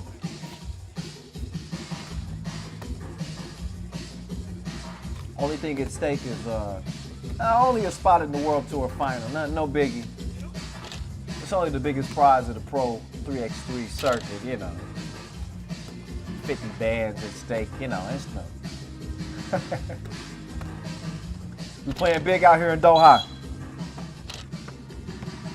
Big contest. Expected to be intense. Expected to be physical. Expect each team to give it 110. $40,000 at stake here in Doha. $30,000 to the runners-up. $20,000 to third place. $12,000 to fourth. 8 G's to fifth. The money's going up this year.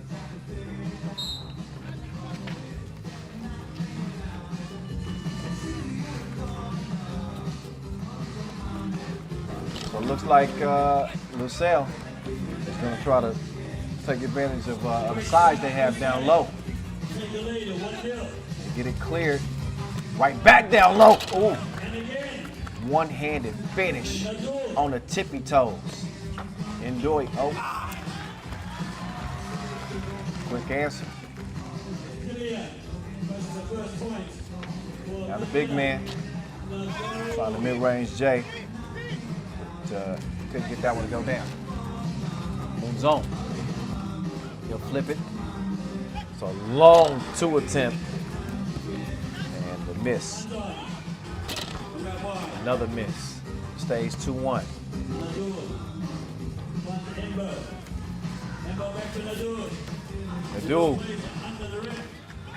Nadu doing his thing. Moonzone. Nice little skip pass. Behind the back attempt, not so much. Oh, and Drop the shoulder. Said, I want to give it to. That's what a grown men play. You got to be ready to be physical.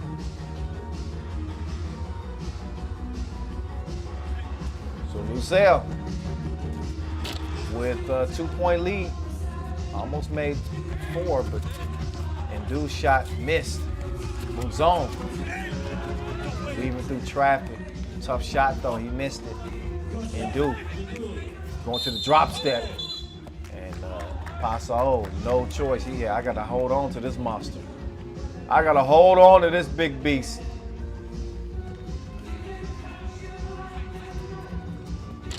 Quick 2. Off target. Another quick pull. This one. Bottoms. 5-1 contest. Oh, yeah, take that. Nice touch on the drive. Santillan. Now Santillan. He's got the gold highlights. He didn't, thought he was going to add to his highlights. But he missed the 2 peaks.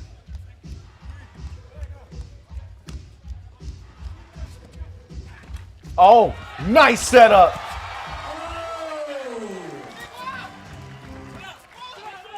Five, 3. Oh! That was disrespectful. He just put the I see that a second look at that. I didn't get that play. It's justice. That pass from Mouzon in the finish. Oh my goodness. Oh, had I seen the angle, I would have lost it there. That was ill. Anyway. You can see the Filipinos starting to get it back going now. Mouzon.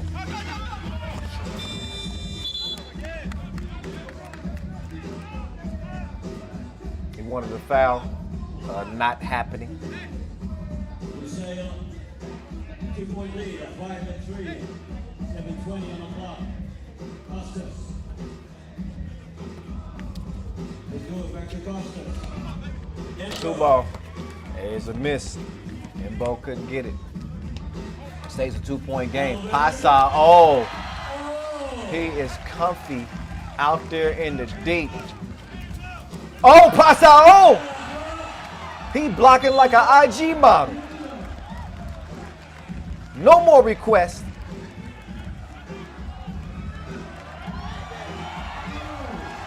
Look at Pasa, protecting the rim like it's his own. 5-5. So a couple of big blocks from him. Pasa playing hero early on for Manila, Chooks TM.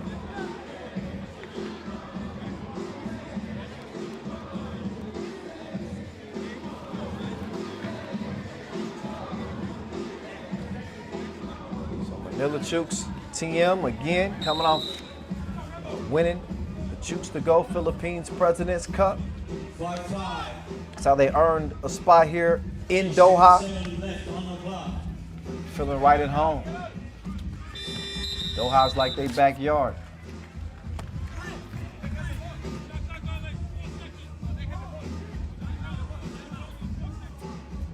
Oh, man.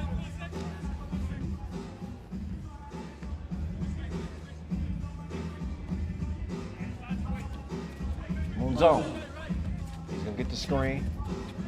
Dribble through the legs. Nice pass. Ndu shutting down shot with those long arms. Right.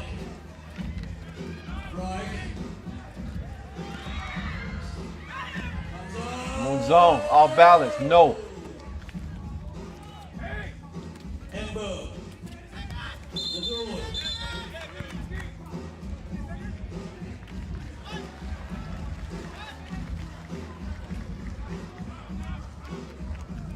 Foul call.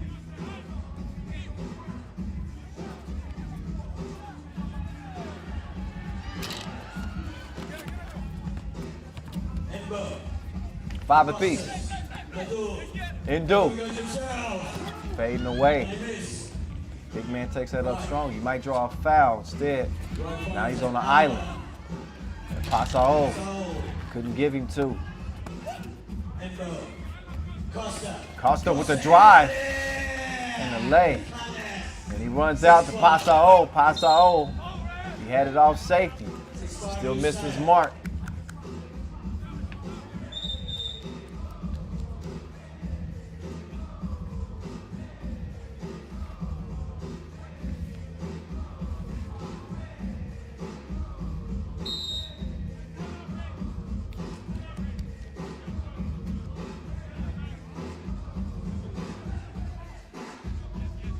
And then the troops have been taking part of the 3x3 World Tour for many years now. You say on the other hand that this is their first year in the tournament. All 4 guys have never played a World Tour before. This is their first international match together. And they're up there.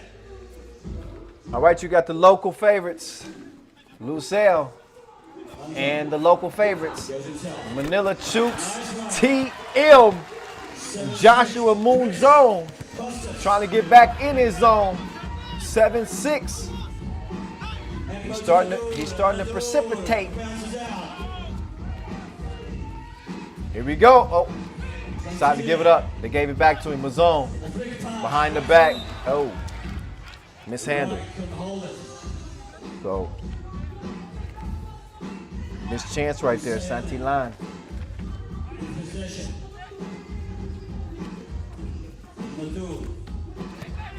Oh, it's Dewey.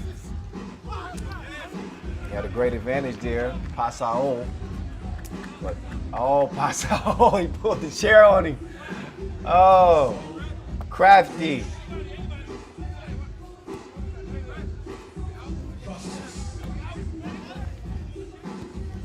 Okay, I think, was Pasao hit with a tech? Might have been hit with a tech for play. That happened off cam. I didn't see that, but I'm assuming that's what that technical was about. 7-7. Nadu, back to Costa. Embo, Nadu. Dude, trying to clear some space. He does it in bowl.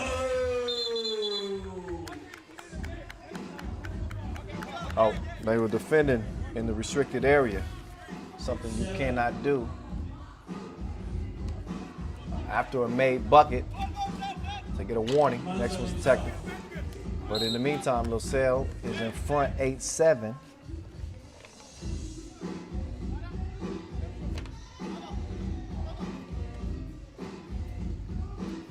Costas wanted it. Oh! He put him in spin cycle and lost him like baggage claim. I couldn't even get it out. I wasn't expecting the big man to even do this. Huh! He twisted him up like a braid.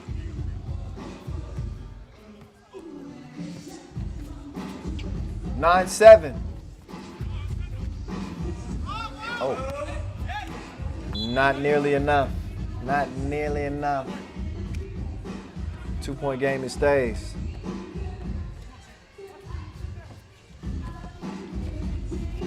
Here's Moon Zone. He's saying clear it out. Oh, has he? Oh, missed it. He dunked one like that last year. Oh, nice drive. So Mbao will make it a 10-7 game. Lucelle in front. Here's Moon Zone. This might be that time. They need him to take over. One-legged fade away. He's in his bag like a camper. 1-point lead for Lucelle.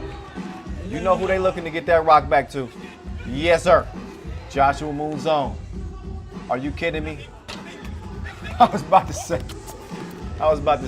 Costas.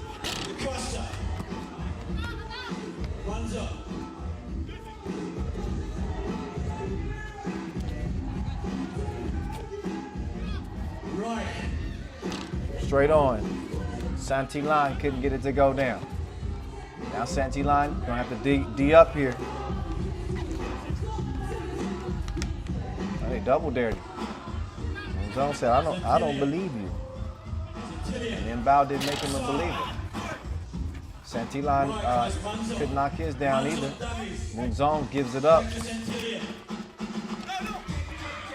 Santillan beat up. Costas lets it fly. He misses up, but hustles to get it back. Ndu.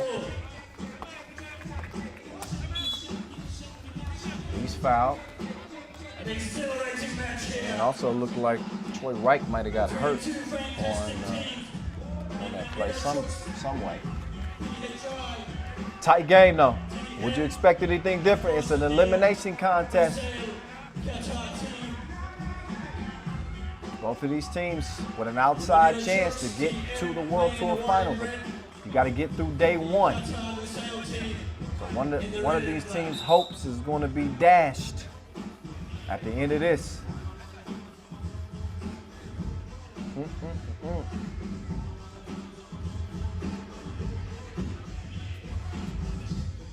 1, 2, 3, 4.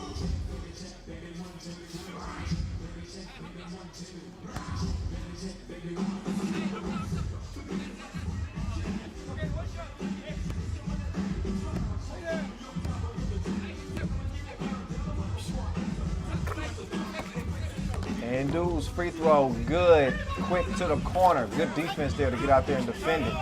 Costas now gets it back, comes baseline. Oh, okay. That goes down. I'm not sure if Ndu got a hand on that. Moves on. This is short. He's gonna get it back. Oh, Josh. Oh, spinning. He nearly did something spectacular. But he lost the ball on the reverse attempt. You don't need a rest.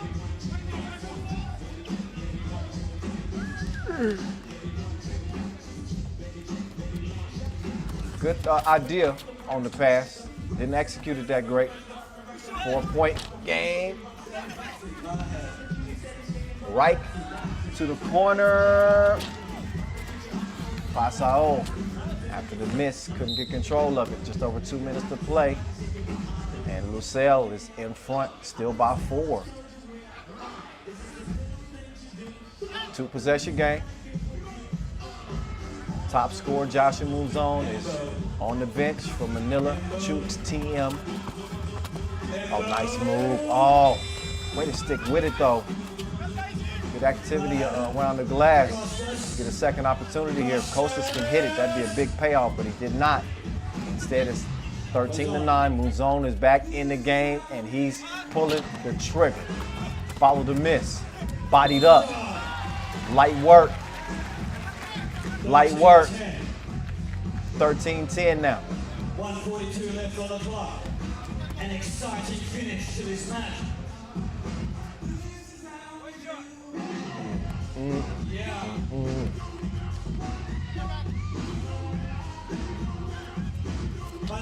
Oh, Moonzone. The pressure's on. Missed it strong. $1.50 to play. 2-possession game at least. They ain't been able to do nothing with him to this point. He woke up in beast mode. He's out of control. They cannot harness this dude. The set player from Greece. First time in So Suli Ndu, 32 years old, stands 208. the first time playing. You want to talk about a size advantage? 14-10. Lucelle with the advantage in the scoreboard, which is what matters most. Ndu, up fake, hoop, and the harm. As Pasao got hit with a bad foul right there, left his feet. This game is slowly starting to slip away from Manila Chooks TM. 5-point game. That was their 7th foul, so 2 free throws. Nadu, he misses the first of 2, but even a second make here would make it a 3-possession game. And 16-10, where it's at right now. They got to get the rock to either Paso, knock down a two-piece, or that ain't the answer. It's stolen. Ndu, it's your world. It's your world. It don't even matter. He don't discriminate. Anybody can get it. Zone. Slick drive. Costas. 45 seconds left on the clock. Costas low. Costas. He'll miss it deep. Oh. Zone misses. He's gonna get another opportunity. No. 30 seconds left in this one. Embo slowing things down. Costas telling him, you're doing the right thing. Take it easy, man. Embo! So a bad shot, but no worries for Lucille. They're going to be sailing into the quarterfinals as the number 2 team out of the group.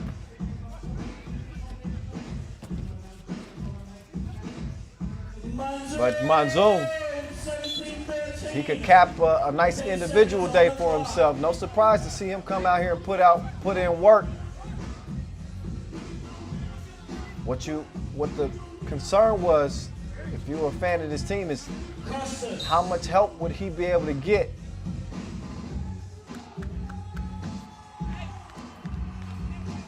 Stick around, we've got Jeddah and Yoyogi Koyon XA coming up next.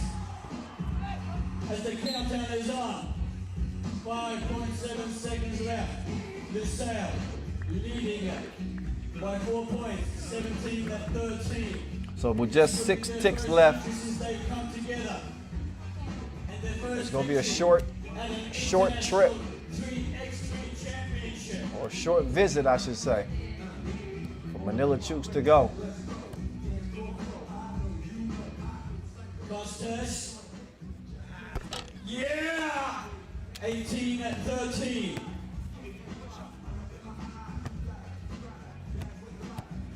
Five seconds left. A couple of more free throws for some added insurance. Santillan draws the foul with just 1.8 left. Embo, foul. Not a bad call. Foul team. Don't forget, join us tomorrow from 3 p.m. for the quarterfinals, finals. We've got the shootout finals as well tomorrow. As well, we've got the international slam dunkers coming here to show us what they can do and what's new in slam dunk. Make sure that you join us. Also the final will be aired here tomorrow live from Doha, right where you All right, are so once they get this, now. Back on center court, it's 19-13. get the this free throw out of the way.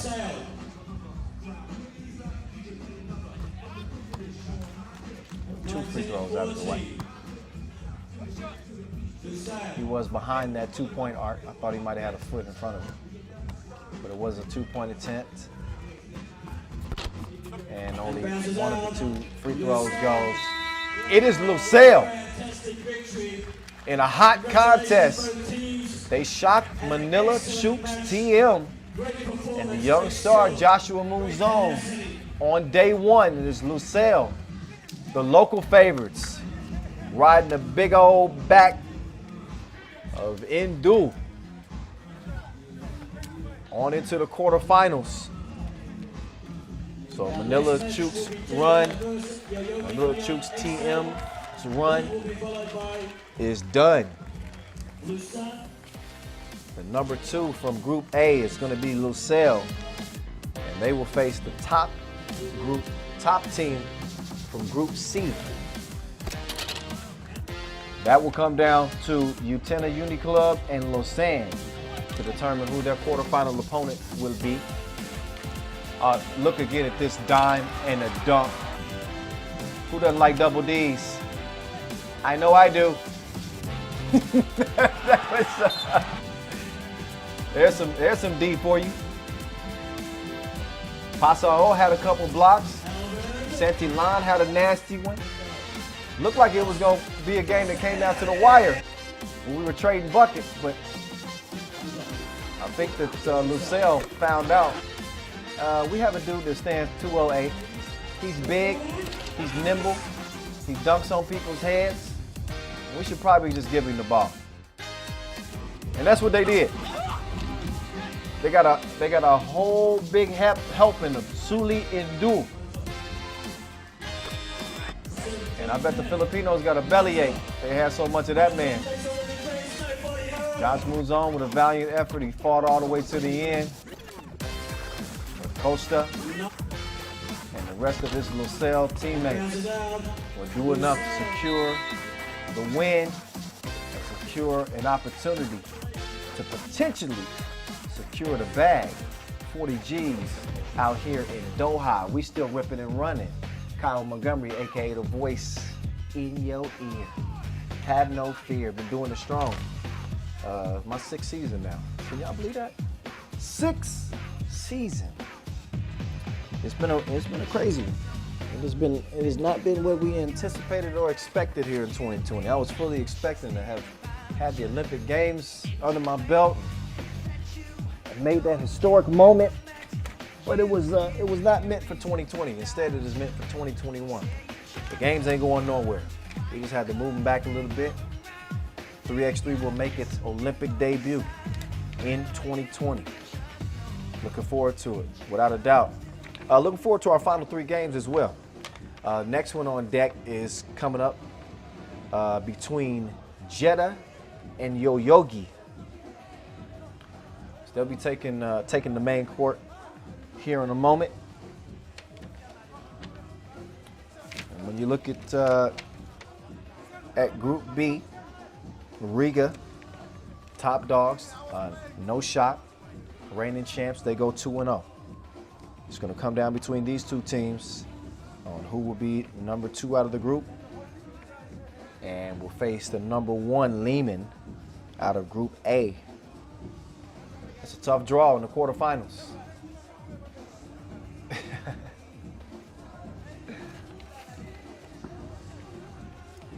That was a lucky cardboard, man. That was a lucky cardboard, man. After Jeddah and Yoyogi, we'll have Lausanne and Utena.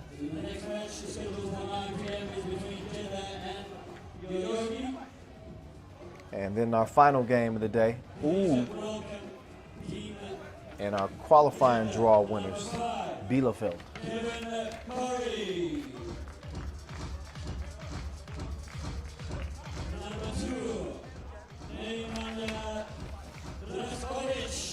All right, so as Jeddah retake the court, they'll look to shake off their earlier loss to Riga, as will Yoyogi. Jeddah have the advantage in terms of experience, but as you know, anytime you step between the lines, anything can happen. Like, these are two teams that really have some potential. Spencer Jennings, he got all the drip. He's out there with Mark St. Fort, Arnold Lewis, and Ryan Tanner. This is Yoyogi Crayon, X-Say.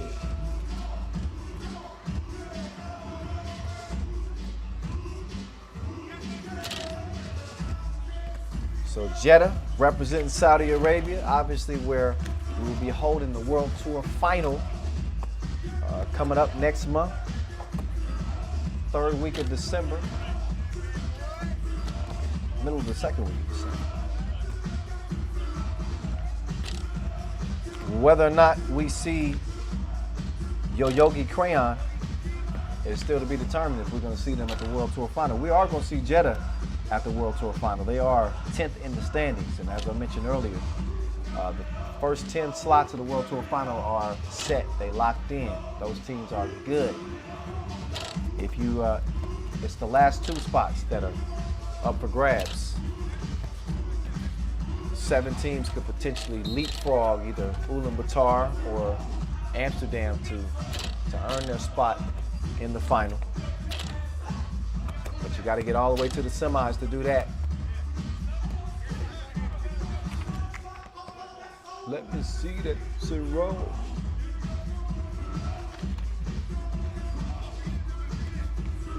So Yoyogi, Crayon, Exa in the red, Jetta in the neon colored uniforms. Make sure you stick around with us. Yoyogi's first appearance on the World Tour, so no Sun catapult up against history to be United said That will be followed by our between the two. final match of the evening. All right, here we go. 50 between Uru and Final game of Pool B play. And another elimination contest. Who wants some more? Kilian tried to pull the chair, smart move. Ball ends up in his team's favor. Draskovic, left something. Missed opportunities for both teams. Crossover, strong drive, nice finish. very nice one. Arnold Lewis, Yogi. First one through, 1-0. First point on the board. Spencer Jennings with the rebound. Spencer Jennings. Points, same board. Late in the shot clock, had to heave up something crazy.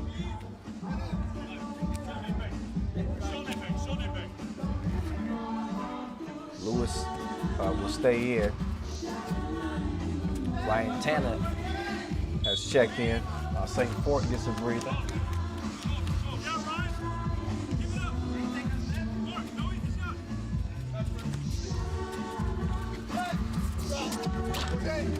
Ardouche struggling to find his stroke. Same board. Same forward. Good drive. Got to finish that at the rim though. Kilian, no. Ardouche, board, cross court. Kevin Core. Okay, there's a Kevin Core sighting. If I'm Jetta, I'm getting him the ball as much as I can. I'm just saying. Anytime. That's some muscle milk. Right underneath the bucket. And Arnold Lewis, yeah, he grabbed, pushed, pulled. Still able to get the layup to go and the free throw as well. Yogi in front. Lewis though a little lazy on the defense. Did get out to contest, but a little hip check.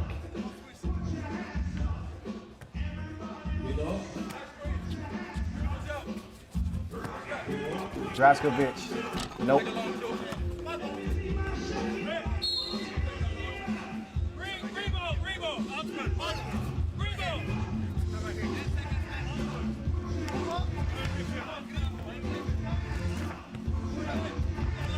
So 3-1 game.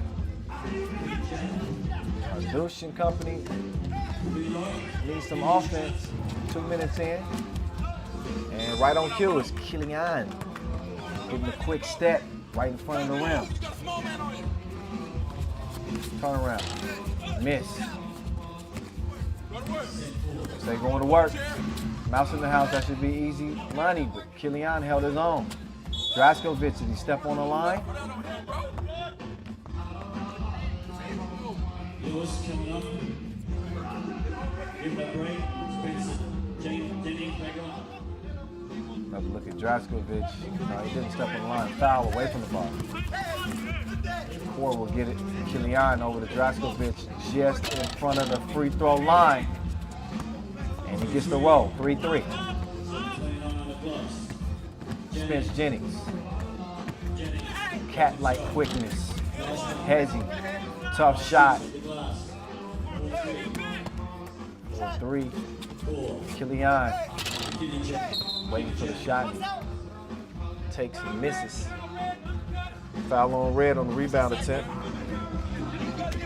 Yogi only with a couple. Oh, actually, a few fouls now. 3-1 foul category.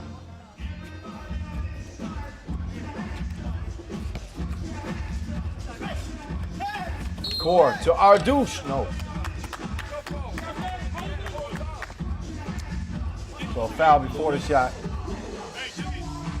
Tanner caught playing the grabsies.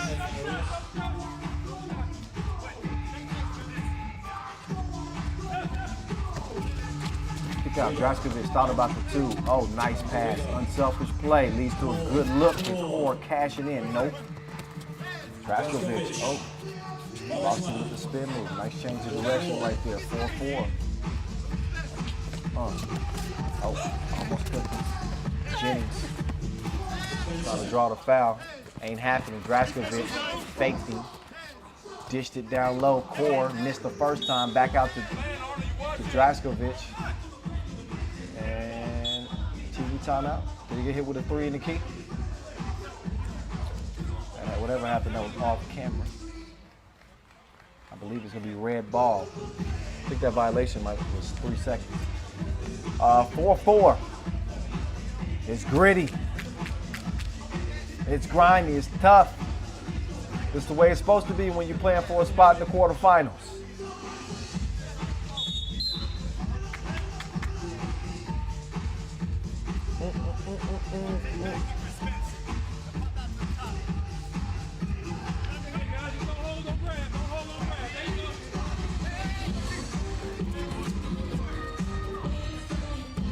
Okay. Core call for the foul. You see Lewis setting up, getting ready to go to work. I think he likes the matchup, especially on the perimeter.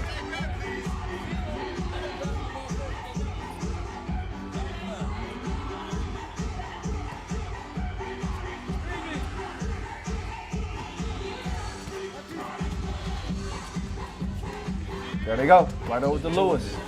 He said he wanted to rock. I doubt that's the shot they wanted. They'd rather see him trying to establish something down low before taking those. In any case, he takes it. Took that to the chest too. Kevin Core bodied up on him. 5-4. Risky pass, and it's stolen. The boy said Kilian Ardouche still shooting. Gotta have a short memory. He hasn't had his stroke so far in this one. All it takes is one to go down. You never know. Oh, cross. Kick. Jennings.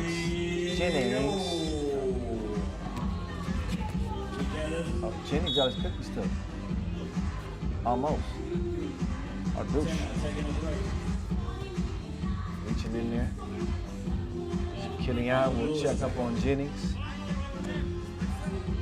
Mark St. Fort will start at top of the key. Jennings back over to St. Fort or Lewis. I got the same hairdo. Kilian, you knew that was money. He was walking off that one as soon as he released it. 7-4, but now Kilian is in trouble. Oh, no, he's not. Okay, so he is in trouble. Got called for a push.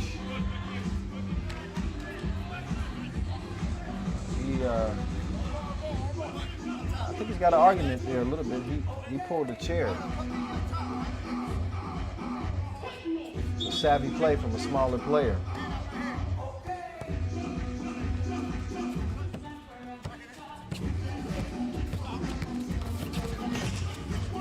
Tough pass attempt right there. Tanner forced it, stolen, swiped from behind. 8 seconds left on the shot clock for Jetta.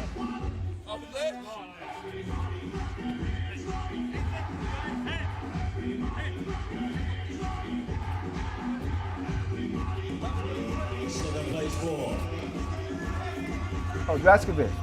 They left him by his lonesome. Said one ain't enough, I need two. 9-4. Jetta, ooh, nice response. Now 9-5, chance for it to be 9-6. Representing the KSA, Yoyogi. Representing Japan. 9-4.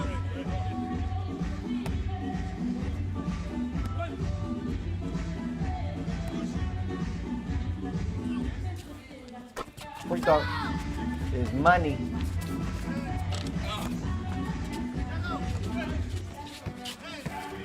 Draskovic, man, he makes that shot with team. Running away from the bucket. All of his momentum is carrying him away from the basket. He still manages to make the shot. 10-6. Oh, nice move. Quick step. Wanted the foul. Not going to get it. Killian to Ardouche. Ardouche trying it again. And this time persistence pays off. Finally gets a two-piece to go down. And it's a dozen to a half dozen. 12-6 Jetta on top of Yo-Yogi.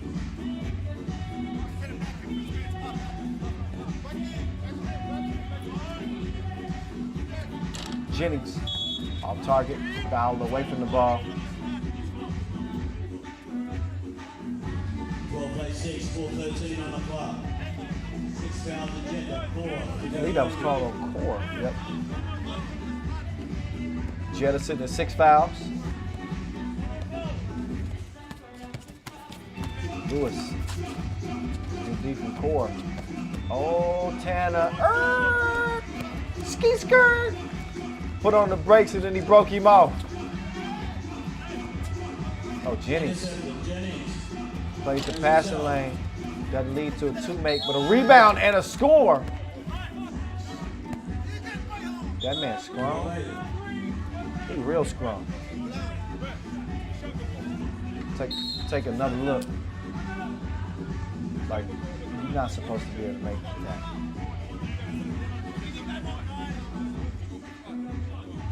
But he does anyway. So Arnold Lewis out here looking like Arnold Schwarzenegger. Showing plenty of muscle in the paint. Fight through the contact. Scoring. Pretty efficient. But 12-8 is the result. So maybe not as efficient enough. As efficient as he should be. But plenty of time left in this game. These are big free throws here.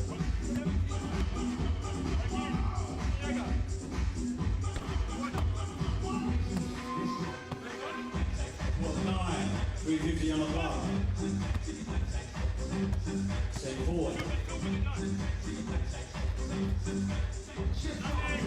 2 for 2 at the free throw line. We got a 2-point game. Under 4 minutes to play.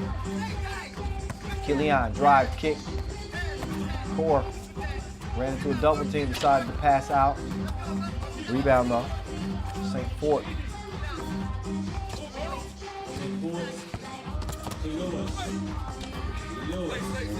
Lewis.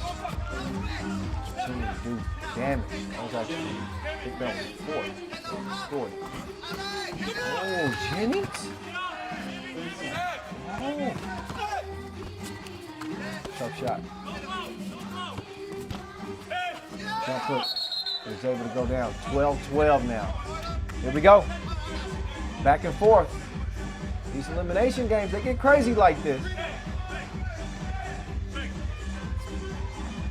we've seen the bigs really doing some work down there in the paint. Ardouche. No.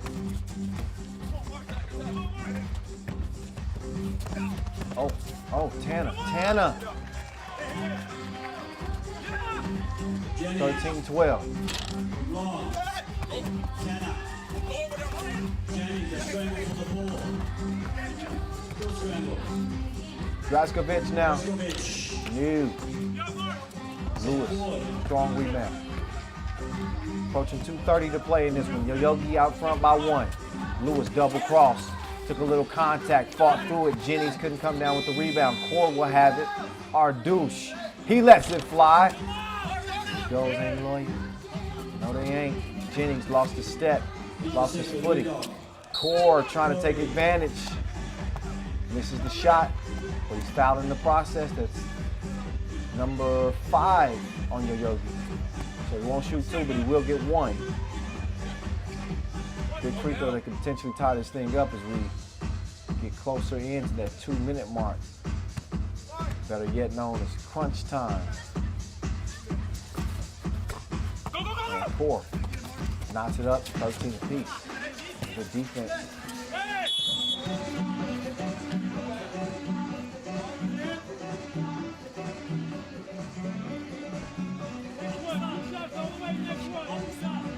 .213 officially.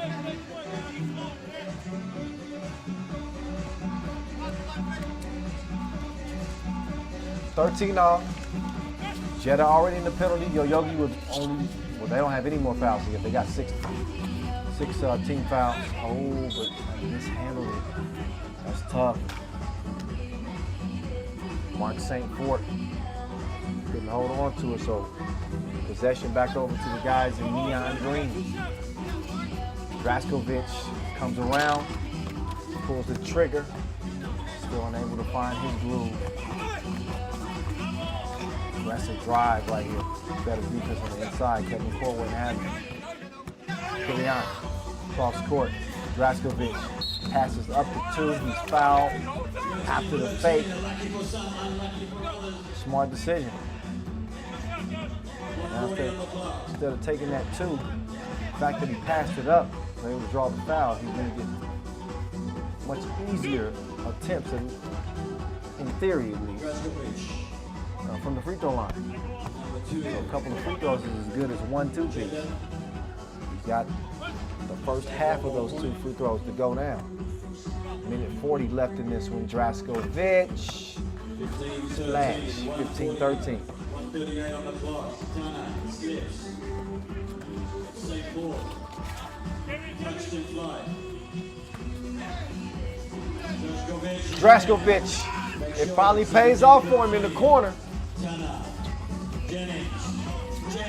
Jennings, oh, that's a And a collision in mid-air. tough.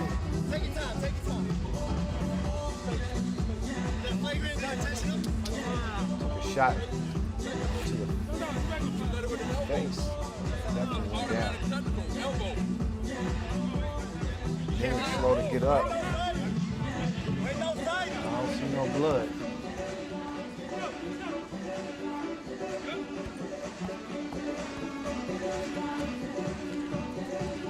Where I'm from, no blood, no foul.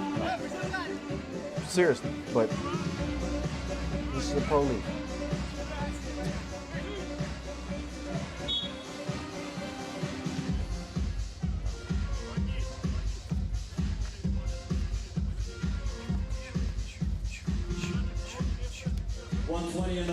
So they're getting the court together.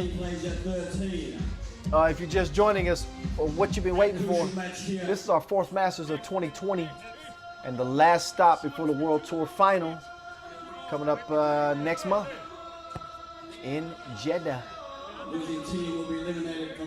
10 of the 12 spots already taken. We could have some movement on the bottom, as in the final 2 spots. It's going to be a mad dash to try to get deep in this Masters here, semifinals for any of the 7 teams seeing their first action and get them in. 17-14. We've seen all the favorites get wins day 1, except when you look at the pool of death, Pool C.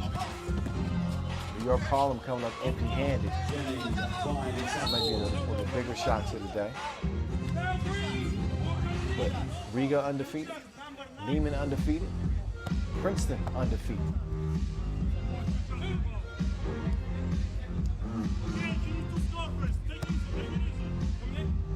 So 9th foul on Jeddah. You know, they have a 3-point lead. Clock stops, huge free throws in front of Lewis now.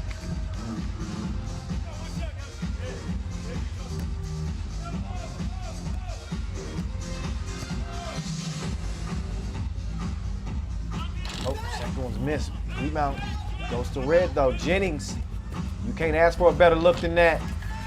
Dang, missed it.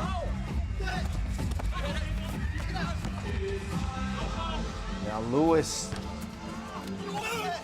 Too much spinach. Draskovic. Probably not a good time to be talking to the referee. He's just begging for a technical to be stopping mid-play to upstage the refs. Not a good decision, man. wasn't a blatant foul. So he gets hit with a tech.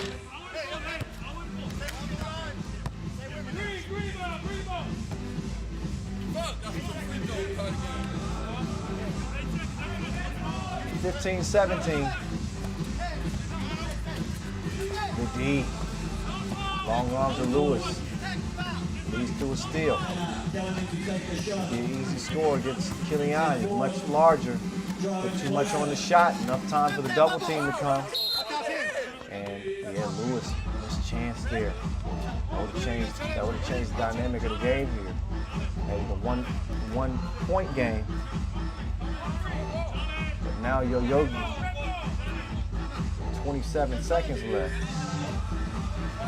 They're gonna have to consider just putting up twos as opposed to if he had made that previous layup. You got time to get one score and then get another score to tie or potentially take the lead. But it's water under the bridge now. Layup was missed, and now challenge requested on. That was out of bounds.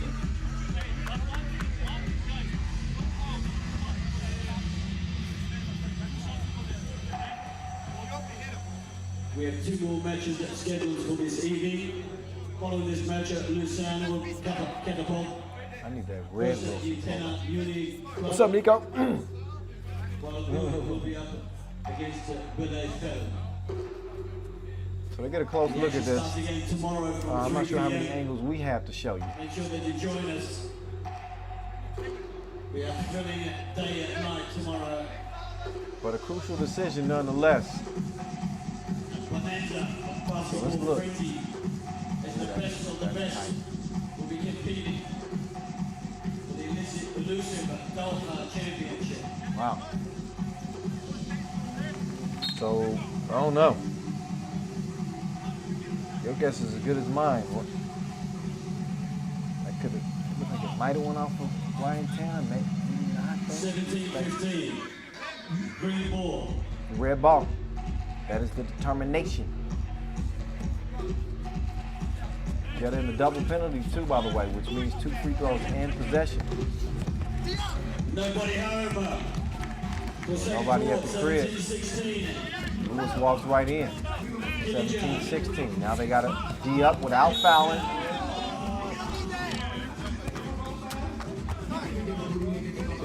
If you're going to foul, you'd rather foul early in that scenario. Give yourself more time as opposed to fouling with the D.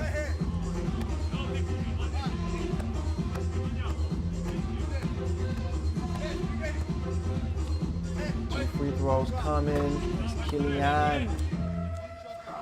Expands that lead a little bit.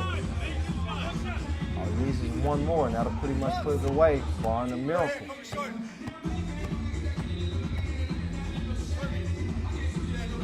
Oh, missed it. All right, they can tie with a 2. Got to get a shot up under 10 seconds to go. Oh, too much dribbling. Wow. Court gives it up. They run the clock out. Wow. Yo-Yogi doesn't even get a final attempt as Jetta hold on to hold Yo-Yogi off 18-16, the final. This is one where Yo-Yogi's going to be kicking themselves because they know that they had a chance to at least potentially attempt for a tie there. They didn't even get a shot up. Good defense.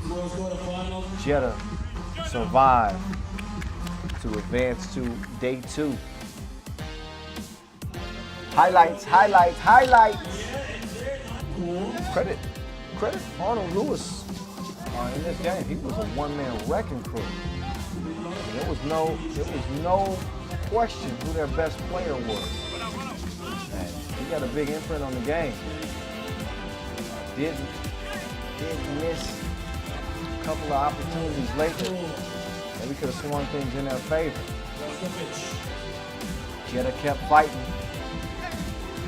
And even though, again, Simon Arduz dropped the dime there, he hit a big 2-piece in this. This is after he'd been struggling for a long way. Raskovic left alone. He shoots the two, knocks it down, and had several drives there. Latter portion of the game. Jetta was leading 12-6. It's only a game when you see a team start to run away. But here it comes. Yogi. No dying in them. No quitting, no laying down. But this is how it would end. Time winds down. It runs out on your Yogi. Jetta will move on. We will be moving on to our next game with Lausanne and Utena Uni Club. Swiss against the Lithuanians. Number 1, Gil Martin. Number 6, So both of these teams beat New York Harlem. First, Utena Uni Club gave it to them 21-8. And then Lausanne was able to give it to them, I think, 21-7. But that's because New York Harlem had to play with 2 players for the vast majority of that game. So it ends up being a blowout. New York Harlem is out of there. Utena Uni Club, they are heading to the World Tour Final regardless because they're 9th in the standings. 12 seed, but man, throw that type of stuff out the window. 12 seed or not, they were a low seed in Hungary as well. Made it all the way to the final, the Debrecen match. There's Ignas Vaidkus. That's their man. Has the highest scoring average, or had the highest scoring average in Hungary, 8.2 points per game. Finished on top of the player value per game list as well. Number 1 in player value. So they got a player, they got several players on this Utena Uni Club squad. He's the spoon this Thursday drink, Ignas Vaidkus.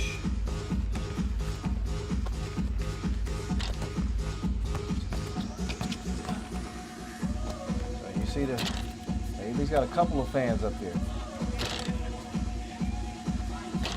Should be another good game. I'm saying with the new addition, I like what Musa Abdul Alim brings to this team. Now I know he was getting a lot of wide open looks against New York Harlem because again it's playing 2-on-3. But those still aren't easy makes, and he was splashing.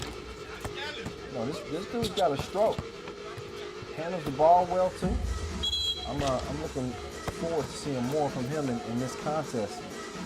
Kind of gauging just how dangerous he's going to be. You know what Lausanne brings to the table. You can get the shooting of Marco Lemon, you can get the defense and the dunking of Wes Motini, and you can get the lightning blur-like quickness of Gilles Martin. Some shooting from him too. Definitely some highlights from Gilles too. So this Lausanne team looks like they might have the right combination, the right concoction, the right mixture of players to make some noise out here in Doha. Lausanne catapult, just so I can make sure I get that said completely correctly. I don't want to offend nobody when they sponsors, you know what I'm saying? Anyway, this was on and popping. We got it cracking. Marco Lemon, with the squeeze, right between his eyes. Strong drive. Yeah,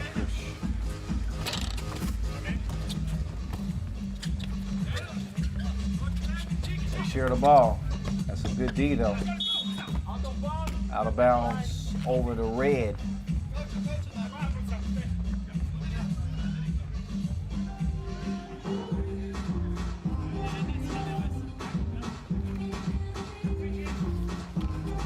All right, so here comes Utena Uni Club. Nice pass.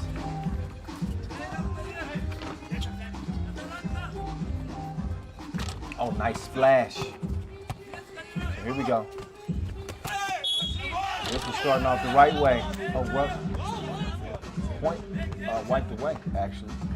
Doesn't count. But look at the passing. That's a sign of a team that understands how to play. Again, they've had a little bit more run than other teams this summer, playing at that 3x3 Hop Trans event in Lithuania. So that was time that they utilized to their advantage. The more time you can spend on the court, the better, especially in the middle of a pandemic. But all that said, Lausanne is leading this thing 4-2 here at the start. Oh, Lemon. Okay, Dean up. Off a foul that second time. Held his ground pretty well the first time. But now it's Zigimantas Skoukas.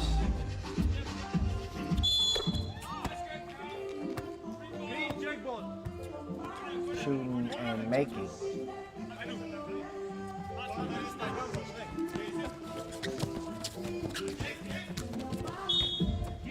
Slick pass attempt, but kicked. Gilles Monton, he could easily take a game over too. He got quickness that's just unlike any other player. Shukas. Seriously, you must be crazy. The juice man. Lemon in his eyes. You know he can't see. Look at that. Look at the deep, strong drive. Man. Love to see a play like that from Skoukas.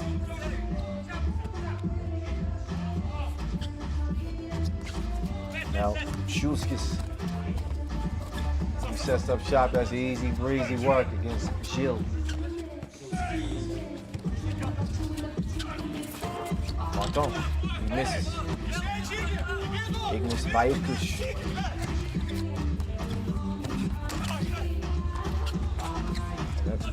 That actually was Skoukas. Vaikush getting the rest.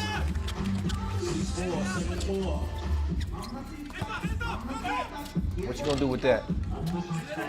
Team West solid defense. That's just better O right there. Oh, that, no, she was supposed to his in the game. I knew that. I wasn't seeing that one. Team West missed. Gilles kicks it. Motani all by himself. Bottoms.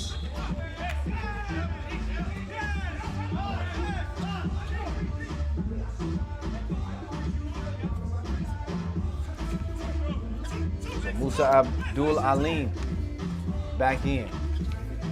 Getting the rest is Skoukas from Utena Uni Club.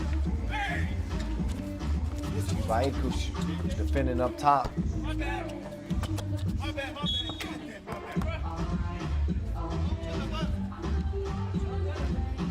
Vaikush is out.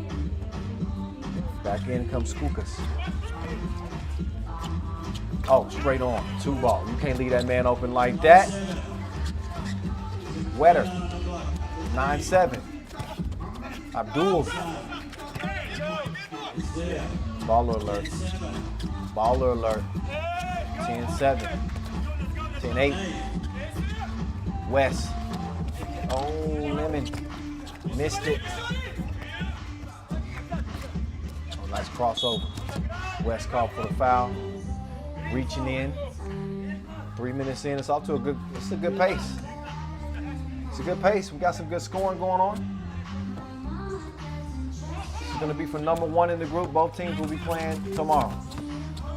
So no risk of elimination here, but you want that number 1 seed in Pool C because you don't want to be facing Lima right out of the gates in the quarterfinals. Usually not a great idea. Still remains at 10-8. If you can avoid it. You tell me, who would you rather play, Lucelle or Lima? Okay. One final match after this one between Good. So winner gets Lucelle, loser gets Lima.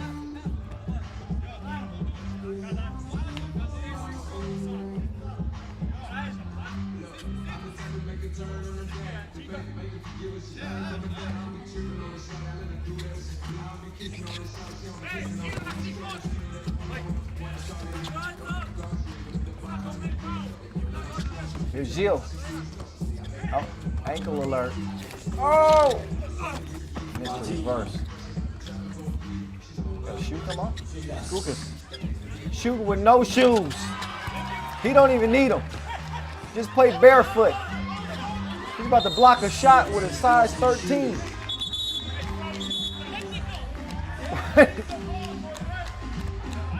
Hey man, when duty calls, you just gotta do what you gotta do. Take another look. So he loses his shoe on the rebound. And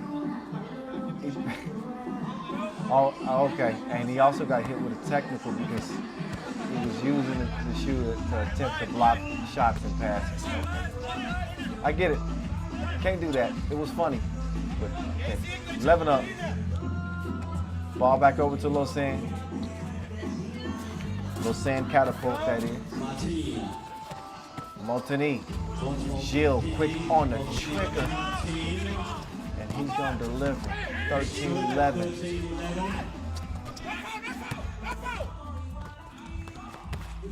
13-12.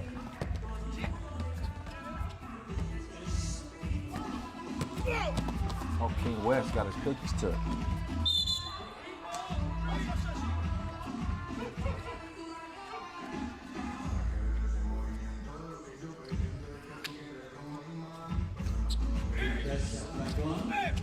Gilles Martin looked off the defender.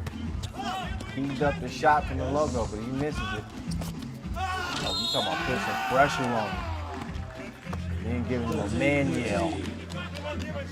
Okay, we talk a lot about Ignas Vaidkus on this team, but I'm starting to see why this Utena Uni club is a little bit more than just Vaidkus.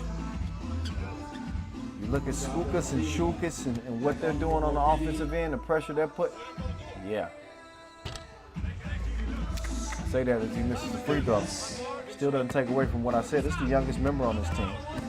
Zigomantas Skukas, 28 years old. Skukas finished second place at the World Tour of Debrecen. He's on that team. 14-13. Gilles, step back. Captain. Skukas turns the corner, fakes the pass, then makes the pass, drops it off, and it's finished. It's a good setup there. Matulic is able to get that one to go. Gilles now trying it from the left wing with the left hand. He's a lefty. You would expect it. You wouldn't expect back-to-back misses though.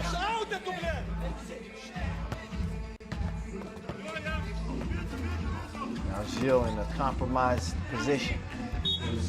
But they save him. Bad pass, out of bounds. Utena Uni Club in front, 15-13. And Lemon sprinting down to the block. Gilles up top. Lemon coming back out. Puts the two up. Good contest defensively. King West couldn't track it down. Here's Vaidkus. The man is dangerous. He just crossed King West's leg off. He just made him do the stanky leg. That dance ain't even in no more. Gilles trying to get some revenge. Not happening. King West, rebound, foul on the board. But if you get another look at that crossover, maybe we'll see it in the post-game highlight. That Vaidkus crossover is devastating. 16-13. So Lithuanians on top. Offensive foul call. And second review. That's on Skukas.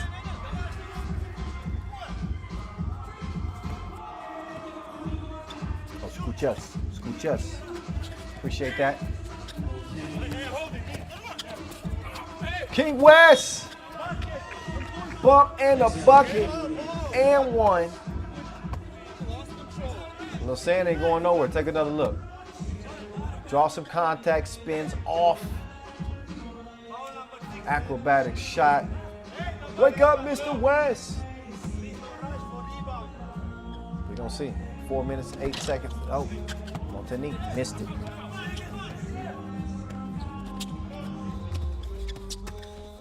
Down low to Scuchas.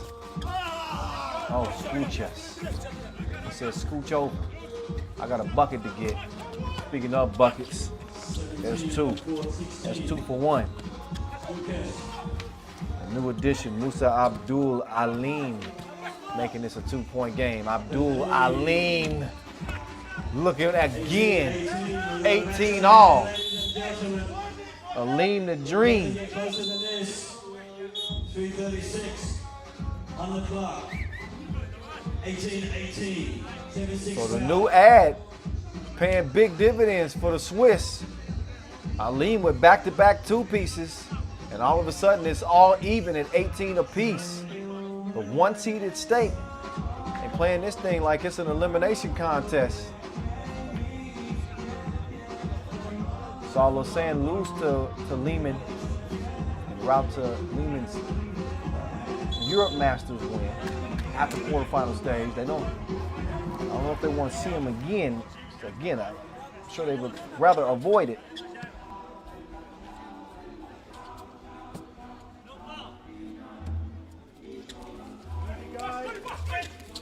Bayern Kush goes up top to pull down the pass, and they managed to turn that thing into a score through the contact. It's Matulish who got that bucket, 19-18. Quick, oh, great ball movement. Oh, they share the rock like a good meme, and it leads to the win. Oh, the hip wiggle from Scuchas. 21-18. As the Lithuanians show up and show out unbeaten, 2-0. They're going to take that top seed from Group C, and it is going to be Lausanne having to meet up with Lehman yet again at the quarterfinal stage. Back-to-back Masters. Utena Uni Club, a dark horse for a lot of people. You can kind of see why. It may be a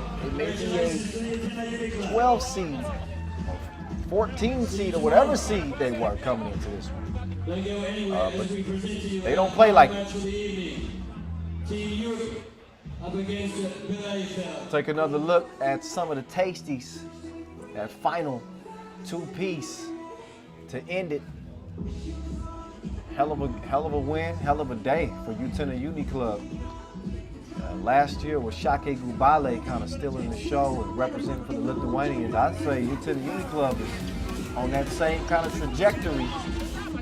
A much shorter 2020 season, but in the limited times that we've seen them play, these dudes can go.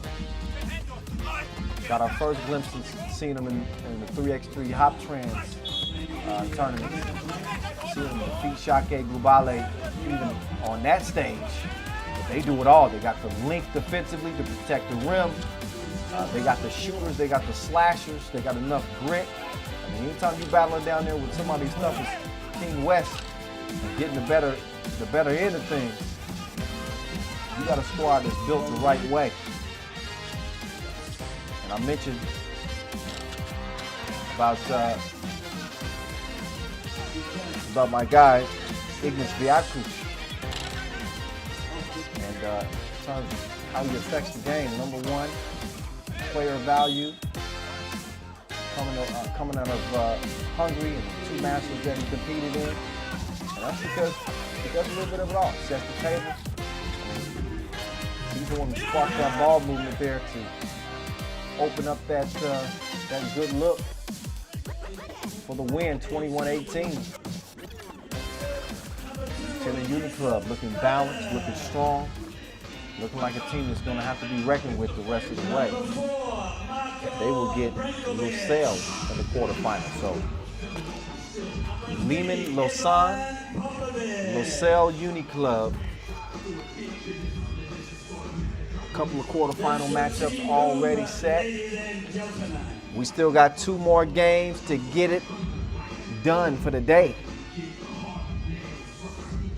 big implications on them both. I said 2 more games, I'm tripping. We only got 1 more. Can we get a bonus game? Can I convince us to play 1 more? Well, it's going to come down to the final game of this day. That's right, we are in Pool D. It is Team Oob, undermanned as they may be, still fighting to the end. Princeton 2-0. They got the #1 slot out of D. This is an elimination game. Whoever wins this will be playing tomorrow. Will it be Bielefeld of Germany or Oob of Serbia? Oob team with at least a couple of members who made it to the final of the Hungry Masters, only to lose to Riga. I believe Ivan Popovich was on that squad. Yep. He helped fuel Oob to an earlier win. I mean, earlier loss, actually. That was a game that some would argue that they should have won against Princeton. They had them up against the ropes. But Kareem Maddox made a hell of a defensive play at the end of that game, a block, and led to a score that would ultimately get the win for Princeton. Some of their players suffered some injuries and could not travel over here. Bielefeld, Alan Boger, Bastian Landgraf, Zemal Teletovic, and Marian Schick, lacing them up against Marko Brankovic, Yusef Badr, and Ivan Popovich. Just 3 players after the top two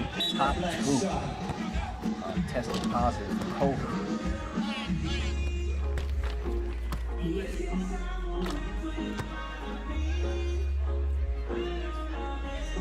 This is our final match for this evening. Make sure you join us tomorrow. Final match of the day. 3 p.m. as the quarterfinals tip off.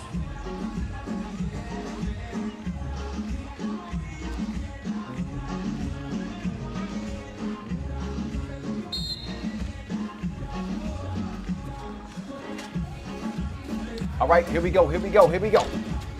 Last game of the day, 10 minutes on the clock. Oob, Bielefeld. Bielefeld trying to be a Cinderella story coming from the qualifying draw.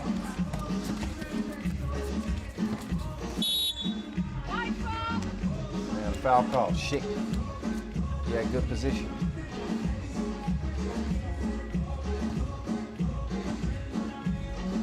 Look at him, you assume his strength, but he's a little quicker than I think people give him credit for. What a pass. Nice entry pass. Points for his team at 1-0. Popovich. Oh, Popovich! The one-handed poke. He snuck him one in there on him. Nice piece of play. So Popovich still with some lift after exerting all that energy in that loss to Princeton. He came out here looking fresh.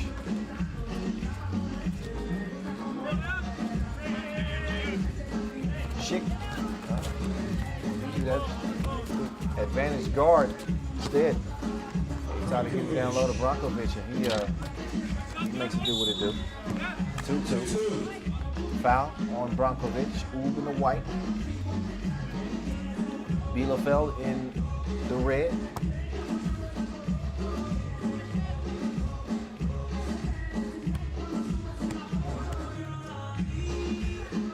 Shooting one and making one is Alan Boger. Popovich, you can tell he's thinking about that two-piece, ain't he? He's thinking about it. Oh, Sham? Great hustle. Yusef. Oh, and he pays him off. Double up.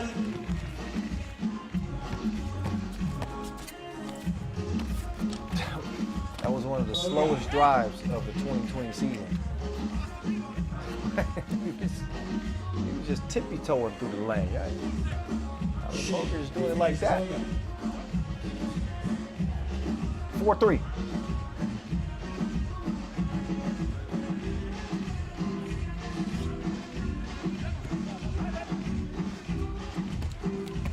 Oh, quick drive.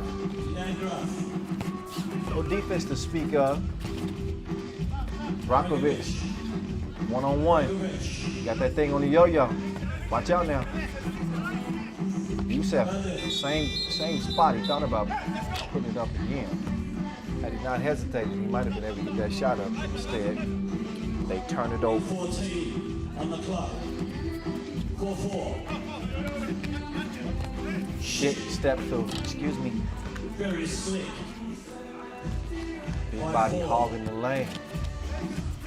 Brankovic. Rakovic. Brankovic off the glass. Nice run. Nice Euro step Block there. 5. Oh, you don't want no parts of that. Pushes it to You don't want Brankovic. no smoke. Shit. Bellafield. Now receiving the package, and he delivers it. 7-5. 2 minutes in and out. Oh, Youssef, where you gonna go with it? Gotta do something. 3 in the key. Shit had him bottled up underneath the rim. 2-point contest. Bielefeld in front.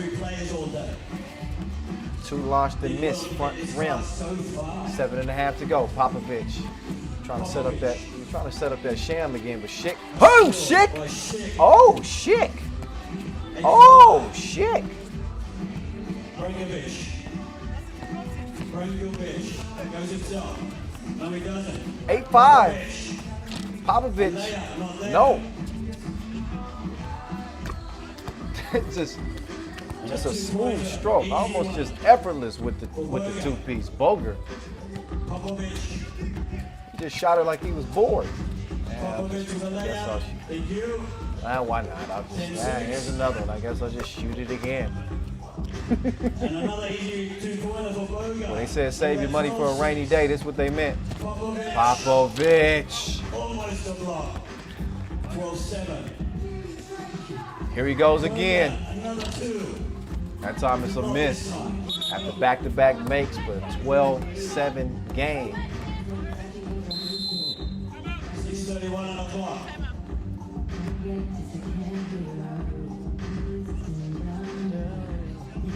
Okay, TV, timeout.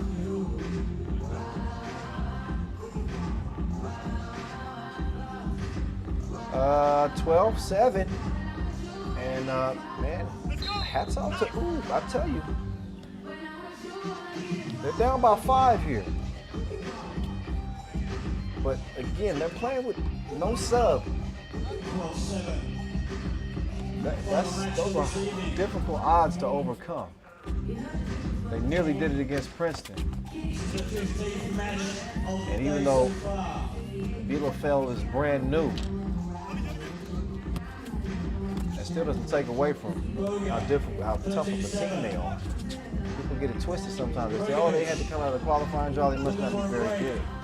Trying to make it himself, and he You'd be wrong to assume that. Quick trigger. Too long on that one. Popovich. Skips it to Brankovic. Popovich sizing up the defense. Little cross, little side step, little fake step forward.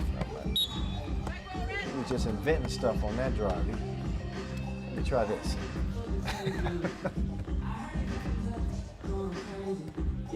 Jumbled up. Oh, man, same spot. That's his hot spot. 15-7. 5.3 on the clock. Brandon goes himself. The So score Alvin man. Boger likes that top of the key. Well, Boger likes the top of the key. 17-8. Popovic Is that Landgraf from the corner? I think so. takes on Schick.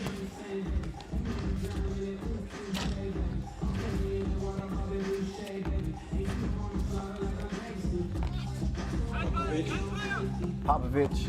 No play Has he? on. Oh, reverse. Nice. Oh, Popovich in his bag. Yeah. And he's pulling some stuff out because his team's down 8. Travel call. 17-9. If all else fails, get you some mixtape material. You gotta get it while you can. You ain't gonna be playing tomorrow. On the clock. Brankovic. That's another point. Again, just two tickets to the World Tour final. that are available. We're halfway there. 5 minutes left in our final game of day one.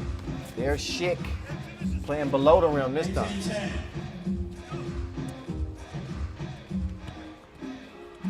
Brankovic, tough release.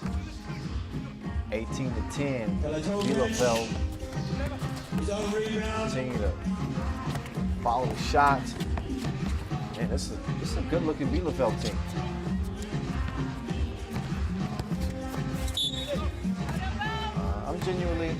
I'm impressed.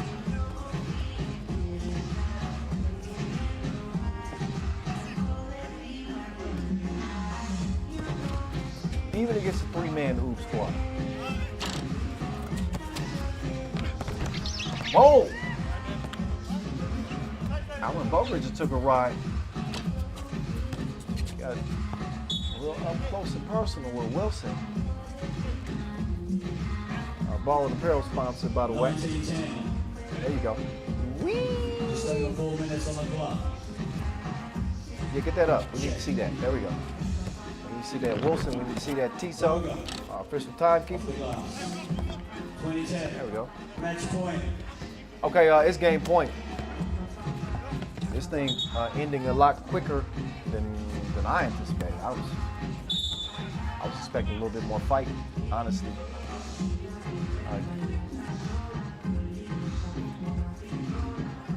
You started off playing pretty well. I was crediting them for their fight, but I guess it's hard to get on them. I mean, they're playing without a sub. They just came off of a treacherous game against Princeton. It's difficult to match that type of intensity. We got a young, hungry team like Bielefeld coming at you from all angles.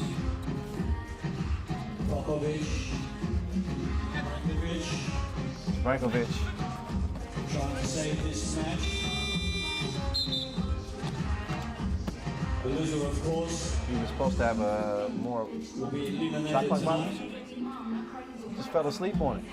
I think he was expecting to have another second or two. And for those who were here earlier this But I morning, think time has run out. I know time has run out. There's the proof right there. The two-piece killer coming from Bastian Landgraf. And it is Bielefeld all the way from the qualifying draw to the quarterfinals. They put a beat down on Oob. And the Germans will be representing against the top squad from B. You know who that is? That is Riga. Undefeated Riga against Bielefeld will set up one quarterfinal. also got the slam dunk competition. I'll see you then. Good night and drive carefully. Meantime, Princeton's gonna have an interesting quarterfinal as well. They'll link up with Jeddah.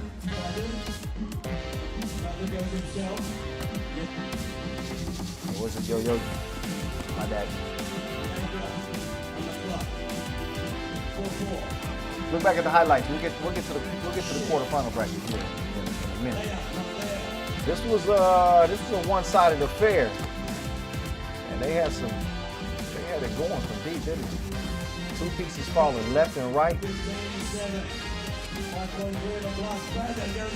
pretty much had it their way. It was like Burger King out here. Germans come in strong. Still look fresh, even though they had to come out of the qualifying draw. They met the challenge. They answered the call. And we're going to see if they're good enough to win $40,000 and earn a spot. Yeah, keep it safe. Keep it safe, shit. We're going to see if they got what it takes to earn a spot in the World Tour Final, depending on just how far they can get day 2 of the action. So day 1, whew, good to be back after 2 months, y'all, right? No doubt about it. Yeah, look at the scores from today. It was action-packed. It was intense. saw Riga again take care of business. They are the reigning defending champs. They are back to continue to defend. It is Jeddah that is on to the semifinals, the second team from that group. As we will show you how things panned out in each pool. Lehman, already 2 Masters wins, getting it done at the Deverson Masters and the Europe Masters. They are unbeaten, as is Riga, the reigning Doha champs. Jeddah will join them in the quarterfinals. You saw Lausanne get things done as well, and they set up in the quarterfinal with. So here's how it was. My quarterfinal bracket was.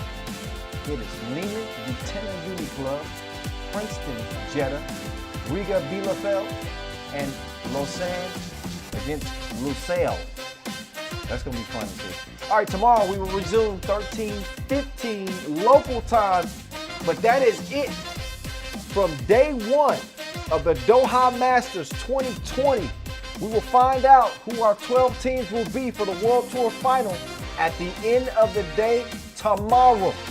You bet not miss it. I'll find you if you do. It's the voice, Kyle Montgomery, saying peace out from day 1 in Doha. We will see you tomorrow for our final day of action. We hand out $40,000 to our winners. All right, peace out, y'all. See you tomorrow.